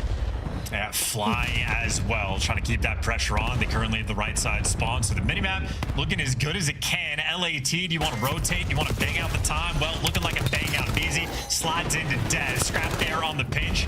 Good for the extra kill. A 2-2 split, though, around the time, but good enough for LAT to make the break. And this is a very sweet 15 seconds for them to get. Heretics can't really afford to give it away. No, this is the final moments of your series, Heretics. Will it be a 3-1? Holding firm. Good trades once again. The NPC has changed the face of Colossus. It is a speedy map to begin with, and now it is light speed. Got in a flash. What? Looking for the P2 break here. Looking for the win. LA Thieves on the attack. Up over the top. Neum. As clean as you like. That is the break. Identify the next man. And no, Metals finds it. So it races on. Surviving. Now it's going to be LAT. Straight in. I mean, no fear. You got a lead like this. Why try to set up anything fancy? Let it be easy. Just be the bulldog. Straight on through. Gets the first kill. The follow-up, though, not quite there. So, okay, maybe head smashing through the front. Not going to be the play. Another failed attempt there from LAT. One thing is to get a little too squirrely, but hey, 2 kills in the feed. Maybe now this is your moment. Yeah, this is the, I mean, the strategy with NPC seems to be, you know, don't think, just go. Shoot gun, go bang, 2-piece good. Hardpoint good. Oh, Heretics good. Rotation, Thieves. Moment. Wins the extra gunfight. Wow, Abizi looking good with this MPC in hand. Now it's going to be desperation hour. Going to have to flood this through the front. One flank, easy to read. LAT getting every single kill, and it should be just enough. Mark Shrakes pulling off a miracle for LAT to walk away. Their first win of the split, getting it done in 4. We don't do miracles here in the COD League, Chance. We just do miracles. GG's in the chat for the LA Thieves. It was not a miracle. It really was basically written in stone. As reliable as gravity those boys were in the hard points. Good stuff. If not for what was a little bit of a hand holding, bit of a mix up, bit of a mistake in the game of Overload, would have been a very different series. Heretics, not how they wanted to start this split. We'll take a look back at the series overview, but again, for them, tough scenes indeed. Throwing away a search, they basically had all theirs. Just after throwing the Overload, getting their absolute asses handed to them in the respawns by a very strong Thieves. Heretics want to see a bit of a revitalizing look here with the NPC in this split. I mean, interesting split for him as well, right? Because a painful stage 2 with how Land sort of paid off, and a different reality that these guys are going to be working with. LAT, of course, new opportunity on the new maps. The first thing they did was pick a Sake, and they look fantastic on it. Both their hard points absolutely on point. And for the S&D, an interesting one for Thieves in the sense that they gave away 8 first bloods, still able to clutch up in the round 11. So if anything, that would be a good sign for the camp. And Neem continues to make high impact plays, rotationally so in the hard points, big rounds in the S&D. So consistently a fun player to watch. LAT again, Major 3 qualifiers, trying to make this theirs. Well, one series down, they've only got a few more left to play before we do go to Atlanta. So exciting stuff for them. And again, congratulations on what was a pretty good looking Sake. We saw a little bit of everything there. I'm ready to see some more Sake. Sake, please, waiter. Sake or Saki? I don't know. I like to say Saki bombs. We'll talk about that later, Miles, over at the bar. In the meantime, let's take a look at some of the highlights from this series. It was only 4 games. You guys saw it coming. I saw it coming, but I was hopeful. The new meta not playing to Miami's favor. They were so strong at the AR game. This seems to be going back towards LA Thieves with guys like Abizi starting to shine. Yeah, it's kind of what we forecast coming in. You know, I was talking about Thieves. I think they should have the biggest jump coming into this split, just given new maps coming in and a little bit more structured, the NPC being extremely powerful. And dude, I mean, everybody just watched it. Abizi looks comfortable. I mean, this is the Abizi we expected to start the year, and that's going to make it tough. On the flip side of that, with Miami, their ARs are so strong that if that's not like the power gun, like the gun that's taken over games, they could potentially struggle this split. So, ongoing story, they played a very good team. We'll have to see a couple more series from Miami. Yeah, at the end of this one is only about a 50-point difference. And Ali is looking at the numbers, only about 7 kills. That's not a huge blowout when it comes to KD. So how far back is Miami? Can they catch up? Or are they just playing their lives too much? What's going wrong here? I think they just got caught by an LA Thieves that is looking really freaking good on a really new map, and that was the opener of this series because we get into that search and destroy, and Miami showed some life. They were able to battle back. I mean, they had 8 first bloods across the board. The problem is you got Abe and Hydra putting up double digits together, which is, I mean, they were already superstars. You put a superstar gun like the NPC in their hand, and we kind of knew that this was going to happen. And for Miami, this puts them in a precarious spot because now it's like, okay, both Metals and Trakes had their moments in these series where they succeeded and where they fell short. And that's what these next couple of matches for this team's going to be when you have a player like Real looming on the bench. Yeah, when you, as soon as NPC meta. As soon as they lost that S&D, I was like, this series chalk. Like, they were going to have to win both S&Ds. You know it's a sign in Colossus as well when Rancor previously had the #1 KD in the league, and he's pulling out the new NPC on the opening hill. That is a sign that the meta has changed, but if you take a look at our scuff play of the game, there's nothing new about a round 11. The clutch team comes out on top. This time, it's LA Thieves, and you said it, Miami needed this if they were going to force a long series. 100%. And listen, man, all eyes on Scrap here. He's just playing the bomb. He just gets a huge rip to start this round out, and they're going to try to get on inside. There goes the follow-up kill from Hydra, and close quarters, NPC in hand when he has the advantage. I mean, just confident. And then the repinch comes in, side through alley. Like, this is why Fringe is so fun. And if you're a guy like Scrap, you can really make plays from the A site, because if they go junk, you're going to find a kill early, or you can go look through mid bricks and play a kill through mid map. So I think the map plays really well for their strengths. It's time for a Monster Winner Spotlight as we welcome Neum back to the show. Neum, congratulations on starting off Major 3 with the W. How is the new meta and the new maps treating you? I'm loving it. The new sub, it's fun to use. Neum, I remember right after the major catching you in a Twitch chat and asking you about how you felt about the team. You said, we're going to be fine, dude. What was that sense of calm from you after, your first major with the squad? And obviously you guys look super good. So what was it about the major where you felt so confident? I would just say we had all of us believed in each other, going into the major. The week before the major, we had good practice, and our last 2 matches we played really good. So going to the major, we had a lot of confidence. Absolutely, man. I mean, and a big win to start the stage as well. I mean, new maps, new meta, and you have to go up against Miami Heretics. You guys made work. You look fantastic. Talk to me about the past 2 weeks. What does practice look like for you guys? What did you do with that time off? Did you get to relax a little bit? Talk to me about it. It's been good, a little up and down, but we're just trying to work on being more consistent in every game move. How do you do that? Is that just, going through the motions? Is it holding each other accountable? How do you force consistency? Just doing everything as a team, just holding all each other just accountable.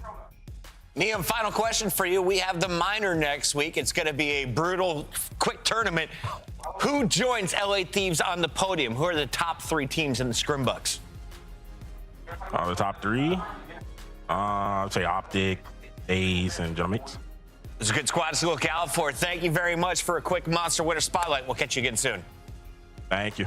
That is Neum. He says, look out for the Big 4 come the minor next week. But tonight, we still have another series to go. Serge has got a fresh face in the roster. We'll tell you about how he fits in alongside Gwyn. Nero changing colors takes on G2.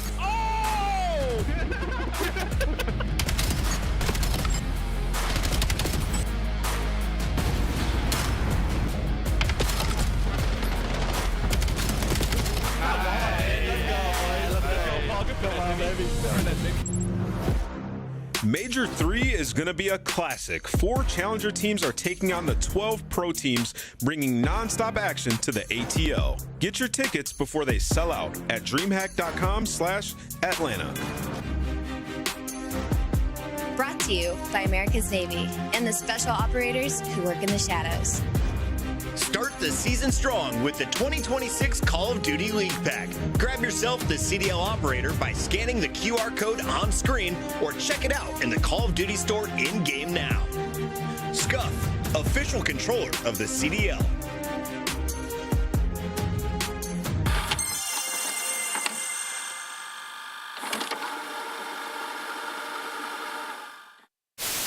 Waiting for those lanes to start opening up and start flooding. Don't get picked by Dashy. Out of the round.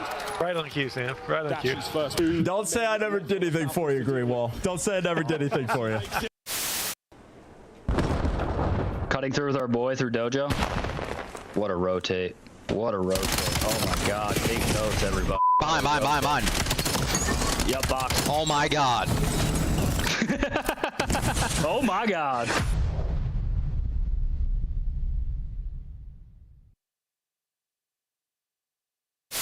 What do you think of my shirt today? It is a choice. It's a choice. Listen, guys, I put this shirt on. I felt pretty sexy, to be honest. Yeah, I looked in the mirror and thought, God damn. And then I got into the green room and everyone said, your shirt's too tight. You look like an idiot. And I was like, it's just a little too small, but it works.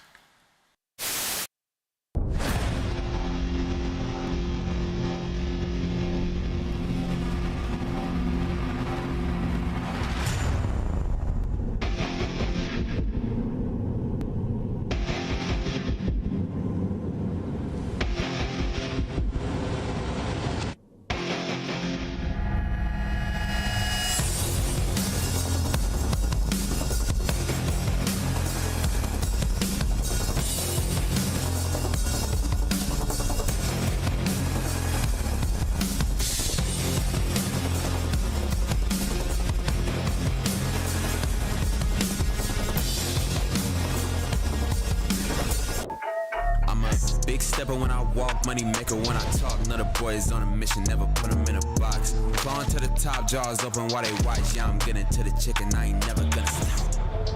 I'm the life of the party, know it's going down. If they wanna talk about me, I'ma tell them how.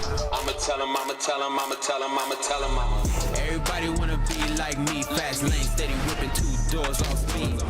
Everybody wanna be like me, but that's something that they never gonna be. Here comes G2 Minnesota as they take on Vancouver Surge for our 3rd fight of the Major 3 qualifiers. Welcome in, everybody. It's Bucket alongside Nameless and Rosalie. And I want to start with you, Allie. G2 has been known for some strengths throughout their Black Ops 7 season. Is it the ARs or the SMGs? Woo, up until this point, it was still the SMGs. I was going to try and say up until this point, no, it's still the SMGs, and they should get better. And that's what I kind of wanted to get to. On the other side, you have Gwyn for Vancouver potentially moving back to the SMG role. So we'll see how this all plays out. But let's start with the G2 squad. Kremplossus was the name of Colossus at the start of the season. The SMG player took over the game. Now he has his squad backed up with the NPCs. Do G2 reach another level like we just saw in LA Thieves, or are there concerns for the squad? Yeah, I would say a bit behind LA Thieves, but is there room for improvement? Absolutely. I think you're still waiting on Mama to kind of take a step. He's been okay. You know, expect him to play a little bit better. And for them, I mean, just trying to find consistency. The first outing versus the Falcons, they looked unbelievable. Followed that up. I mean, it's a bad draw, but you play Texas and LA Thieves, you lose both of those. It wasn't majorly competitive. So for them, though, there's some good things going for them. You gain a ban. Yeah, exactly. Exposure Hardpoint, you were 0-2 on this season, and Exposure SD 4-4. You're like, world get it out of here, right? So you get some replacements coming in. If you all of a sudden you find a lockdown map in either one of the hard points or both of the searches, you're in a great spot. So it's all about how they have adapted to the new maps. On the other side of this fight, we have Vancouver Surge, who seem to have run into some money troubles. They let go of a very successful squad last year. Rambo Ray, one of the great coaches, left to the side. Now they're building fresh with Challengers players. They're bringing TJ from the Bush. They've got a second-year player there in Lunars. Nero is a veteran at this point. He comes over as a free agent after Carolina releases him, instantly scooped up and put onto another blue squad. Does this enhance the Vancouver Surge with Capsule now out of the lineup? Absolutely not. At least not my knee-jerk reaction. I think taking Capsule out and putting Nero in, I mean, it's the exact same player, just maybe a little bit of a different font. Now, I will say putting another player into this system, if he just happens to work like a puzzle piece, then sure, exactly. But there's not a whole lot of system. And for Vancouver Surge, they're just trying to find what pieces gel together. They're not expecting to win championship tomorrow. They're not expecting to win a tournament probably by the end of the season. They're just trying to find players that they can invest in that are going to play off well of each other, and it's Nero's time to figure it out. Say something nice for the Surge Turkey. I mean, we've seen them have some great Surge performances. They've also, like, in the online portion of last stage, they had some big map wins, big series wins. So it's possible. With Nero, the thing is, what you're looking for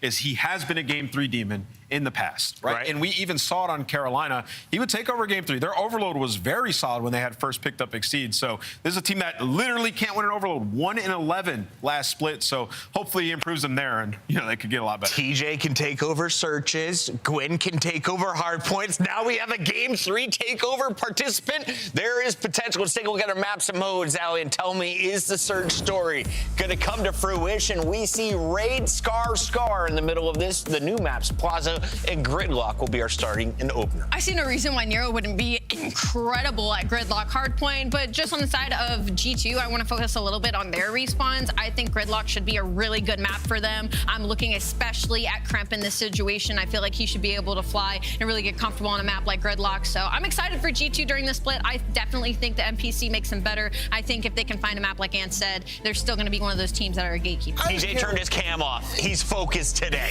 Are you scared of the graphic, TJ? Both of them are. Yeah, no cam on for TJ and Nero. These guys are dialed. I just got to say, hopefully we get to see Gwyn with an NPC in hand today, flying around making plays. But to be honest, this should be a G2 win. I feel good about them. Let's make it official here in our Scuff Pick'ems. Nameless, do us the honors. You just said G2. How many maps do they do it in? Yeah, I'm going to go. How would you make like G with your hand like this? Uh-huh. I'll go like G2, this? baby. I got G2 You're like 3-0. French the thumb a little. There you go. We're doing it. It looks good to you. It's backwards to the camera. Oh, so you're also doing it? There we go. Yeah, I will G2 it as well. This is a 3-0. Sorry, Vancouver. The fans are all on board with the purple team when we all go one way. There's some upsets. Usually. Yeah, 4? How many got there? Go to me. Oh, they waited for Maven to put his middle finger down. I liked it. 2 thumbs up. I didn't do anything bad. I didn't see it. You guys were doing signs. I want to do signs too. Listen, they want something positive for Surge. TJ and Gwen, when they first teamed together, they got top 4, like Major 1. Yeah. And then they played pretty well throughout that year. They had Slasher on that team, though. He's been like... It's been a long time since that. That's back to like MW3, yeah, but... No, BS6 last year. Was that the top 4? Why did they got top 4 at Major 1 at MW3? Maybe they did. They did. And the minor. Yeah, the minor. Right? That's what I said. Yeah. Okay, well, listen, they had some success. Maybe we'll have some more. Dude, we were just dying. We were having chats in the green room and like, bro, our brains, like me, Ant, and Joe, when we start really diving into COD talk, like it all just jumbles together. Last year was the No, literally, we were trying to remember the name of the SMG last year. We were like PDW. That's right. I was like KSV. You know, it just looks like it. No idea. We were going through it. But we're getting locked back in. We're ready for a great match potentially. Listen, G2 got top 4 at the first major. Couldn't replicate that due to a tough round 1 matchup. They couldn't, make our run to a winners final like they were able to do last. Well, winners round 1, right? They beat Falcons. It's just after that they bombed out. You get to a top 6. Sorry, tough round 2 matchup. Yeah. You play Optic and then you drop down and you lose the end of that tough bracket. It's just a question of can they get over that hump? Be in the middle of the pack team. Also, this is a team that sometimes has some duds. Well, I'm a little worried about that. And I think just based with how they came out, we were hoping this is a team that, maybe the way things looked early, they could be like a top 4 fringe team. But now, unfortunately, the scary part is like these. Say French team or fringe team? Fringe, like a fringe top 4 team. Okay, I was like, but now though, like with Thieves getting better, with hopefully for Miami they start to improve. With FaZe how they've been playing, it's starting to get a little tougher at the top. It seems like where the top 4s for them might not be able to replicate that. Yeah, I think sort of the big question is like, all right, when things start to go wrong, do they have enough? Koi, that's what's reading. And Koi improving. Sorry, yeah, Koi, do they have enough firepower? That's sort of the big question mark. And I think maybe at Major 2 we saw maybe they don't have it. I mean, Skies and Mamba had a much better stage 1 than stage 2. So we'll see if they can improve here. This sub duo, they've been kind of the consistency for this G2 squad. You get the NPCs. How is that going to play out for them? Yeah, hope they get back to being the early form Reapers that Estriel and Crimp were. We're taking a look at our standings and where they sit. Yeah, they're in that 5th spot, but I guess what's scary for me is Thieves seem to be improving, so I don't think that's going to change. Or just how it kind of looks. Well, BZ had a sub today. So yeah, no, honestly, the world felt right. I saw BZ with a sub. The world felt right. Really hated the drop. I guess, yeah. I literally had to tweet him like, "You hated that shit, huh?" It must have. But and then I think the scary thing for 2 is Koi. Like Koi, obviously coming off the top 3, they look like they are a new and improved squad. So that room for this G2 team to maybe make a nice run to a top 4, it just seems to be maybe a distant memory. We'll see. Yeah, we'll find out. I mean, their Search and Destroy has kind of been their backbone, but these are series they need to win, though. Yeah, these are the series they need to win, and they've had some duds with this, where they just come out slow, they go down 0-2 in a series, and then all of a sudden you blink the series over, and you're like, what just happened? But then they'll come out and beat a solid team. So, yeah, I mean, with only 5 matches throughout this stage, you need to win this even more. Correct. Yeah. Need a good start.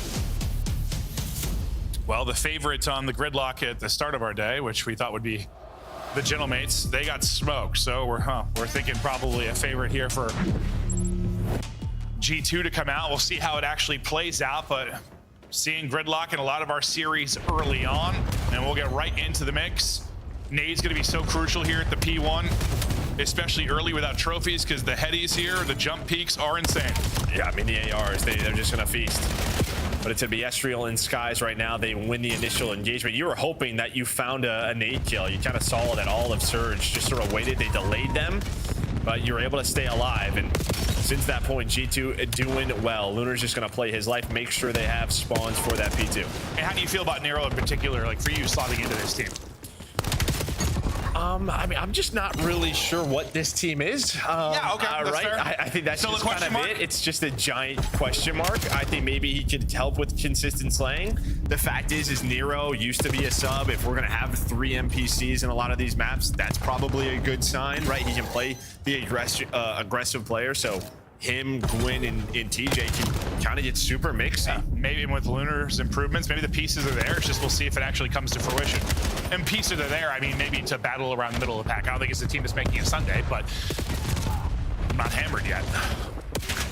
Nice little run though from Surge so far. Is TJ back to the mix with his sub duo in Gwen, and I thought Crimp just dunked on him for a second there with the wall bounce, but with 2 HP remaining, TJ will finish it off. He's got players to either side, finishes one, chows on to the next, not quite able to finish that, but a nice start out of him and basically bring it back to a tie game, but still a healthy 30 or so seconds remaining here. G2 have got a map position in the world and look to turn this into some time, but our big one is coming up next. Yeah, I mean, you take this all day if you are G2. I mean, you had the you win at P1 and then you break halfway through, find the rest of the time, so you're gonna hang on to this lead.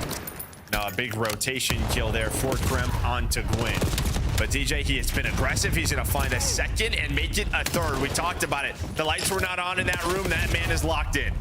Feels like the playmaking ability for the SMG is going to be just massive.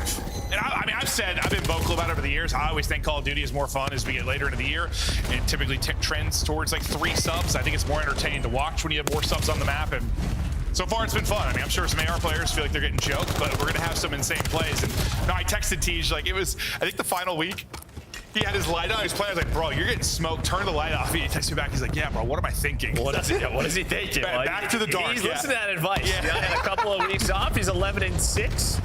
And you kind of well, his camera's just off, but I'm going to assume it's very dark. Yeah, no, I mean, that's my assumption. Yeah. The league was like, you have to have the light on. He was like, okay, how about no camera? Yeah, just break the camera. Doesn't work, sorry. 59-59, the score line is G2 will get the remaining time. We'll keep an eye on the minimap now. It's a 3v3 race after Skies' pick. Gwen will find the entry, though, for Surge as we get set up now for next. And P4 gets ready to pop. Now to a 2-on-2 as everyone else is off to the races to get involved. Through the backside spawn will be G2 trying to get there. Still holding bottom side inside the hard point is Surge, though, and everybody's up and ready to fight. Yeah, I mean, you just take your time right there if you're TJ. I love that play. Just allow them to sit inside. We have objective control. Now, you should have the numbers, but Mamba, he's got the position. TJ continues to have himself a solid game at 13. But G2 collecting this time with those close spawns. TJ seems very, very comfortable with the NPC in hands. Yeah, he continues to rock and roll. You gotta imagine Crimp's gonna have his multi-kill moments as well, with how demonic he has been in recent years, and now with a weapon like this to his toolkit. Good Surge. Try to lock down this remaining time. On rotation ahead already, that'll be number 4. That's kind of fanned out. That'll be Nero trying to get there, and he's going to spawn Lunars with him to try and get set up. A big skirmish is going to go down. We get ready for our second set. Let's hear the comms now from G2. It's not dead. I got one of them. Give me more. I'm being right there. I think he's left on hill. Take it right. He's out there. One shot team. One shot time to Lunar. Nice. Do that. I think Tej didn't. I'm on your bench. He's not left. One dojo. Yeah, I'm saying I hope not. I have dojo. Yeah, underpass. 2 working my farm. 1 2 nades. I'm trying to sit down. Oh, Tej dead. Understop. One close. I push up towards that. One shot. They're flying on your ice cream, guys. Going from. Top power, behind him. Hold on. Yeah. Leave me. Top power. One shot, dead. It's a big old. He's behind you. One shot. 2 new guys. Yeah. I'm in the V back. They can be post. They can be old. They're all new. They're all new. Outer bus stop, one shot Nero. He's holding bus stop, okay? Find the wall. Dead. Nice, kick your time. You went down here. I'll slow down here. Yeah, they're spawning highway. Hold the bag. I'm trying to get in the bag. I grab in the bag in a sec. You're spawning close to spawn down here, okay? I'm gonna pitch a mic. One might here. I'm waiting for I need like 5 seconds. They spawn ice cream. Wait, I'm waiting close time. Post close time. I ain't trying 18. You heard Skies, give me 5 seconds. Unfortunately, he loses his fight. They get slammed on the other side, and that sort of attempted setup and pinch does not work out for G2. All the time going to Surge. Gwyn was just kind of waiting there, and I think if a kill or 2 happens on the stream from Skies' teammates, Gwyn probably goes or maybe gives that up. But I mean, you didn't have the spawns, it didn't matter. Surge lock down this hill, get them back into this game, and as soon as we get back right to this spot, TJ starts to pop off again. My man leading the lobby with 19, now make it 25 in a row, as well just try to take the lead back. No, it seems like, yeah, once he gets comfortable with like their P2 setup, he just starts to fry. Already at that 20 kill mark, and now you might transition the end of 2 into 3. 3 about to pop. You're down 20, but a really good chance for a lead change here. It'll be Nero tucked inside the point. Fanning out one side is TJ. He's going to get caught. Deep on the other end will be Gwyn that will have a one-on-one.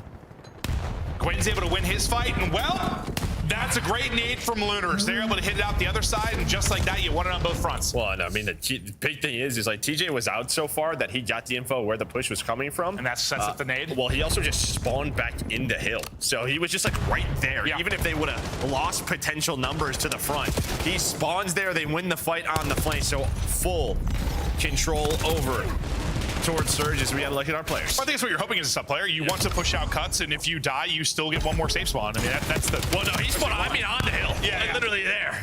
So maybe it was just from the block from them working that pitch. However, it worked, doesn't matter. You blinked, and this guy is on 10 in a row. Gwyn going off. Gwyn with an SMG back in hand, working with his duo TJ, and he is frying Streak. Couple of breadsticks. Streak to work with as well. Gwyn feeling very, very good, but it's still a close one. They've only got a 20-point advantage. The Streak, I thought, coming to an end, but he's able to gun Mamba, so we'll continue now at a dozen. And we'll stick with this POV until the Streak ends, as this is getting real juicy.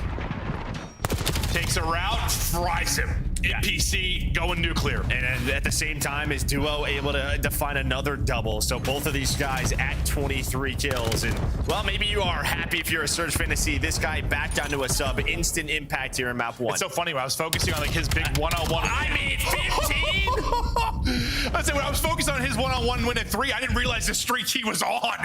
Now up to 15. Old Gwynny Poo looks invincible. Finessing, but finally dying. Estriel, or sorry, Crimp will end the streak with his double. But despite all of that, you're only up 30.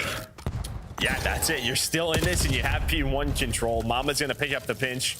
Mama not having a great game. We're not really sure just yet with all these NPCs how everyone is going to adjust. And Gwyn, yeah, he's able to earn some streaks. Yeah, it's probably going to be less. It's going to be less about how the sub players play with it, more about how probably the second AR. That flex player. Yeah, it's important.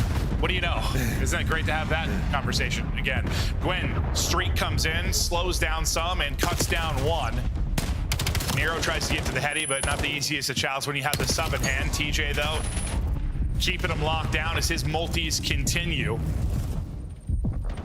And they're wondering, where did TJ go? 40 away from the victory now. Yeah, this guy was pretty good at BO4, so he is happy to be back on this map, but you do get a break, and now this is going to be a massive play here for Lunars. What can he find on this P2 rotation? He has to buy as much time as possible, make this messy for G2, so they cannot get into a clean setup.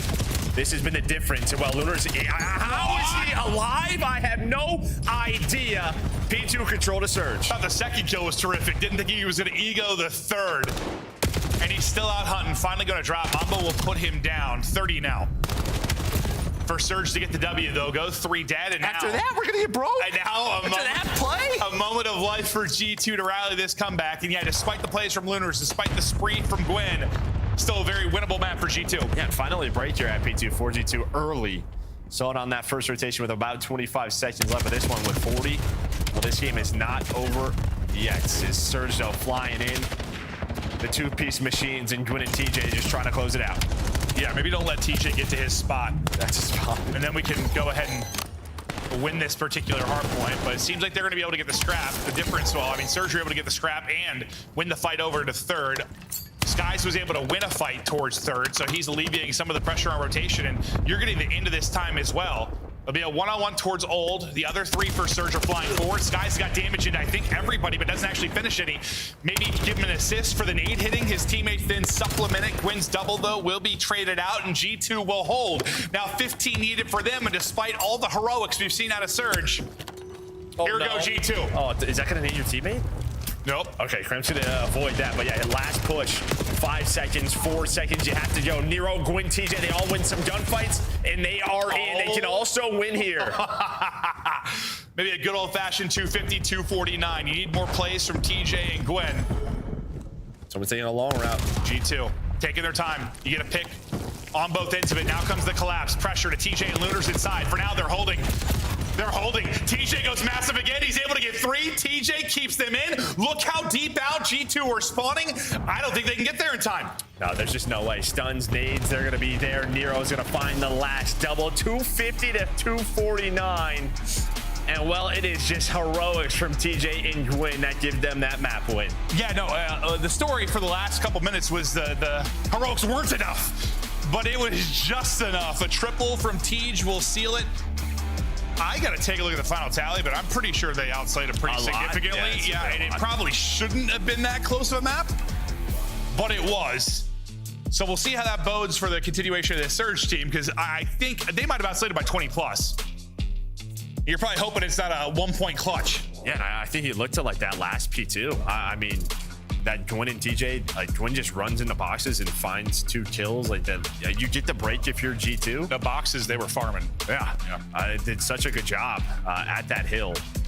That's where they won the map, and yet then just the clutch to find that final break. Or take a look at the scuff play of the game. It's gonna be the final moments here in a nail biter 250-249 finish.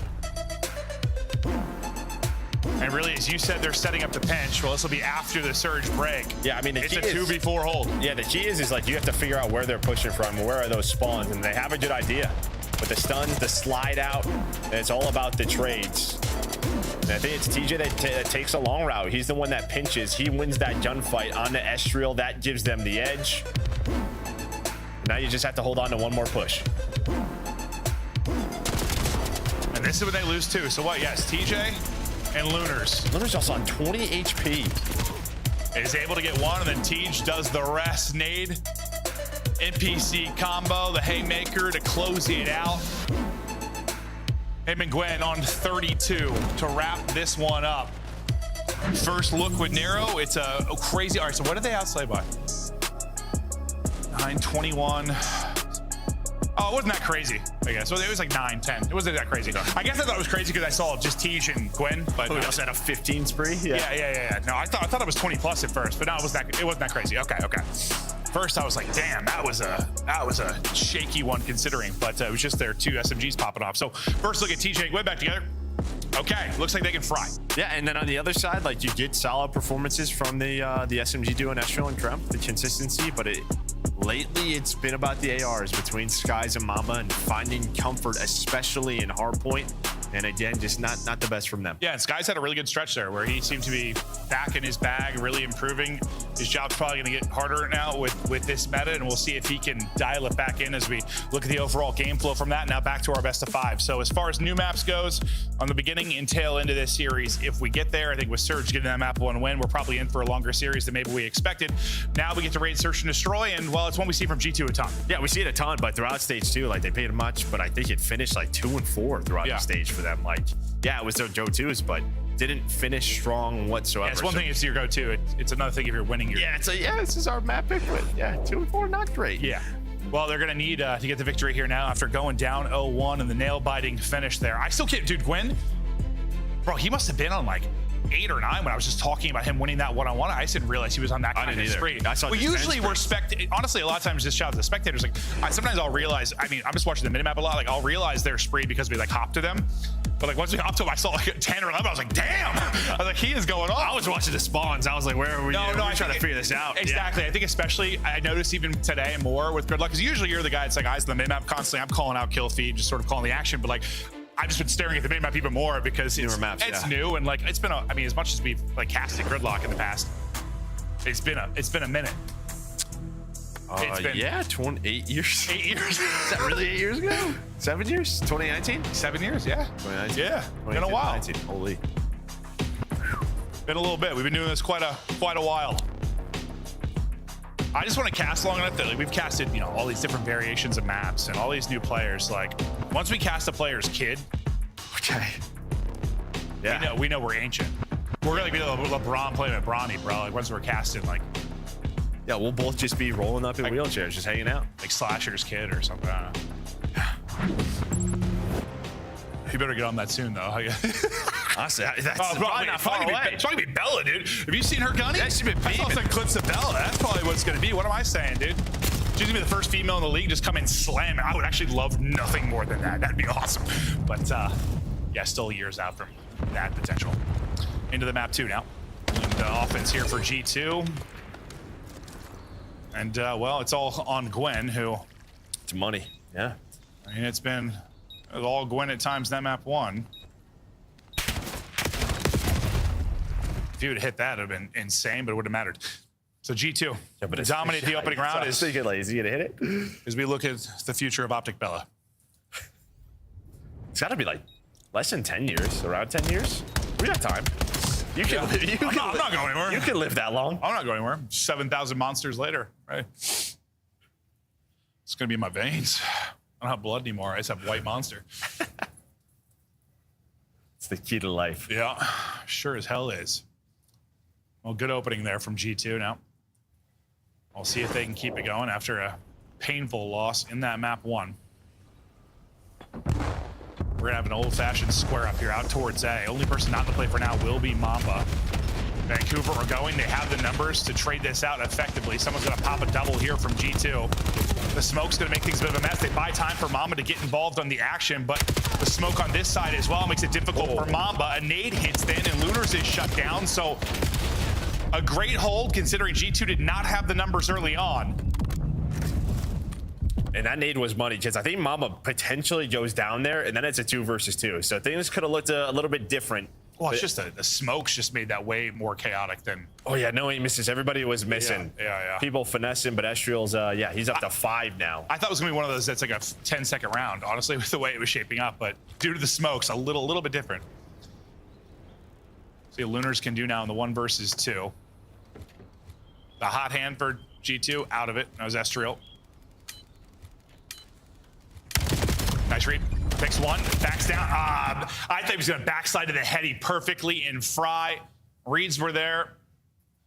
Just enough damage in from the first challenge. Yeah, I mean, if he backslid 2 floors upstairs down to the heady, that would have been something. Yeah, he needs. Well, I more meant to turn the stairwell into. Yeah, he needs another. I'm another slide. I'm talking about super slide all the way down. I don't like crazy. Using the staircase as a heady. I don't think he's a magician. You want a stair glitch now? This is unbelievable. I guess I was rooting sort of for a stair glitch. But, yeah, I don't take it back. There's the nade that saved Mamba. Estriel on 5 early. And G2 up 2. Steamrolled him in the opening offensive round. Getting aggressive will be TJ working with Gwen up through mid-courtyard. Estriel kind of playing for this. Unfortunately, they're going to lose a player, but Estriel will be there for the trade. No real opportunity for Gwen to go hunting. Doesn't overstay his welcome. Timing like? Mamba's timings on this map are the most ludicrous timings of any player in the history of Raid. It just may work out for them. It may not. You never really know. Because Nero was on the other side of it. And well, Gwen is just going to melt Estriel. But do you know where Mamba is? No. So he's going to finally activate, find a kill. And now he's trying to finesse. Buy time for Skies to get here. He read the Lunars has already got tucked in the close corner. That's a great spot. Sure as hell won't. Oh! Lunars wasn't looking at him. He sure wasn't. Mamba able to snap and make the play. All down to that timing at the mid-water steps. Nero trying to get them around. 1 versus 2, 30 seconds to go. Bomb down mid-court. All the info in the world. But at first I thought he wasn't spotted. He was. Well, that is just all from the Mamba play. We just Mamba got 3 kills after. We were wondering what was going to happen here, and he makes the play. But the big read, yeah, I mean, the timing is great. And then the Lunars just isn't looking at him. Just not looking towards that way. It's Mamba magic. I'll still never forget that. That optic round was like the most insane little Mamba magic Raid search round I've ever watched in my life. He had like 4 timings like that in a span of 10 seconds. If you watched it, you know what I'm talking about. It was ludicrous. Does he have a tractor tattoo? I never noticed that. He's got a tractor on his arm. All I know is he's a 6'2" Mexican farmer. Cowboy. It's awesome. I just said farmer because you said tractor, I think. But I mean, he's a badass. Never noticed it. I got one on my right ass cheek. A John Deere? Yep, sure do. Sweet. Surge looking for their first round.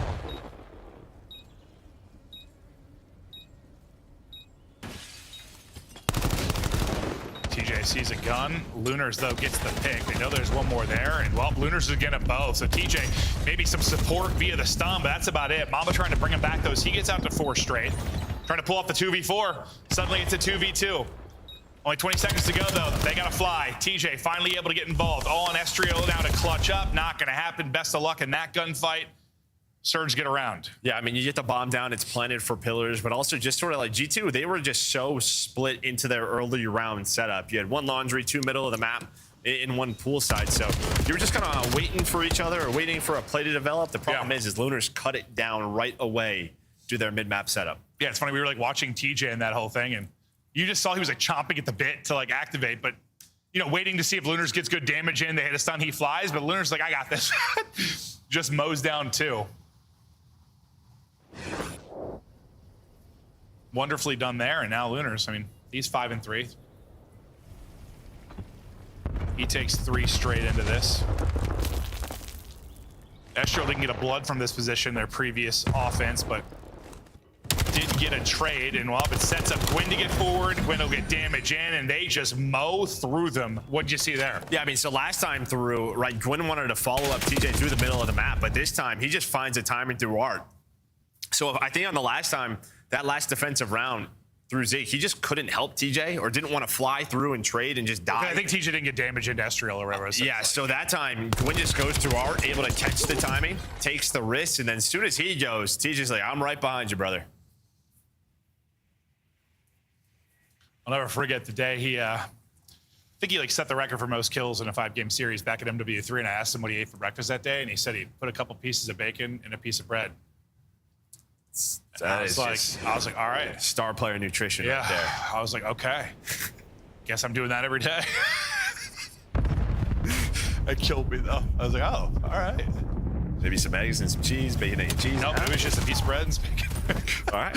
Well, it was the aggressive opening from Gwyn last time. This time, Crimp's just going to punch you in the face. And I think this is kind of the NPC difference and why Beezy probably likes it now. Like, he's just one of those guns he feels like if he gets to his spot and gets a one-on-one, you can just Well, you also just camera somebody. So if you're hitting that slide, you hit your first shot, they're melted. But TJ is behind them, and they have no idea. Skies was not thinking anybody was all the way through court. And, well, TJ just puts him down. Well, awkward one for G2 after the first blood. It's now all on Crimp. He's like, fellas, what happened? There was a gap in the setup, and Surge exposed it. Now close to going 3 straight. Crimp is trailing this entire thing.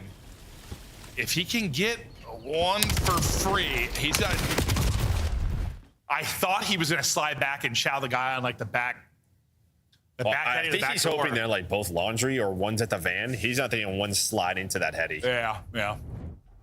I thought he was going to pick bomb and just slide back. Yeah, see, he's just jumping out towards van. Yeah.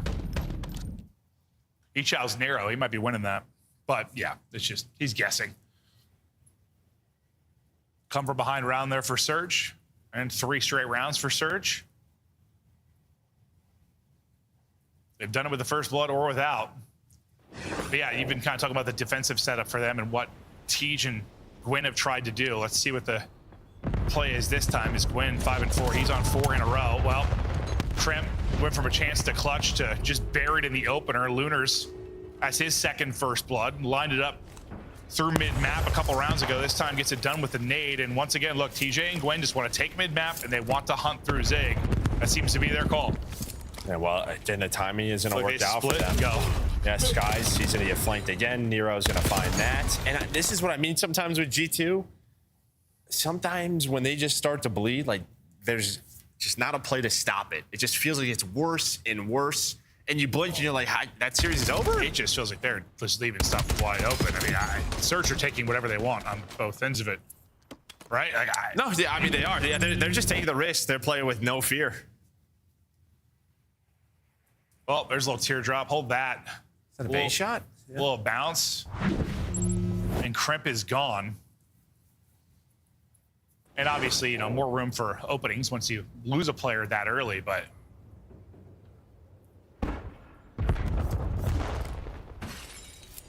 It looks like they are getting very aggressive out towards Statue. We'll see if Gwyn might be able to deal with it on that end. It's a quick plant on the other side of the map, and 3 players defensively are grouped up for G2 on the retake. TJ is just able to finesse into Tiki.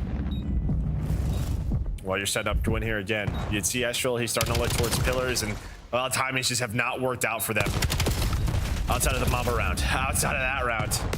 Just trying to find this last one, but we are into a 2 versus 2. Both apartment side. And Skies hit a shot. Crimp is going to go. Great damage in. Able to finish that off. Skies, though, going to lose his fight. He's going to get ripped. 1 versus 1. 12 seconds to go. Crimp has got to go. Oh my, he almost had that. He just guessed wrong. He just guessed wrong when he first went. And I don't know if Nero broke the glass. He thought he jumped. I wonder why he snapped back down suddenly. Yeah, he must have heard something. I think he faked. I think he did. So if he did, heads up, play out of Nero. You saw because Crimp. I mean, he wins that. I think he goes up. He goes up and goes hunt. Let's watch this again. He just snaps down. He must have broke the glass. Yeah. I'm like, if he goes, we missed he skipped that part, but yeah, okay. Beautiful shots there though. But yeah, no, he snapped like he heard something. Yeah. Or like I got a comm from his teammate, or if that was a fake, yeah, hell of a play. Now 5. I mean, it was 3-0. Yep. 5 straight. And as you said, like, so yeah, when sometimes G2 start bleeding, there's no tourniquet. No, there's nothing. They just bleed out. They need 1. Well, they need 3, but they need this one to stay alive. 3v2. They got numbers here to do it. And before I finished saying they had numbers, Astrial's last alive 1v2.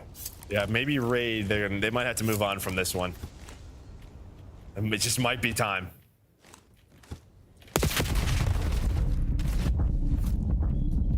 Unless Astrial can do something sexy. Scott Bomb just going to clear and go ahead and stick this.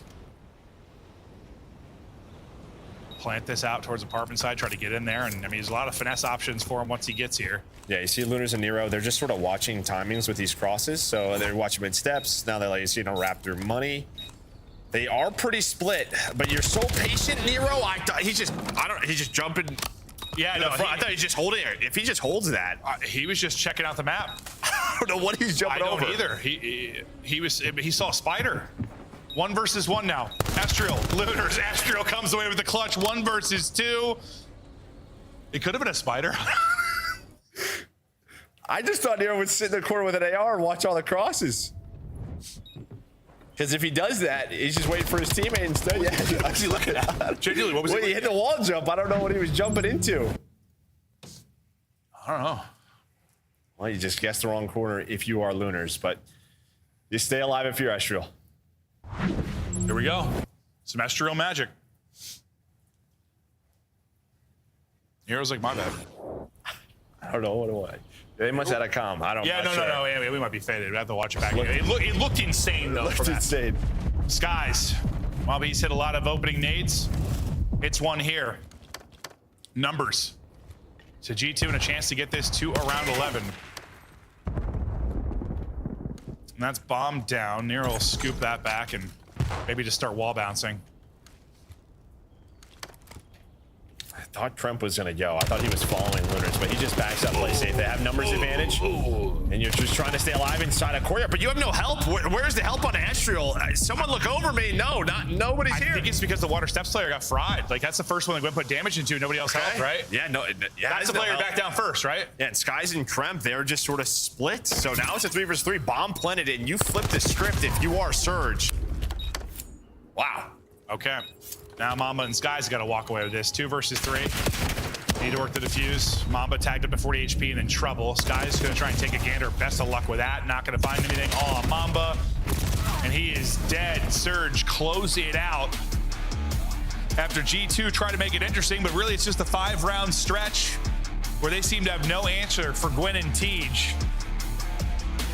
And then, yeah, you just hope the round where you turn to 2v3 into that 2-on-1, no, you just hope you win. I mean, well, I guess Surge won that. What am I saying? That's over even earlier. I just blacked out. Yeah, that's would have been done faster. Like in my head, I was acting like that was a G2 round loss. That was not. Stats now. Yeah, I mean, Surge just turned around in the first blood category. That's when they start to get aggressive through the middle of the map. Yeah, they dominate that. Well, not dominate, but that leads to the score line. But just great adjustments from them. You go down 3-0 quickly, but you immediately turn it around. And yeah, for G2, I mean, Mamba had 3 in that round we talked about with his timing. After that, nothing. Then you're getting some production from Estriel and Kreb, but right now, this Mamba Skies kind of duo, they're just sort of, yeah, they're both underperforming. Yeah, and, you know, Gwen, when he came into the league, like statistically, we know he put up numbers. I mean, sometimes he got critiqued by, you know, Ant or other players saying he was, you know, a bit of a stat type guy, but like, listen, fact is he's back on a sub, he's putting in work. He had a great map 1 with that crazy streak, put up 32, I think it was, has a solid map here. I don't care. I mean, you're getting kills, you're getting map wins, you're in a good position. Yeah, I mean, I think it was frustrating before. Sometimes, you know, he's putting up 40 kills or losing maps. That's not been the case here. Well, losing by a lot. Yeah, but the fact is, yeah, I mean, this is COD. It's a FPS. You got to find those. No, he's been frying with the NPC in hand, and they're looking good. Up 2-0, and yeah, this is maybe not the battle we expected. You hope to see more out of G2. I know the map 1 was a 1-point game and very winnable for them, but Raid, you didn't seem all that impressed, Joe. Not at all. Not at all. Map 3 coming up next. Nero's out there jumping somewhere.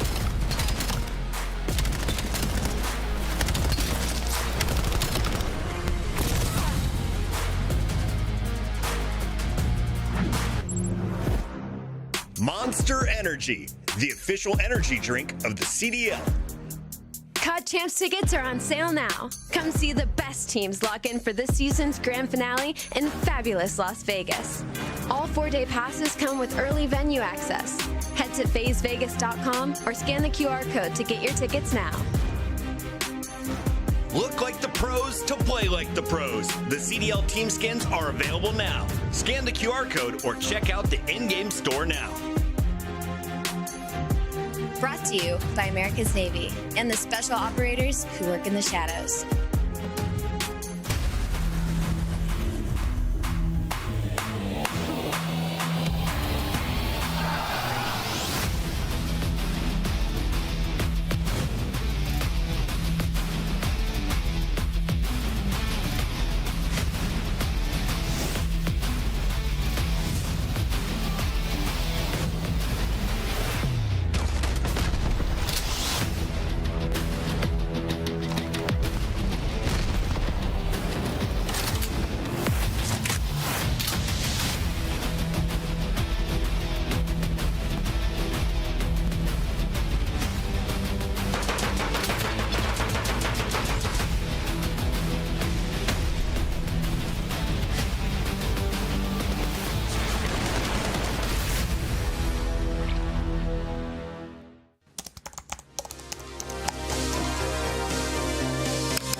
Got me.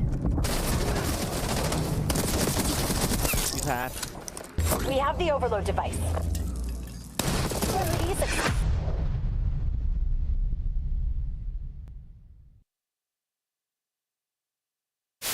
I pitched that we should give one to Boston. Okay. Okay. Boston, let's get nasty long time. Oh! I like that. Yeah, put them on. Oh, and here's mine. Yes. Who's your favorite duo? Oh, Joe. Oh. Joe, you might want to get tested after that one, buddy. You're going to see that dynamic duo take it. Welcome to the Esports Report. On this week's show, we cover the current COD League standings. Yeah, weak, close. Nice. Don't want that calf. Yeah, calf killed me. Top elf, Calf weak. Elk Jump down. He's still in yellow car. Weak. I can kill him. I'll point, bro. One's out now. Mid cut. Too slow, buddy. You haven't got time to go dumpster. You haven't got time for that. I got world starred. Oh my god. Yeah, he was shooting guff. I've just seen that in the death cam. The guys jumped off plan. I'm like, surely he's getting his kill. Yo. It was bad. It was bad. Pure guff coming out. I had the wrong attachments on. Yep, he's absolute. Guff is Holy shit, speak. Yo, tell me out. Tell me out. Hello, we are back. It is Surge up 2-0 as I look to finish things off here on the map 3. I've been hoping we're going to get to maybe like a Plaza and see the map 5. Not feeling that way with how Surge are rolling, but a chance maybe for G2 to get back and thinks the map 3 win. I'm just worried. Just sometimes G2 puts themselves in this position and then they just like bomb out. They've done this before in a match where you think they should win. They lose like a close map 1 or throwaway lead in a map 2, and bang, just like that. But Surge, I mean, they're looking good, yeah. With Gwyn running that second sub now, yeah, solid so far. We'll see if Gwyn can continue his kind of superstar series. He's been unreal through the first 2. We'll see it on the map 3, and yeah, you kind of heard, what was it, 1 in 10 they were? 111 in Overload when you think back to the last stage. Nero, you know, when I think of like his map 3, like Insanity, I think back to like MW3 and like Invasion. That guy would go insane, just find cracks in the defense. I was sub in hand, obviously, but like he would have takeover moments in a map 3. Yes, that was control, but we'll see. Maybe no, even this year, he's had a couple of dens that stick out where he's just had completely takeover mode. So See if you can do that again for them, because yeah, they need something in this game mode. Yeah, it's just 1-11. I mean, not much else to say. It's not good. We're talking Falcons hardpoint last year. Okay, no, that was way worse, actually. That was disrespectful to Surge, and I apologize. Yeah. Because I was like, 600 or something. Yeah, we're into stage 3. I don't think they had one. Yeah, no, I was, whew. I've never seen anything worse, actually. Mama trying to get back on it. As you said, he had 1 kill outside of his 3-kill round. Could not get anything going. Krem, well, he's shooting. 4 dead. 4 dead and immediate pressure. You open to turn this into a score. EMP has been recouped. Stuns, utility hitting though and slowing this down for now. Waiting on the reinforcements to hopefully get those mid spawns and quickly reinforce this. Nice little one-top headshot to finish off one. Still have a player here and enough to, I think, flush this through. It wasn't as easy as you hoped, but the fact is you got that score through after winning the break. Yeah, I mean, listen, we're playing Scar Overload, right? We know how it is when you're attacking this side. If you have forward pressure, you're going to get those middle of the map spawns. TJ just trying to work all the way around on this EMP reset. So you bought enough time, did Skies and Mama, to allow your reinforcements to get there. You put one up on the board.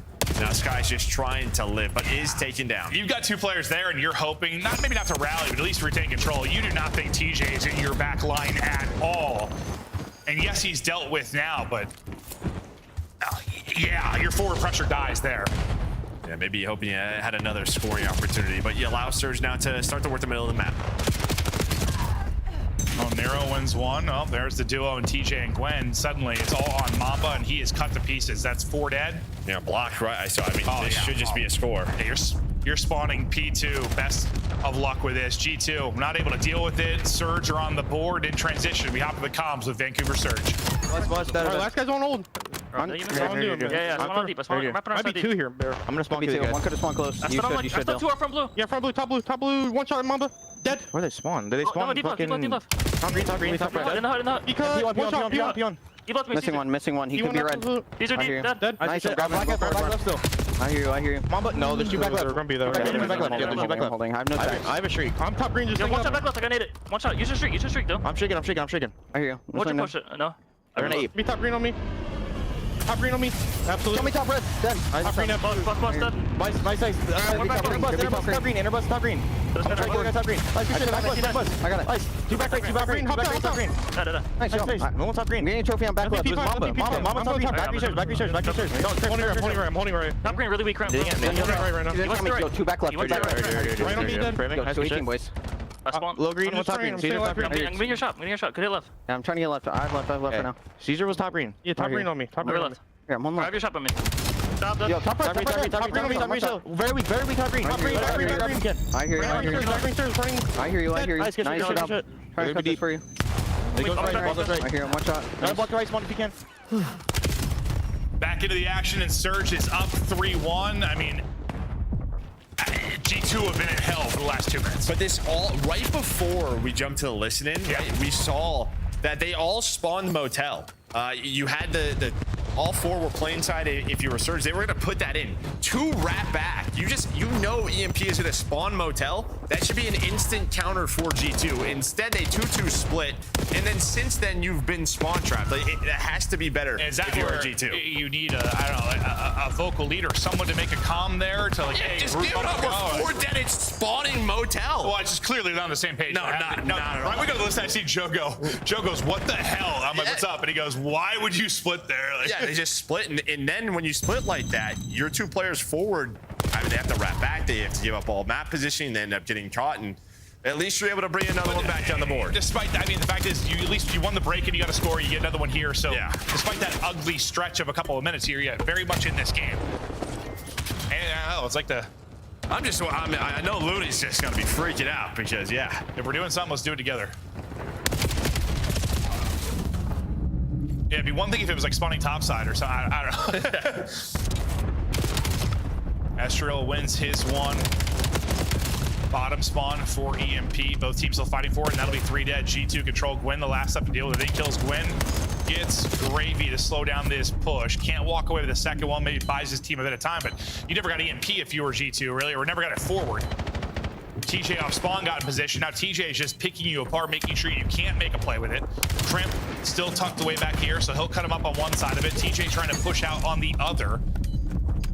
They deal with TJ. Crimp gets 2 forward. I mean, you might just tie up this game going to have. You very well should, barring some miracle nade. Tie game 3-3 and okay, you feel damn good if you're G2 considering some of the stretches. Yeah, you rebound big time, and while Kremp just plays his life to perfection. Started well, you finished well. The middle was a little... Yeah, the middle was ugly. Should have been much cleaner there for G2. Surge, though, I mean, you get 15 or 16 out of Nero. He starts to get them going, gets them out of that sort of, I don't know, trap that they were dealing with from G2. Well, you used to bring this up a lot with, like, I think it was like Cell you talked about a lot in control back in the day. Like sometimes when you're pinned in, you need someone that's just going to race someone and like help you out of trouble. Yeah. Like Nero can do that. Like Nero could do that. Like, he can spawn in and win a gunfight he has no business winning, and he'll sometimes help you get out of bad spots. And that is massive in any game 3 we've had, honestly. Yeah, well, CTF kind of a little different, but you know what I mean. Yeah, especially this map, just with some of the traps that you can get in. Just win one gunfight, open up the map for your subs, and here we go, all tied up. Crimp carrying a bit of a spree into this. Nero right back to work. This time to break. Gonna be great for Surge. We'll see if they can capitalize quickly, and it's going to be way more efficient. Oh, I lied. Yeah, you sure did. I lied. I was about to say, they made that happen real quick. Unlike G2, who kind of took a while to get it through. G2 at least eventually got it through. But hold up, EMP still in a dangerous position here. Bottom blue. Nice. I was gonna say, what is TJ gonna do here? Somehow he gets out of this. He at least, I mean, stalls the push there for G2. And now you have them pinned in. Wins double. Still hoping to turn this into a score. Lunars in on the action on the cross. Still not in. This one, surely. There we go. 4-3. Surge put it through, and honestly, it's kind of similar to G2 started the last half. Yeah, but all from that TJ play. I mean, just able to find that EMP carrier, snuck on through the middle of the map, and yeah, played his life. Just allows his teammates to get off a spawn and get here. And now he's doing it again, able to play his life inside of blue. Knows that they're trying to work this, but I'll tell you what, you know the NPC is good when like both teams are still running 2 on Scar. No, yeah, 100%. To be fair, G2 was the team that they ran 2 Drovics quite a lot with Estriel and Kremp, but that was about it. Everybody else wasn't. Yeah. EMP down, and well, EMP reset. Nero wondering how he lost that one.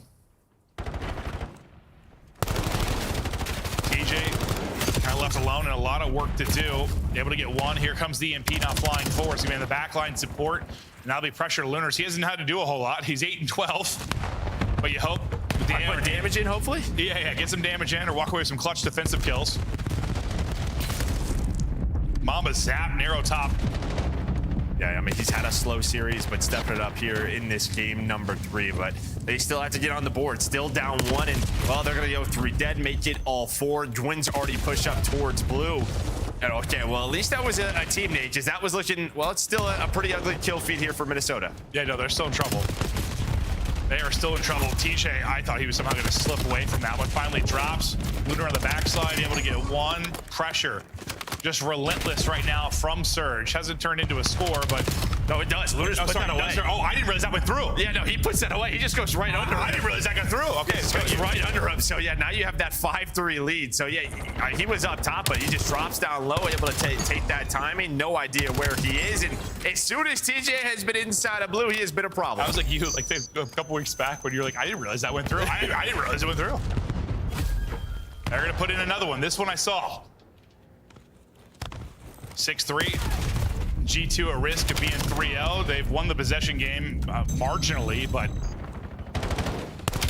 from a slang standpoint, they just haven't found like the key kills in their base. That's what we were talking about with Nero when what he's able to do at times. Like they just have not dealt with TJ and Gwyn. They're running away with it now. 7-3. They got control towards blue and have not let up. Pressure. G2 have not been able to breathe. Now a streak coming in. Hoping Nero will be a difference maker for him in this mode. And after going 1-11 over a qualifier 2 in the major, looking like they may win their first. So you'd already think this is a success with Nero in the lineup. Nero did a headshot with a streak. Is that a thing? Sweet. He's twisted. Just missile to the forehead, I guess, huh? 30 and 20 out of him. He had, what, 32 out of both TJ and Gwen in the map 1. Lunars has just been like, I guess what I expect, like that AR. He's been just like around even, like less. No, I'm curious to see his damage after this. I'm very curious. Was he on vacation this map, or was he just a little bit unlucky? That's a question. I swear the hard point was similar, like his stat line compared to the others, but fact is they're winning maps. Estriel trying his best to make things interesting down the stretch. Still technically possible here to get it done between remaining time and OT. 2 are gonna be dead, 3 are gonna be dead, but EMP is over at Motel, so there's nobody there to actually push it forward. They're gonna have to scoop that up, and honestly, the time to actually scoop that is going to be the problem. Yeah, done now. Yeah. That was actually like the dream felt alive there for a second, but key kill of the EMP carrier will end it.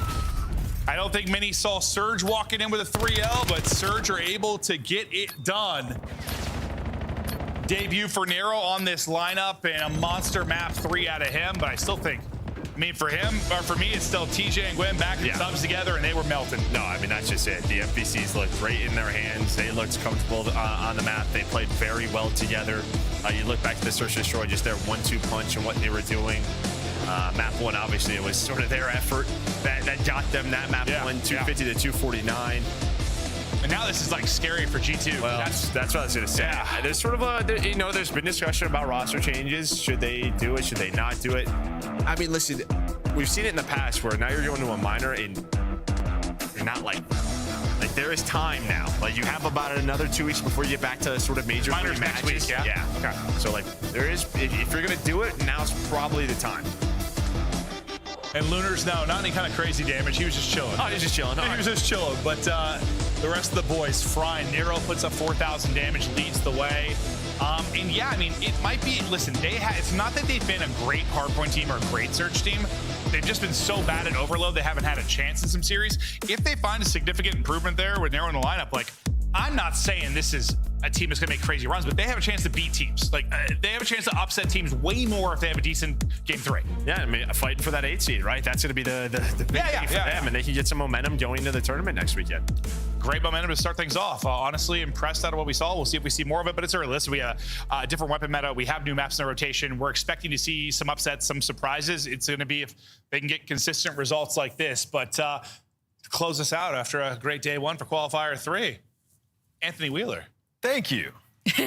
I'm going to be your guys' host to close out the day today, and it's going to be a wonderful time. Listen, great series. Allie, we both predicted the opposite of this, a 3-0 on the side of G2, but today, Surge looked unbelievable. I mean, the new meta, getting Gwen back to SMG, it's almost like been saying this for a couple of months now. It's he almost needs to be like an SMG player. So talk to me, first impressions, what'd you like? I loved it, seeing Gwen on the SMG. That was something that, like, I didn't think was going to pay out as well as it did. Like, it was one of those things where it was like, okay, it might move the needle, but it's not going to be a huge change. He drops a 1.5. He was absolutely balling in this series. I mean, even going back to this overload for G2, I mean, it's one of those things, like, you're down 0-2, you show a little bit of life in the first half, but then you just get Nero going, and it just felt like G2 could not fight to put themselves back into any sort of map control. I mean, you're not getting a whole lot of Estriel in this map number 3, which he is one of your biggest X factors when it comes to overload. And so for G2, it just wasn't, I think, overall a good showing for them. From 1-11 in overload to dominating your first one, putting up 7 scores, and at the spearhead of that was Gwen.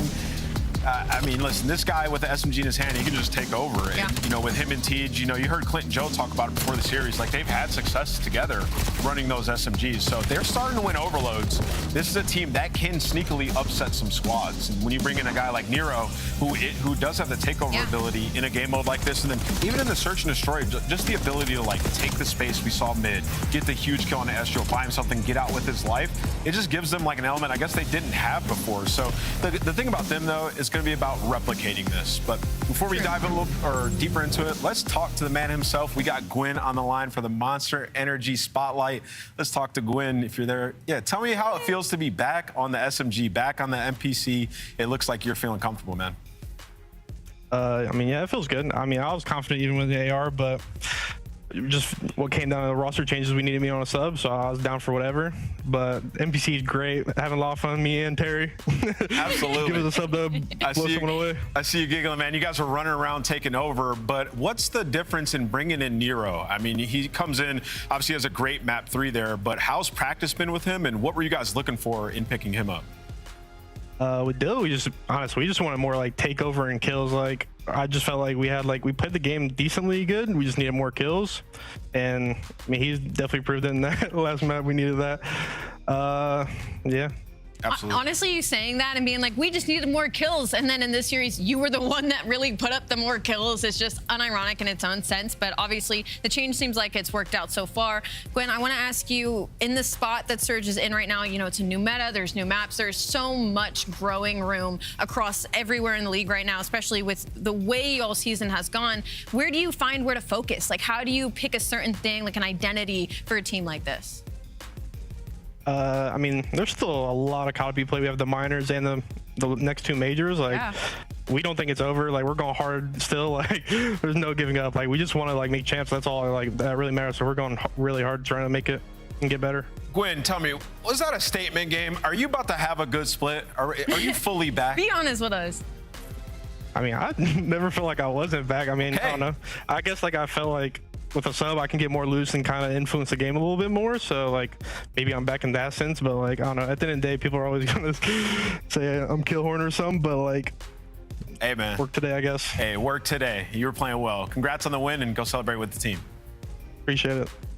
Hey, that's Gwen. It's nice to see him smiling and catching a dub. It is. And then, like, in the spot that they're in, like we talked about, I feel like in the pre-shows, like, Vancouver Surge, the players have really shown, like, moments throughout the... Even, like, you go back to the Search and Destroy in this series, like, Lunars was the reason that they kind of full started that 6 in a row for Search and Destroy to push themselves up 2-0. So, for now, it's them just finding a system. It's finding a foundation. It's finding the chemistry. And maybe I didn't think it was going to be Nero, but after that, it might have been Nero. That begs the question, what the hell's going on with G2? But let's go to the scuff play of the game. The man that we just interviewed on that map, number 1, went on a crazy streak. Oh my God. 250 to 249. They end up winning this map if you're just joining us. But Gwen, this man could take over a game. Talk to me about it. I mean, you look at the start of this, and obviously G2 was kind of in the driving seat. It was close within 20, but you could tell, like, outside of Gwen, everybody was kind of slacking in the kill department except for TJ. So Gwen's like, you know what, it's fine. I'm just going to go on a 15. I'm going to just get all the kills that you need. And this was huge because then when you get all the way to the end of this map, it set up his team for an opportunity for a pinch, for them to be able to close this out. So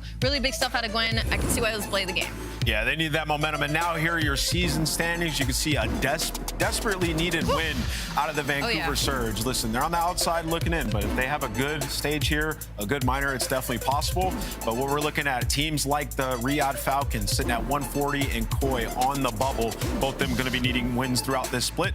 And Gentlemates, another team trying to get back into the top 2. A huge win today. This is our first match of the day with a 3-1 over the new Royal Ravens. Listen, I didn't mean to press Gwen of him to like have to talk about like we're still going hard and going for champs. It was more so like there's so much going on. How do you focus on one thing? And that's another thing. It's like Gentlemates, they needed a win today because it looks like the rest of the league. Vancouver Surge is winning series. Like that's when you know like we're at a point where anybody can be anybody at any day. And for Gentlemates, my biggest takeaway from the series was the Search and Destroy. I loved their defense. That was something they really needed to tighten up during last split. And also we got to be blessed with some new maps and they looked very comfortable on them. So for Gentlemates, things are looking good so far on day 1. I'd say so, Allie. Like you said, you had a couple of new maps in it. Your star player who's in the MVP discussion went off today once again. Looks comfortable on the new gun. And, you know, for them in the Search and Destroy, I believe they had 7 first bloods, which is awesome from them. And their defense, stout. I mean, 3 to 4 retakes. They won almost all their defenses. So, yeah, Neptune and the Gentlemates looking good. But that was our first match of the day. We had the LA Thieves versus the Miami Heretics, which can be a spicy matchup. The LA Thieves, they came out today hot. They really did. I was really hoping for a game 5 in this specific series, and I mean, it almost went to expectations though, because it was a BZ and Hydra. You put the NPC in their hands, you give the superstars a little bit extra damage on that weapon, and you see what they're able to do. Another takeaway for LA Thieves for me, again, was also the way the S&D went. You know, they got in a precarious situation. They were able to clutch up, close it out. Their respawn looks fantastic. With the addition of the new maps, I think fundamentally how LA Thieves plays, it's going to help them a lot during this split. I think think they'll jump up and be continuing, I guess, to be a top 4 team. I'm right there with you. I'm bullish on LA Thieves. So great performance by them today and a massive win because obviously you only have 5 matches. And this was one of the better teams that are on their schedule. But speaking of schedules, I believe we have tomorrow's schedule. 4-banger day. Never mind. Hey, listen, it's my first time hosting in a while. Okay, daily KD leaders. We had Neptune taking over, Ghosty right behind him, which is wild because I feel like Ghosty popped off back-to-back respawns. Yeah, but he had that really bad map 1 in Gridlock in that series, so that probably brought him down just a little bit. But regardless, it's not about the wrongs, it's about how you right the wrongs afterwards. So big up for Neptune and Ghosty being that top 2, where we feel like they belong. Now let's check out the weekend schedule. 2 more awesome days of matches for you guys. Saturday, we're going to have 4 games. Sunday with 3 and some bangers in the middle of tomorrow. G2 looking to bounce back versus the Gentlemates, and then Riyadh Falcons running it back with the same roster versus Koi coming off of that hot match. What do you think is the best matchup tomorrow?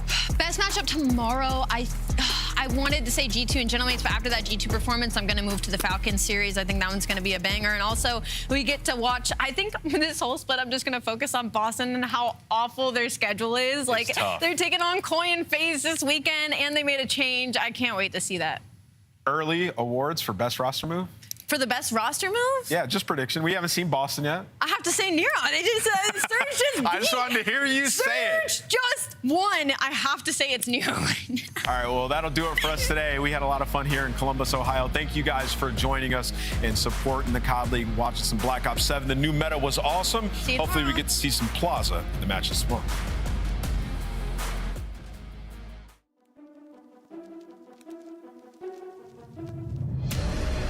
Coming back with a new rap, lighting up the dark on a new path. Never can be stopped, I'ma prove that.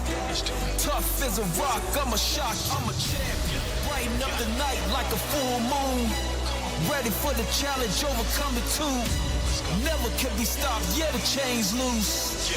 Ready for the fight, do it right. I'm a brick by brick, never stick by stick. We gon' build it so strong, baby, grit by grit. Let's go. You thought I wouldn't make it, it was inch by inch. Moving step by step, quicksand so thick. Pain bite like a bit, but I got a fire in me. It don't like a ball tick. I move like a champ, you microphone spit. Lyrics in the mix, make you smile and get the pick. Another level. Every single day, what we gaining power. Victory awaits. We about to break through the gate. Stepping on the scene like a break. Coming back with a new rap. Lighting up the dark on a new path. Never could be stopped, I'ma prove that. Tough as a rock, I'm a shot, I'm a champ. Brighten up the night like a full moon. Ready for the challenge, overcoming too. Yeah, the chains loose. Ready for the fight, do it right. I'm a champion. Triple Ali. 3, 2, 1, let's go. He's not challenging it. Looking over. Don't see anything. I'm only small. What's up, 2? Nice. Left one of them. I'm on. Slide, Paco. He didn't run at me. You ran at me. Nice. Oh. Bro, good round, boys. Way to work that. That's a great round right there. Nice. Beautiful, boys. Beautiful. Hey, we just wanted to get extra reps on the map. You know, extra rounds, chat. That's what I'm talking about. Needed that.